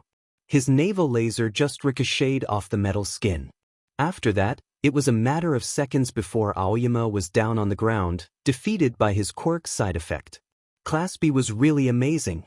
Obviously the crowd was getting impatient. They wanted real fights, not that. But then, the Yaoyorozu versus Tokoyami was just as bad. No one was expecting much about the Tsuburaba versus Shiozaki fight. But it had been quite something. It wasn't the best fight in the world, but the way Shiozaki's vines tried to reach Tsuburaba, just to hit the hardened air he had made, it was cool. In the end, the girl decided to be bold. She used some vines to deviate the attention and a few others went underground. How strong were they to be able to break through cement? Tsuburaba was immobilized by Shiozaki's vines, which made the girl win. Because of that, everybody was excited for the next round. Uraraka versus Hatsum.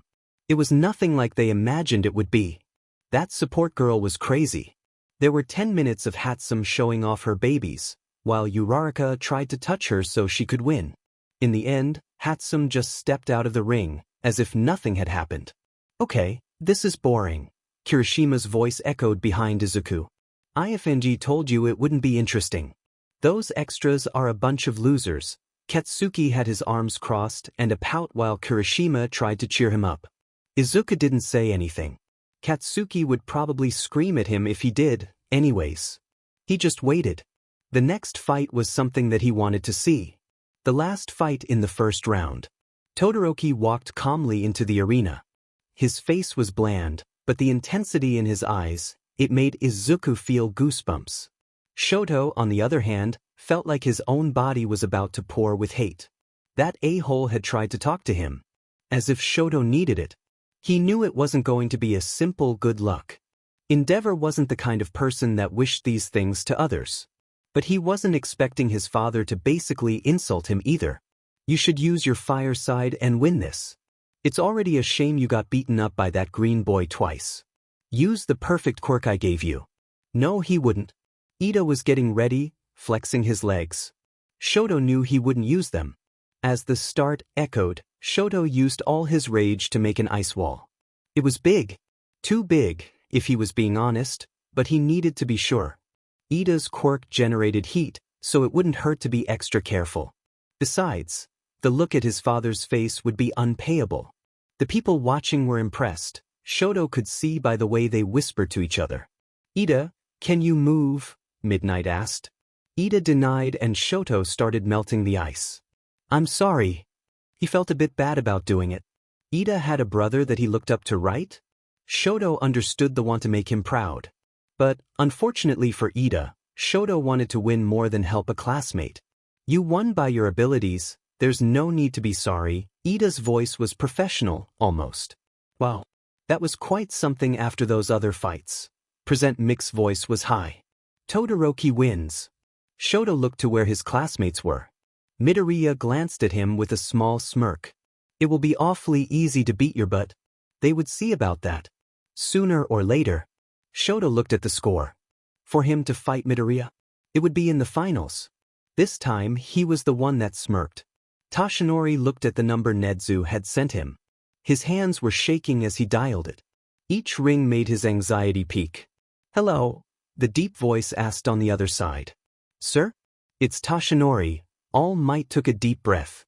It's been a long time, my friend. I was wondering if we could meet. Izuku was a bit worried. Not about the fight. He knew he had a high chance of winning. Kaibara's quirk was only good for direct attacks, and Izuku's quirk could end things in less than a second if that was the case. The thing was, he didn't want to use it.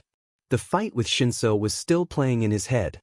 His quirk, it wasn't very hero-like.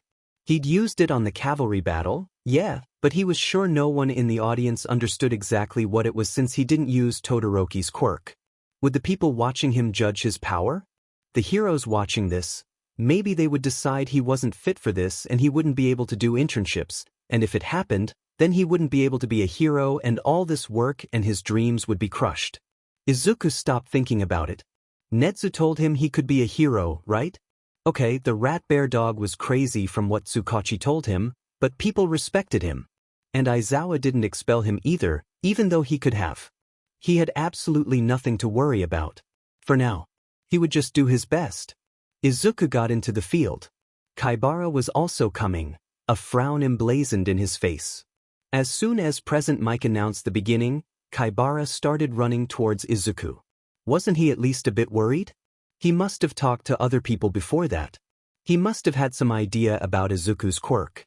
The first twirling punch was right on spot, hitting Izuku with everything. Painless but able to throw him a few steps back. Izuku had no idea how Kaibara's life was, but he must have had a lot of training in offensive martial arts. When Izuku was learning, Mr. Shimura had focused on defensive ones, which was helpful, but not good for individual fights. Especially with a quirk that allowed the person to escape immobilization easily. Thinking about it, the surprise element had been good for Kaibara. Izuku was a lot better at creating strategy. The more Kaibara waited and the more they fought, Izuku's chance of winning increased profusely. Kaibara charged again towards Izuku. His movements were predictable, giving the green-haired the chance to dodge to the side. Was he really repeating the movement? Izuku got down, sliding on the ground and pushing Kaibara's legs. If he could grab him by the shirt? Izuku got kicked in the chest. It wasn't a normal kick. Kaibara's feet were rotating and hit him with absurd strength, sending Izuku a few meters away. It hurt. A little bit. Actually, it couldn't be described as hurt. He just felt a little out of breath? Had he hit his limit? He hoped it wasn't it, but still, he knew nothing about this quirk. Perhaps he was just freaking out and it had nothing to do with it. Perhaps he was the one that held his breath out of habit. Izuku shook his head. He needed to finish this soon. Maybe it needed time to heal from the blows you took, even though it didn't hurt you. Like, it couldn't be that good, right? The stronger the quirk, the worse the drawback, if you thought logically. Maybe the blows that the Nomu gave him still impacted his body. Then he had the explosions. Izuku should have been more careful. Now he was starting to feel less amazing. What good would a useless quirk do? He needed to end this. But the only way he was going to be able to... Izuku breathed deeply. He needed to calm down. He couldn't let his body fill with adrenaline, it would make things harder. Izuku needed to touch Kaibara's skin. It would be easier if it wasn't twirling like a drill, but he'd find a way. Kaibara got closer. He had a focused look in his face, jaw clenched and a gleam in his eyes. Izuku dodged to the side. If he could touch his head. Kaibara realized what he was trying to do and instantly started to twirl it. It was scary, if Izuku was being honest. But now, he wasn't seeing properly. Izuku had the advantage. Izuku got down as Kaibara tried to hit him. He pulled Kaibara's pants hem up, exposing a small bit of skin that he'd be able to touch. Fortunately, Kaibara couldn't twirl his legs while standing, and that was what Izuku had been counting on. Izuku touched the light skin. The boy collapsed. The crowd cheered as Izuku got up. He gave Kaibara's quirk back to him as soon as Midnight announced his victory, his body feeling weirdly tired all of a sudden. In the dark room, All for One waited. The professor was on the other side of the screen, a shocked expression stamped at his face. I don't know how this is possible. I am sure his genes were damaged, I checked multiple times during his growth. If All for One didn't know how important that man was for his plan, he was pretty sure Kyudai Garaki would be already buried 6 feet down on the ground. But, there is something I found out. The man paused, trying to create some anticipation. Pathetic. About a year ago, the kid had to go to the hospital. Apparently he had been attacked by a villain. He was bleeding a lot, and needed to get some stitches. They did some blood tests and apparently, the quirk genes were right there, fixed, as if nothing happened. Hisashi's blood boiled with rage. A villain attack? Do you know who that man was? Do you know if he was arrested? Yes, he was. His name is Rikitsum. He was arrested, yes, but he is now free. It wasn't a long sentence. Good. He ended the call. Hisashi needed Tamura to do one thing for him. A simple kidnap. With Kurogiri's help it would be easy. He needed to talk to this some person. Maybe more than just talk. He couldn't help it. Family was so important. Hisashi just needed to make sure he could protect his own. After all, being a villain didn't mean he was heartless. Izuku was confused in the beginning. How did Monoma had the same quirk as Kaibara? The answer was obvious after he thought about it a little more. Copying. Izuku was freaking out. It seemed such an amazing quirk. Did it have a limit of how many quirks he could copy? Could he use more than one at the same time? Did it have a time limit? Izuku was so excited for the next round. He wanted to ask so many questions. What if he stole Monoma's quirk? What if Monoma copied his quirk? If it happened and it had a time limit, did Monoma keep the quirks he stole or did they vanish? It could be dangerous to test it, but there were so many possibilities. Izuku was just amazed. He couldn't remember the last time he was so excited to find out about someone else's quirk. He just wished that, if he fought with Monoma, it would end with no hard feelings. He had so much to ask. Monoma kept charging towards Tetsu, hitting him with everything he had. The fight was still at the first 3 minutes, but Izuku could see Monoma's impatience. Tetsu's steel skin creaked. Izuku couldn't hear what the boys were talking about, but he could see Tetsu's skin crack, a bit of blood coming out of the wound. For the first time, someone actually gave up during the fight.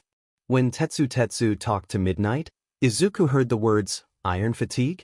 It must be his quirk's weakness then. Even though he felt bad for Tetsu, Izuku couldn't contain his own excitement. He would get a chance to talk to Monoma.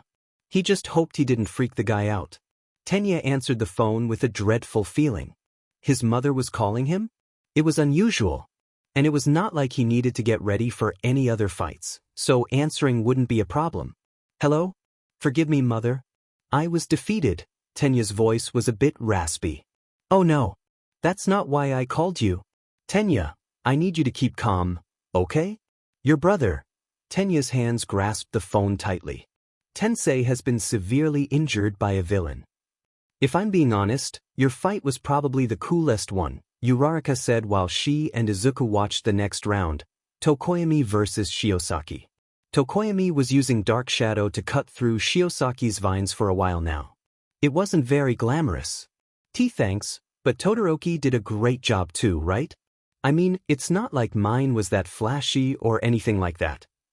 Yeah, Todoroki. Izuku looked at Uraraka. She'd stopped paying attention at the fight and started staring at her hands. Izuku was so dumb. She was going against him this round. To be more specific, it was the next fight. She must have been feeling so overwhelmed by all of that. I'm sorry. No need to apologize, she laughed nervously. You're not wrong. Todoroki's quirk is better than mine. Izuku wanted to tell her that it was bullshit, but she was right. His quirk was stronger. But Izuku doubted he would use the left side. It was a gut feeling. And a quirk didn't mean everything. Even if it was stronger, Uraraka actually used hers properly. Not to mention that strategy was a big differentiator when you talked about fights. Strength could only fight intelligence for so long. I wouldn't give up just yet, Izuku said, turning his head to the fight. Your quirk is really strong, believe me. I already used it so I can say, your chances of winning may not be as low as you think. Thank you, Deku.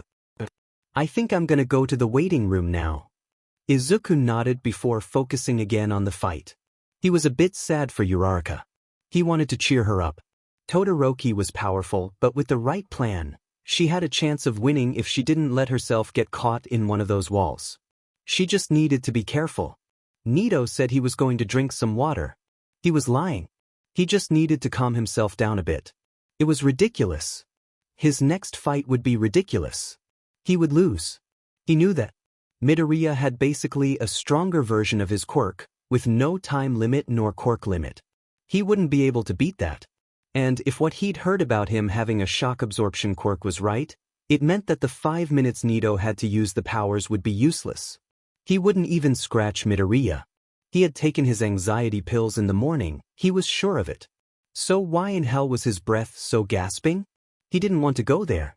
He didn't want to be in that stage, thousands of burning eyes at the nape of his neck. The fights with Kurwaro and Tetsu had been too stressful. And now he'd have to go and fight against a person that was just a better version of him. A better him in the perfect class. A better him that had fought actual villains and won. Nedu leaned his head in his hands, his elbows resting at the bathroom sink. He washed his face, which made him relax a bit. He couldn't go through a panic attack now. It would make his time limit even smaller if he was too anxious. But it was hard to put the thoughts aside. You're worthless without somebody else around you. Some tears rushed down his cheeks. His skin was feverish. Why did his mind do that to himself? Why couldn't he just be normal? People had always doubted his abilities of being a hero. He doubted it every day. This next fight would only show everybody else, the entire county, what he had known for years now, that he wasn't good enough. The fight finally ended when Shiosaki was too drained to keep making vines, which made it easier for Dark Shadow to throw her out of boundaries. Izuku wanted to ask her so much. Did her vine production depend on her diet? Was her body able to digest cellulose? If she ate things with cellulose, did it make her vines stronger? Honestly, there were too many questions. But it wasn't like Izuku was going to ask them. He rushed towards Uraraka's waiting room. He wanted to help her. Izuku had planned a few things that might help her win. Uraraka was his friend, and he didn't want to see her sad. He opened the door to see Uraraka shaking her foot furiously while staring at the empty table. Uraraka? I made some plans that you could use to fight Ash. I don't want them, she said. She looked at Izuku while kept shaking her leg. Not that I don't appreciate it, I do, but, just like Ida said, I don't want to depend on you for everything. That made sense. If they thought about it, that was logical. When they actually became heroes, they wouldn't be able to talk to their friends for help in every situation, so trying to do this by herself was the logical choice. It hurt a bit, but Izuku couldn't help but smile. Uraraka was smart. She had a great control of her quirk, and she was able to create good strategies too. You're gonna do great. I'm sure of it. I wouldn't be so sure. I don't think I can win. Izuku frowned. The signal for Uraraka to go to the arena rang, and she looked at him with a fake smile on her face. Wish me luck. Before Izuku could answer it, she was already down the hallway. He shook his head and returned to the grandstand. Things would be fine in the end, he hoped. The moment the fight started, Shoto threw an ice wall towards Uraraka. It was smaller. The one he had thrown at Ito was huge. This one wasn't. Shoto was said. He hadn't had as much time to recover from that massive wall. While Midoriya had had 7 fights between his first and second round, Shoto had had only 3. He needed to slow down a bit or he wouldn't be able to fight Midoriya. And he also didn't want to hear his father complain about him losing and making him train harder for the next few weeks. Round would be even harder, since he'd have only 1 fight between his own. He really couldn't drain himself now. Uraraka had been able to dodge. Floating. She used her quirk on herself, making her float a few meters at the side of the wall. She suddenly fell. Shoto watched as she made herself float a couple meters before hitting the ground to avoid getting hurt and then landed gracefully. He wouldn't be able to keep that up. If she did this every time, he would soon enough be on the ground. Midoriya's voice echoed in his head. He was right. Shoto, without the fire quirk, was weaker. But it didn't mean he was too weak to win. He would prove it. To Midoriya, to Endeavor, to everybody. He needed to make smaller moves. Uraraka charged towards him. Shoto made an ice stalagmite in front of her, trying to slow her down. It worked for a while. Then, Uraraka changed her path.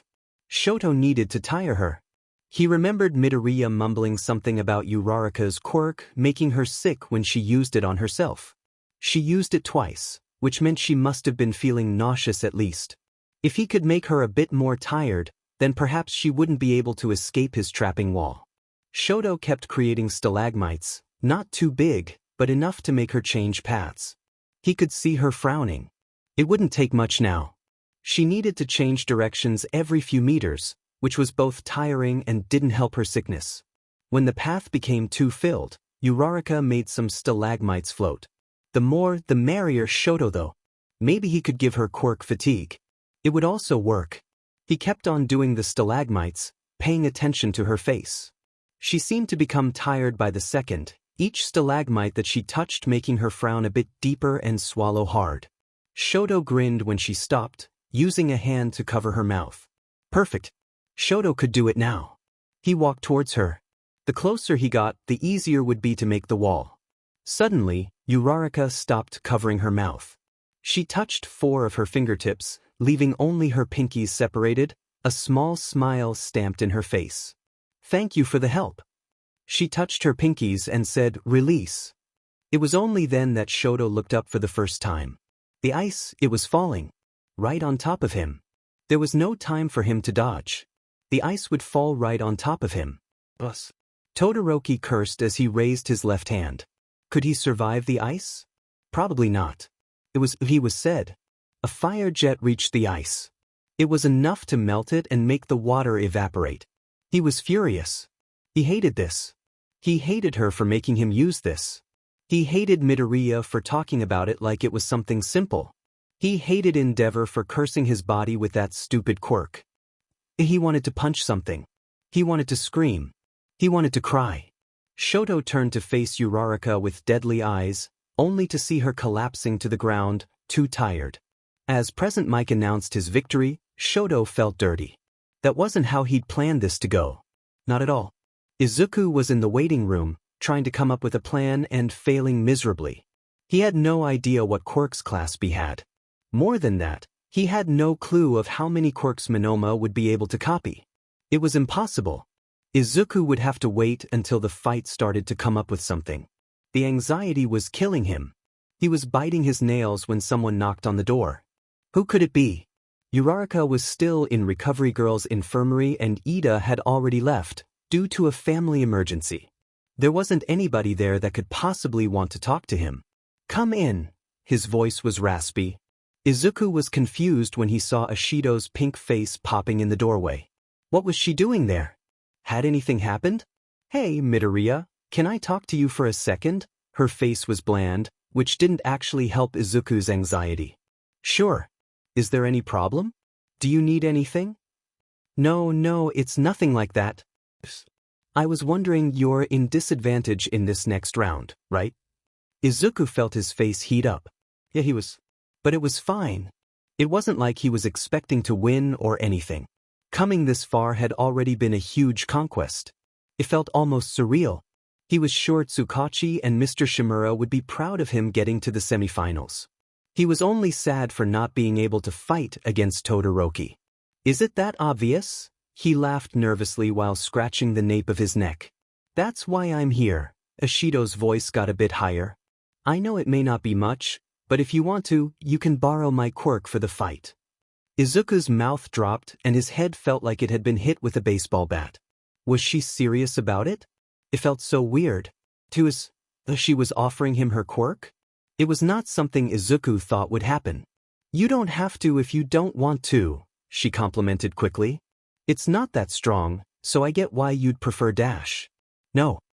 That's not like it at all. I'm just a bit baffled that you'd let me do it. Izuku couldn't look at her in the eyes, too flustered. I guess I just suppose people don't like the idea of being quirkless that much.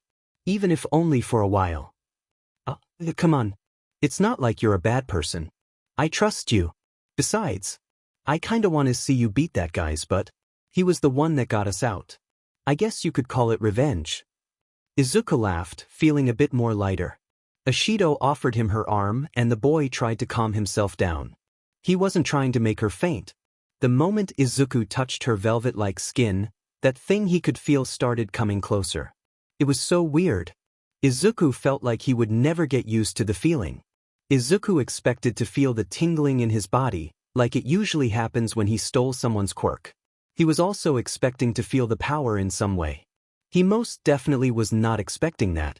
Ashido's skin started to lose her pink tone, getting darker until it stopped in a dark shade of brown, her hair losing the pink tone as well, turning pitch black. Her eyes also changed, the black area turning white and the yellow iris getting a hazelnut color. But, as if that wasn't enough, Izuku's own skin started to change colors. A viridian-like skin with the same velvet texture. Oh my god, this is so cool, Ashido almost screamed. Do they have any mirrors here? Izuku shook his head negatively, a bit shocked from the unexpected surprise, and Ashido just took her phone out of her pocket, opening the frontal camera. She looked at herself for a while, saying things Izuku didn't pay attention before giving it to him. His hair was bright green. The white area in his eyes became black and his darker viridian eyes seemed to be charged with electricity. It was so weird. But at the same time, so cool. Is your skin acid resistant? Izuku was too entertained. It meant his body adapted to the quirks he used. Or, to be more specific, it took whatever the other person's body had to help endure the quirk and transferred it to his own body. It felt almost too perfect. Yeah. I'm a bit shocked, but I must say, Midoriya, your quirk is no match to ours. I'm not sure of it, he replied. I haven't figured out its drawback yet. Maybe it's something bad and I have no idea about it. It was a possibility. Whenever Izuku thought about it, something deep down in his body shivered. What if it was something lethal? It wouldn't be that good. It was terrifying. Well, I think you should go there and win this fight. Don't worry about things that don't exist. If you haven't figured it out, probably it's not that big of a drawback. Ashido started laughing. Oh god, I need to find Hagakure and show her this. See ya. And then she left. Izuku couldn't stop staring at his skin. He looked like a plant. It would be so weird to see himself like this on the TV later. What would other people think? What would his mom think? It would be obvious that he had something new in his body, so the surprise element was out of the table. He just hoped he could compensate for it with willpower. Midoriya versus Monoma and what the hell? Present mix out of tune voice made Izuku shrink a bit. Yeah, that was a bit too much. Midoriya is green? Izuku tried to keep focused on his own breathing. Ignore it. Keep himself calm. It was not a big deal. People would definitely not make fun of him for it. It was cool, just like Ishido had said. Oh, I see, trying to draw even more attention to class, huh? Monoma said while both of them waited for the beginning of the fight. The moment the start echoed, Izuku felt himself being drawn towards Monoma. What the F dash? Was that a quirk? Izuku's body tried to fight against him and failed. Centimeter by centimeter, Izuku was getting closer to Monoma. And then he stopped. And fell. Izuku was swimming where he wasn't supposed to. The cement beneath his feet was liquid. Was that Hananuki's quirk? Izuku tried to swim back up, but cement was thicker than water and it was harder to get back to the surface. More than thicker, cement also made the pressure in Izuku's body bigger. It was like someone was trying to make juice out of his body. After what felt like an eternity, with his lungs in pain, Izuku finally touched something that wasn't liquid. The shore, or the place Monoma hadn't softened, was like a blessing. Izuku gasped, coughing some of the cement that had gotten inside his mouth. Its taste was awful. Izuku got just a few seconds before feeling something sticky being poured at his body. The white substance was coming out of some holes at Monoma's head, and getting harder by the second. Izuku was about to freak out. Monoma had a perfect control of every single quirk he used. It was scary. If Izuku didn't do something, he was going to be immobilized. He used Ishido's quirk. It was similar to Kacchan's in a way that he needed to control the glands in his body. The difference was that, while Kacchan's quirk only affected his palms, Ishido's, and now his entire body could produce and secrete acid. The sensation was weird, like a tingle. He felt his arms getting wetter, the acid melting the white substance in them. He couldn't use his entire body because it would make his clothes disintegrate. Being green was more than enough for now. It was hard to focus on secreting that. At the same time he tried to avoid Monoma's attacks, which hadn't stopped. Izuku's body started leaning towards Monoma again. A small despair started to rise in Izuku's chest. He made sure he was able to move freely before throwing acid at Monoma's direction, using the opportunity to get closer to him. "You think you're so much better, don't you?" Monoma asked when Izuku grabbed him by the collar. It was the best option now. Monoma couldn't use Hananuki's quirk because it would affect himself. The attraction quirk would be useless too, and Izuku would have much more control over his own body. The only one he needed to worry was that substance. He was trying to avoid talking. The possibility that Monoma had copied Shinso's quirk was minimal, but it was still there. More than that, there could be other voice-activated quirks the boy was trying to use. It would be best if he kept himself silent, just to be safe. Izuku felt his body being pulled away from Monoma. So that wasn't an attraction quirk. Well, it didn't matter. Izuku was holding Monoma's collar, so it would be harder for Monoma to move him. "Fine. You want to play like this? Let's do it," Monoma muttered while some of the white substance fell down to his feet. It took Izuku a few seconds to understand what the hell was going on. And when he did, that was bad. Izuku tried to use Ishido's acid in the substance hardening around Monoma's feet. It didn't work. The telekinesis quirk made the acid go away, leaving the cement-like block intact. Izuku felt his entire body being pulled away from Monoma. It was a weird sensation. The only thing keeping himself in his feet was Monoma's shirt. Izuku made sure to grab its collar as tight as possible. Monoma's forehead was contorted into a frown. His jaw was clenched and he groaned a bit. Izuku felt out of breath when the shirt fabric ripped and he started to fly through the air, the thing pulling him way stronger than before. He was going to cross the line. He had only a few meters before it happened. He was going to lose. Izuku closed his eyes. It was now the end. But then he met ground. Inside the boundaries. Izuku looked at Monoma, who had a painful expression. Izuku saw the boy saying something, probably a swear word. Monoma was immobilized. He did that to himself. But why wasn't he doing anything? Did he? Time limit. Izuku's stomach twisted. The disgust in the boy's face was clear. "Monoma, can you move?" Midnight asked him with pitiful eyes. It was wrong. Izuku felt like he was wrong. It wasn't fair with Monoma. He was going to win. It was just a time limit. It had nothing to do with his abilities. If he had had only a few more seconds, Izuku would have lost. "Wait!" Izuku screamed while he approached Monoma as fast as his legs could take him. "What are you going to do?" Laugh. Minoma's voice was filled with emotion. Nedu was on the verge of tears. That was what he didn't want it to happen. It was too humiliating. He wasn't going to cry on national television, though. He knew the fear of humiliation was the only thing keeping him from shedding tears. No. The fight isn't over. Nedu watched as Midoriya poured acid at the block that kept his feet stuck. Midoriya Midnight called. The rules were clear. For a person to win, they have to knock the opponent out, get them to step out of boundaries, or they need to immobilize the opponent. None of those happened, Midoriya said with a determined look on his face, which felt weird due to his green skin. Midnight looked at Nedu. He couldn't explain the sensation in his chest.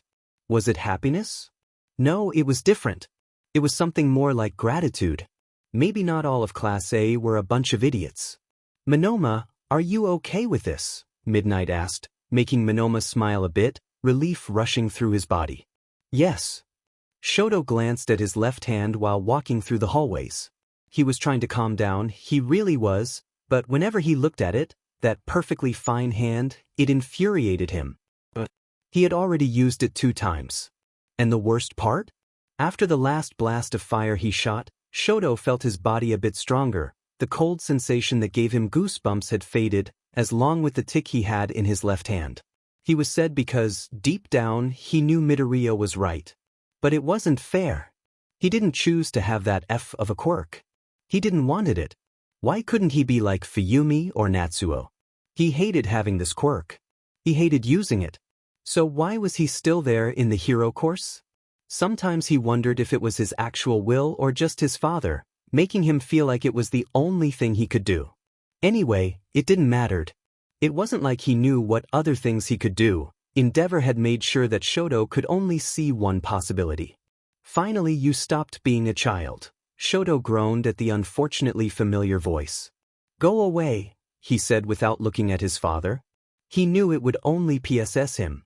And he didn't need it to fight Midoriya with his emotions too shook, otherwise he might lose control of his body and use his left side. I can't believe you needed a girl to make you use your left side. And she almost won. Disgraceful, honestly. You were supposed to be my masterpiece, Shoto. Now look at you. Endeavor's words were filled with what Shoto thought were supposed to be criticism, but sounded only misogynistic. Well, guess what? I'm not your property. And I would have rather lose to an unworthy opponent than use your stupid fire. Shoto looked right inside Enji's eyes. They were furious. He held back a grin. Now, if you'd excuse me, I need to go. He entered the waiting room, feeling weirdly tired all of a sudden. Ochako woke up to her head aching furiously. She remembered the fight with Todoroki, but the end was a bit shady. Really, this is absurd even for the sports festival, Recovery Girl mumbled. How many more people are going to faint today? She tried to talk, but her throat hurt, dry as a desert. The nurse handed her a glass of water, which Ochako accepted gladly. You can go, sweetie, just make sure you don't do any sudden movements, okay? You hit your head pretty bad when the fight ended, Recovery Girl told her. This meant she lost. If she couldn't do any sudden moves, she wouldn't be able to fight again. It was frustrating at the very least. Ochako got out of the room, making sure to hide her tears. She didn't want it to cry. It was foolish. She knew she was no match to Todoroki. She did her best and it should be enough. So why did she feel like it wasn't? She catched her breath before going back to the grandstand. Her face would be swallowed, but she could blame it on the fall, right? Ochako reached the grandstand and started to watch it. Was that Deku? The green boy was fighting against Minoma. They weren't using any quirks. In fact, it was just a normal fight. A few punches, some martial arts, nothing flashy or exceptional. However, the destroyed battlefield was more than enough evidence that things hadn't been that simple for a long time. Hey, Uraraka, sit with us, Mina's voice called. But when Ochako looked at her direction, she wasn't pink. They had a lot to tell her. Minoma groaned with the small punch Izuku gave him. Izuku wasn't using Ishido's quirk for a good reason. He didn't want to hurt Minoma that badly. But his shock absorption, even though it was a lot weaker, still protected him from the stronger punches which gave him a small advantage. Minoma was good at fighting, and definitely had some experience.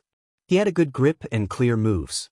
Izuku needed to be creative since Monoma's shirt had been ripped, which made it harder to use some of the moves Mr. Shimura had taught him. In the end, Izuku won by hugging Monoma's waist and throwing him on the ground, but it had definitely been a close call. "You two should take a bath to take all this cement and dirt of yourselves," Midnight told them once they got up. "Midoriya, you need to be extra quick since your fight will be right after this next one, okay?" Izuku shook his head vigorously. He wouldn't complain about that. He needed it so much. His body, especially the parts covered by clothes, had a thick layer of cement glued at it due to the softening quirk Monoma used. The cement had glued to his skin because of that other substance Monoma released, and it was, in the end, a huge, disgusting and sticky mess. He and Monoma walked silently towards the boys' bathroom. Izuku just kept staring at his green hands, a bit uncomfortable. He wanted to ask Monoma about his quirk, but it would probably bother him after this fight. "So, your quirk, how does it work?" To Izuku's surprise, Monoma was the one that asked it. "This green skin is quite a lot, don't you think?" Izuku laughed nervously. "I'm not sure really. I've only known my quirk for a year. It's still new to me." "To be fair, when my skin turned this color I was a bit shocked," Izuku answered.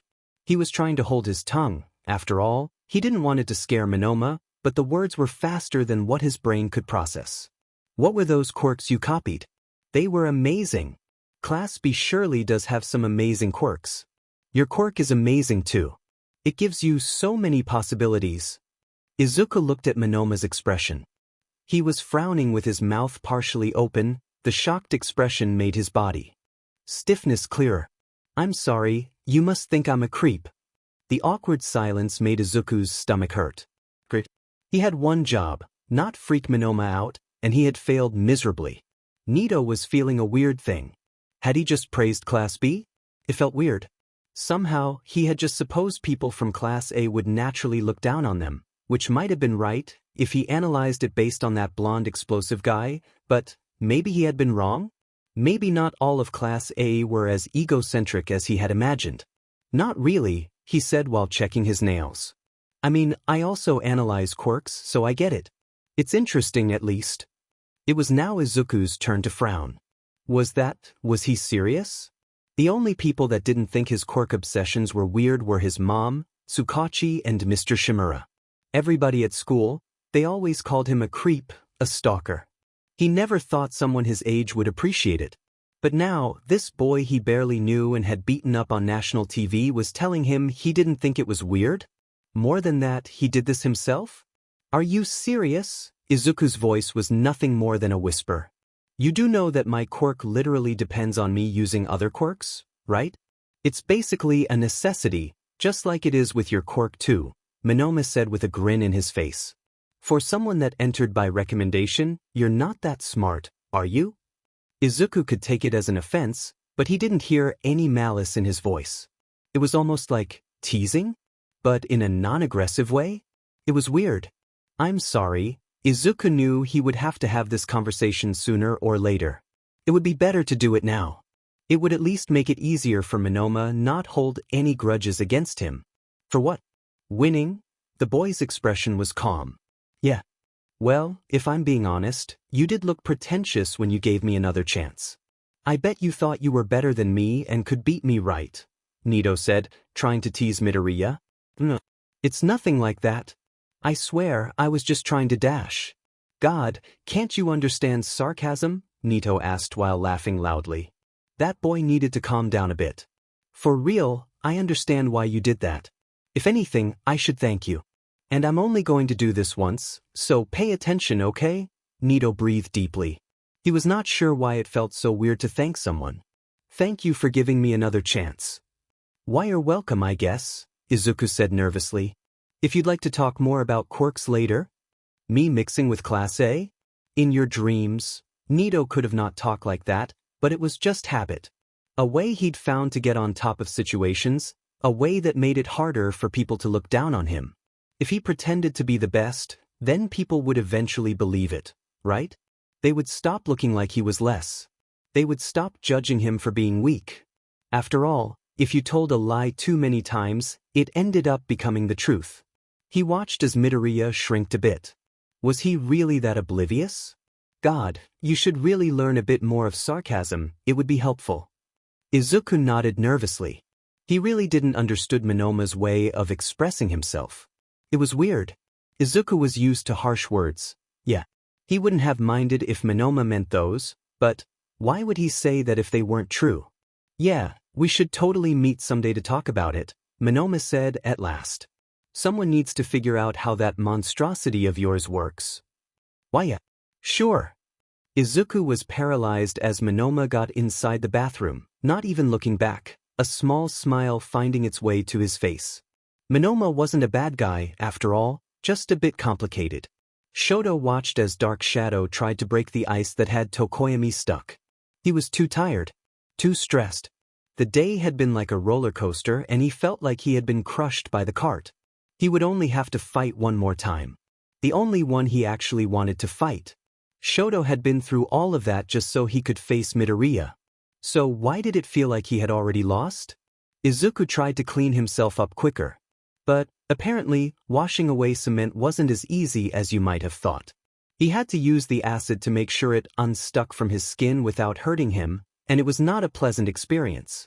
He felt pity towards the person that had cleaned this. But, even though he took a while in the shower, he wasn't expecting Todoroki's fight to be so quick. The moment he got dressed there were people calling for him, saying he needed to go. He really wanted to give Ishido's quirk back, but she didn't seem to be anywhere near. Would it be okay if he used it against Todoroki as well? Would she be mad? He didn't want to PSS her off. Izuku put the thought aside, breathing slowly to calm himself down. It wasn't a big deal. It was just the final fight. Against Todoroki. In national television. Did people die in the sports festival? Because Izuku felt like he wasn't far from that. Izuku got himself ready. He saw Todoroki coming from the other side of the arena. The roar of the crowd made Izuku shake. It wasn't a big deal, it wasn't a big deal. And now for the last round, Izuku Midoriya versus Shoto Todoroki. It wasn't a big deal, it wasn't a big deal, it wasn't a big deal. 3. Izuku took a deep breath. 2. He clenched his jaw. 1. Izuku released the air, feeling a wave of concentration taking over his body. Todoroki was staring at him with burning eyes. He'd just have to actually use this fire in the fight, then start. The first wall of ice came rushing towards Izuku, barely giving him enough time to produce and secrete the acid he needed to melt the ice before it hurt him.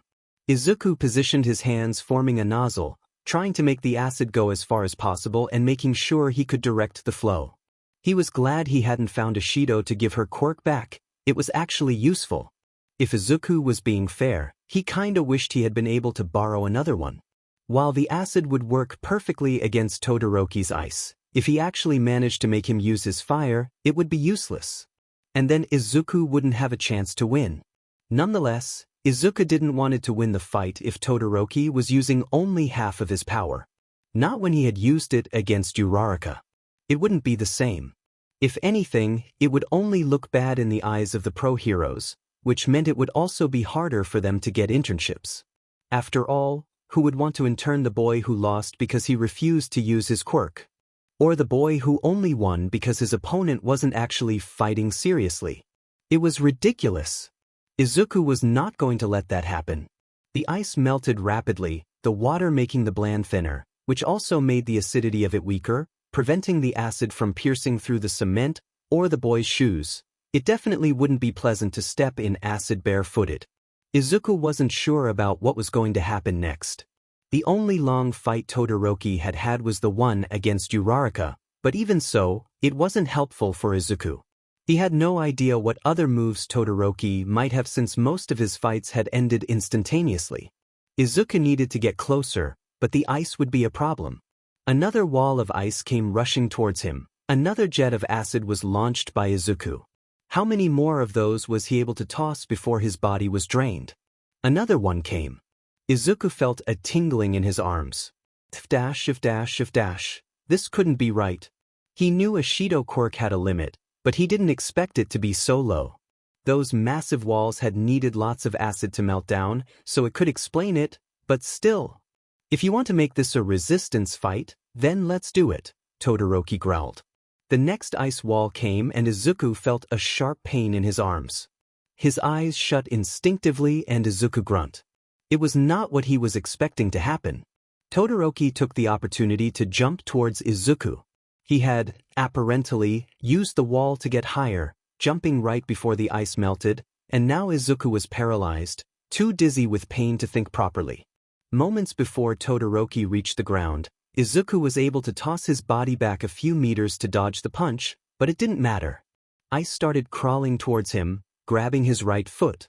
Izuku did his best to avoid hissing due to the pain while he melted the ice that trapped him. You've been fighting defensively all this time and still managed to get this tired, Todoroki asked. Izuku knew his face must have been contorted in pain and he was panting. His arms might be acid-resistant now, but it hurt like hell. A sharp, tingling pain right beneath his skin that made him want to lay on the ground and contort his entire body until it went away. He could barely keep his arms from shaking violently. I'm sorry, Midoriya, but thank you, Todoroki continued while looking towards Endeavor at the grandstand. Due to you, I'm going to prove that I don't need him. Let's finish this, he concluded while launching another ice wall.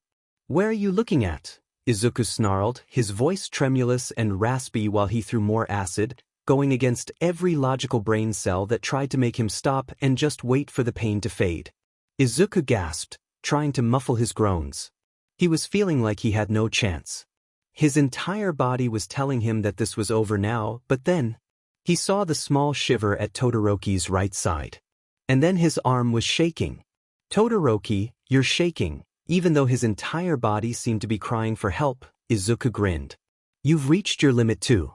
But you can fix this problem. Your left side is there for it. Todoroki kept staring at him, a blank expression trying to remain in his face. You know what? Izuku was breathing heavily, his throat hurt from holding back cries. Everybody here gave everything they had.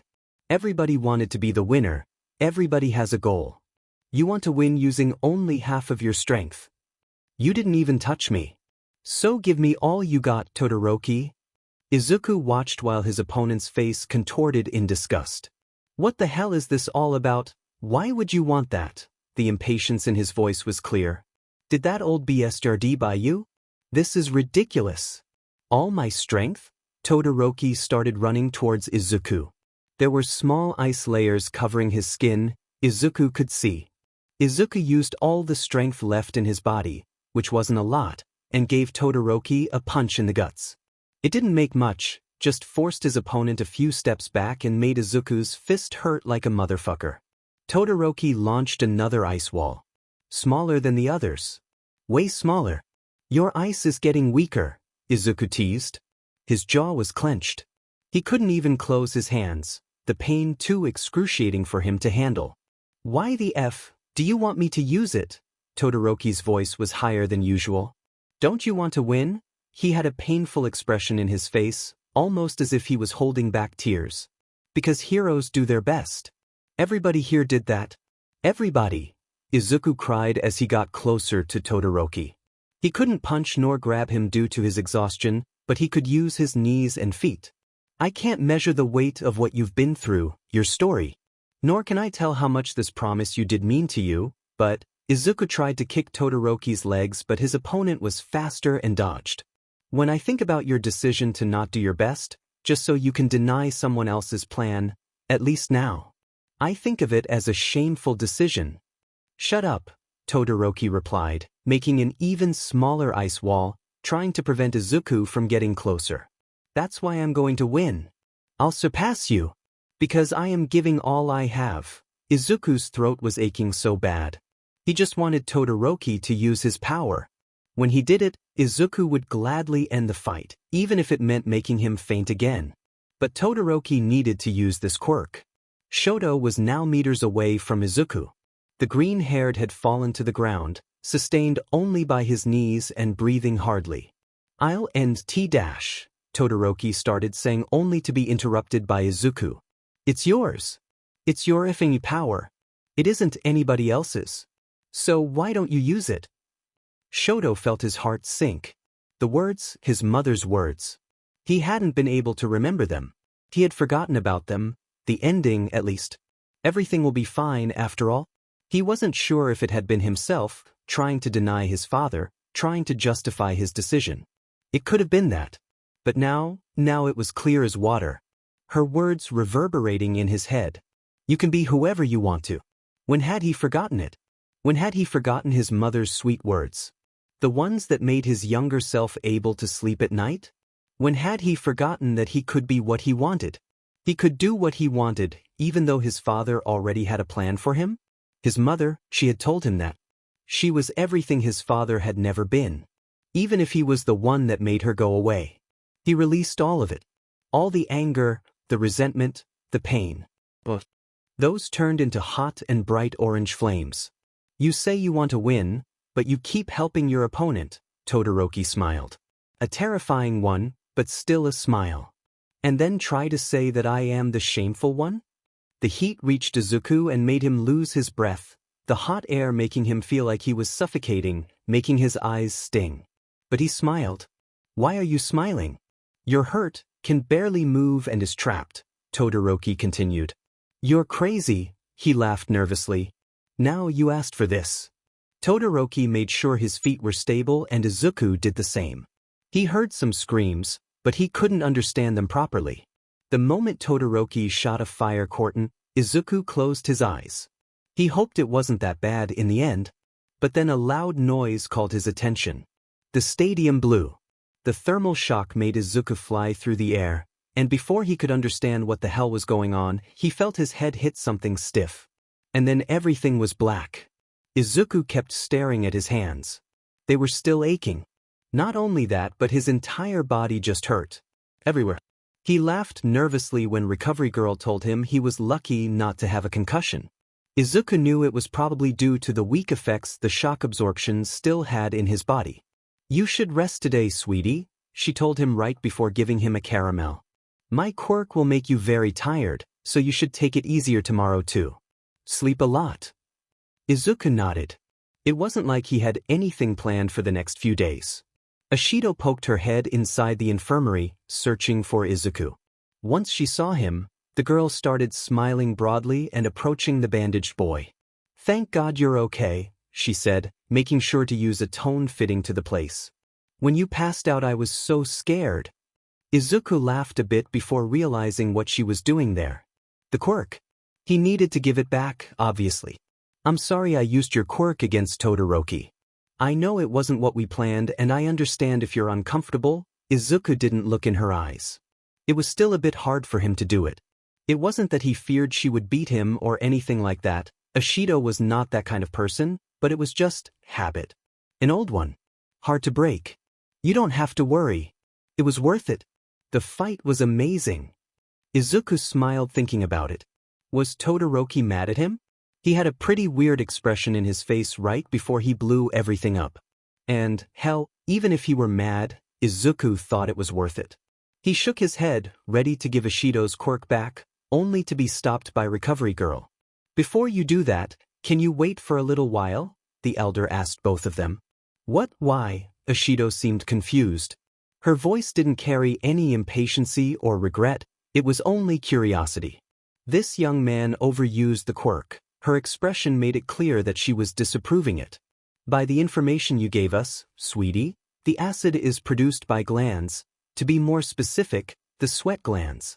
His are overstimulated, which means they are not working properly. Transferring it now could be dangerous. The acid remnants that are still circulating in his dermis will burn his skin if the protection is suddenly removed. Izuku tried to breathe calmly. That couldn't be good. He had experiences with burns and other injuries, but none of them had been internal. How do you even treat something like that? The best option would be to wait about 24 hours so his sweat glands could normalize and excrete the acid properly through normal sweat. Oh, was all Ashido could say. Izuku felt a sudden guilt wash over him. He didn't mean for that to happen. It was not what he wanted. He'd never planned to keep it. What would Ashido think of him? What would other people think once they figured it out? They would see how villainous it was and then Izuku would be expelled. I'm sorry. I didn't knew it would happen, I swear, Izuku blurted. Geez, relax, Midoriya. I'm not mad at you for that, Ashido said sweetly, putting her hand at his shoulder, trying to comfort him. I mean, we are going to have a couple of days before class starts again, right? You can give it back once class returns. It's not like I plan on doing anything with it. Izuku's eyes widened. She couldn't be serious, could she? It was her quirk. The one thing that Izuku was sure no one would entrust another person. Are you sure? I can give it back now, really, I wouldn't mind. As if I'd let you fry your own skin for something like that, she said humorously. Izuku wasn't sure what to say. It felt wrong. Hound Dog's words echoed in his head, telling him that what wasn't his shouldn't be stolen. But he wasn't actually stealing it. She'd offered it. And now she was telling him he could take it home and then return it later. Besides, it wasn't like he wasn't planning on giving it back either. Izuku smiled widely. He couldn't express in words how glad he felt for Ashido being that comprehensive.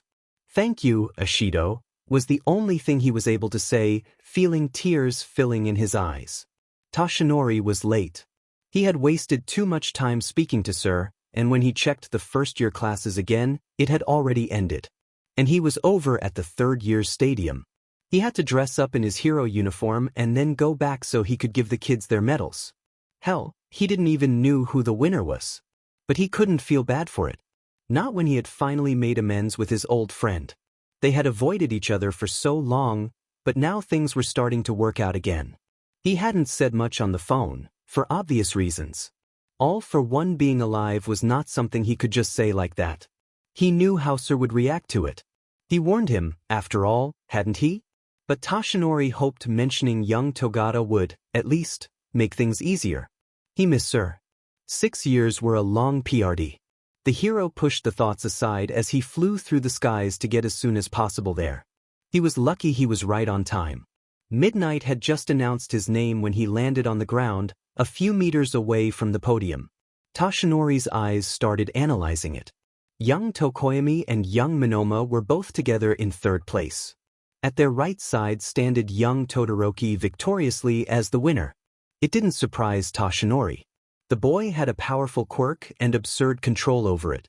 What did surprise the man was a green boy standing stiffly in second place. A boy he knew very well and knew was most definitely not green. Young Midoriya seemed nervous. It took all of Tashinori's strength not to hug the boy or try to calm him down. He felt a weird mix of feelings. Pride, happiness, bliss, and almost fatherly love.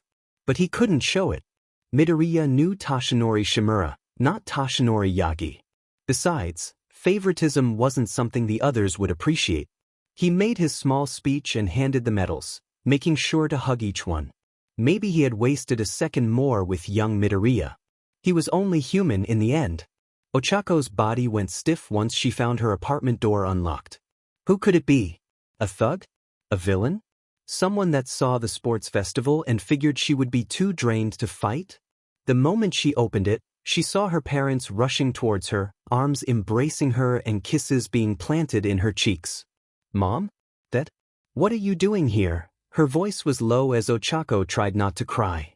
After seeing our daughter fighting like that, we couldn't just sit still, her dad said fondly. Let's get something good for dinner, okay? She nested even more in their arms, feeling like all the bad memories and feelings she'd gotten after her last fight were vanishing little by little. Ochako loved them so much.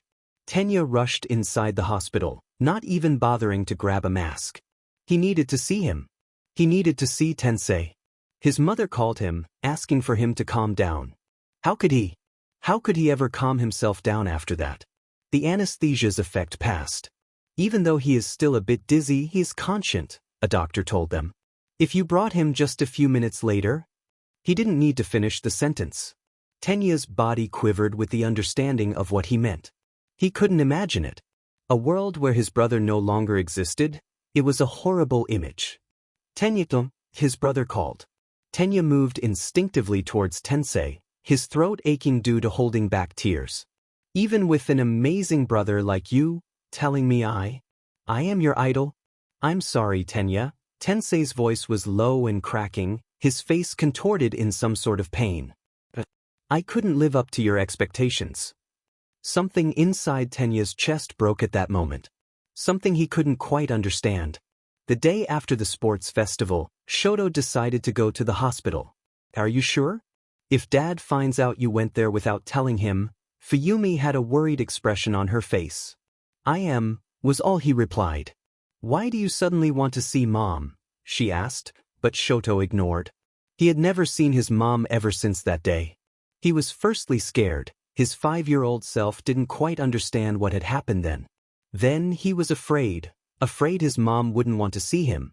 Afraid of what his face might do to her. Afraid he would make things worse.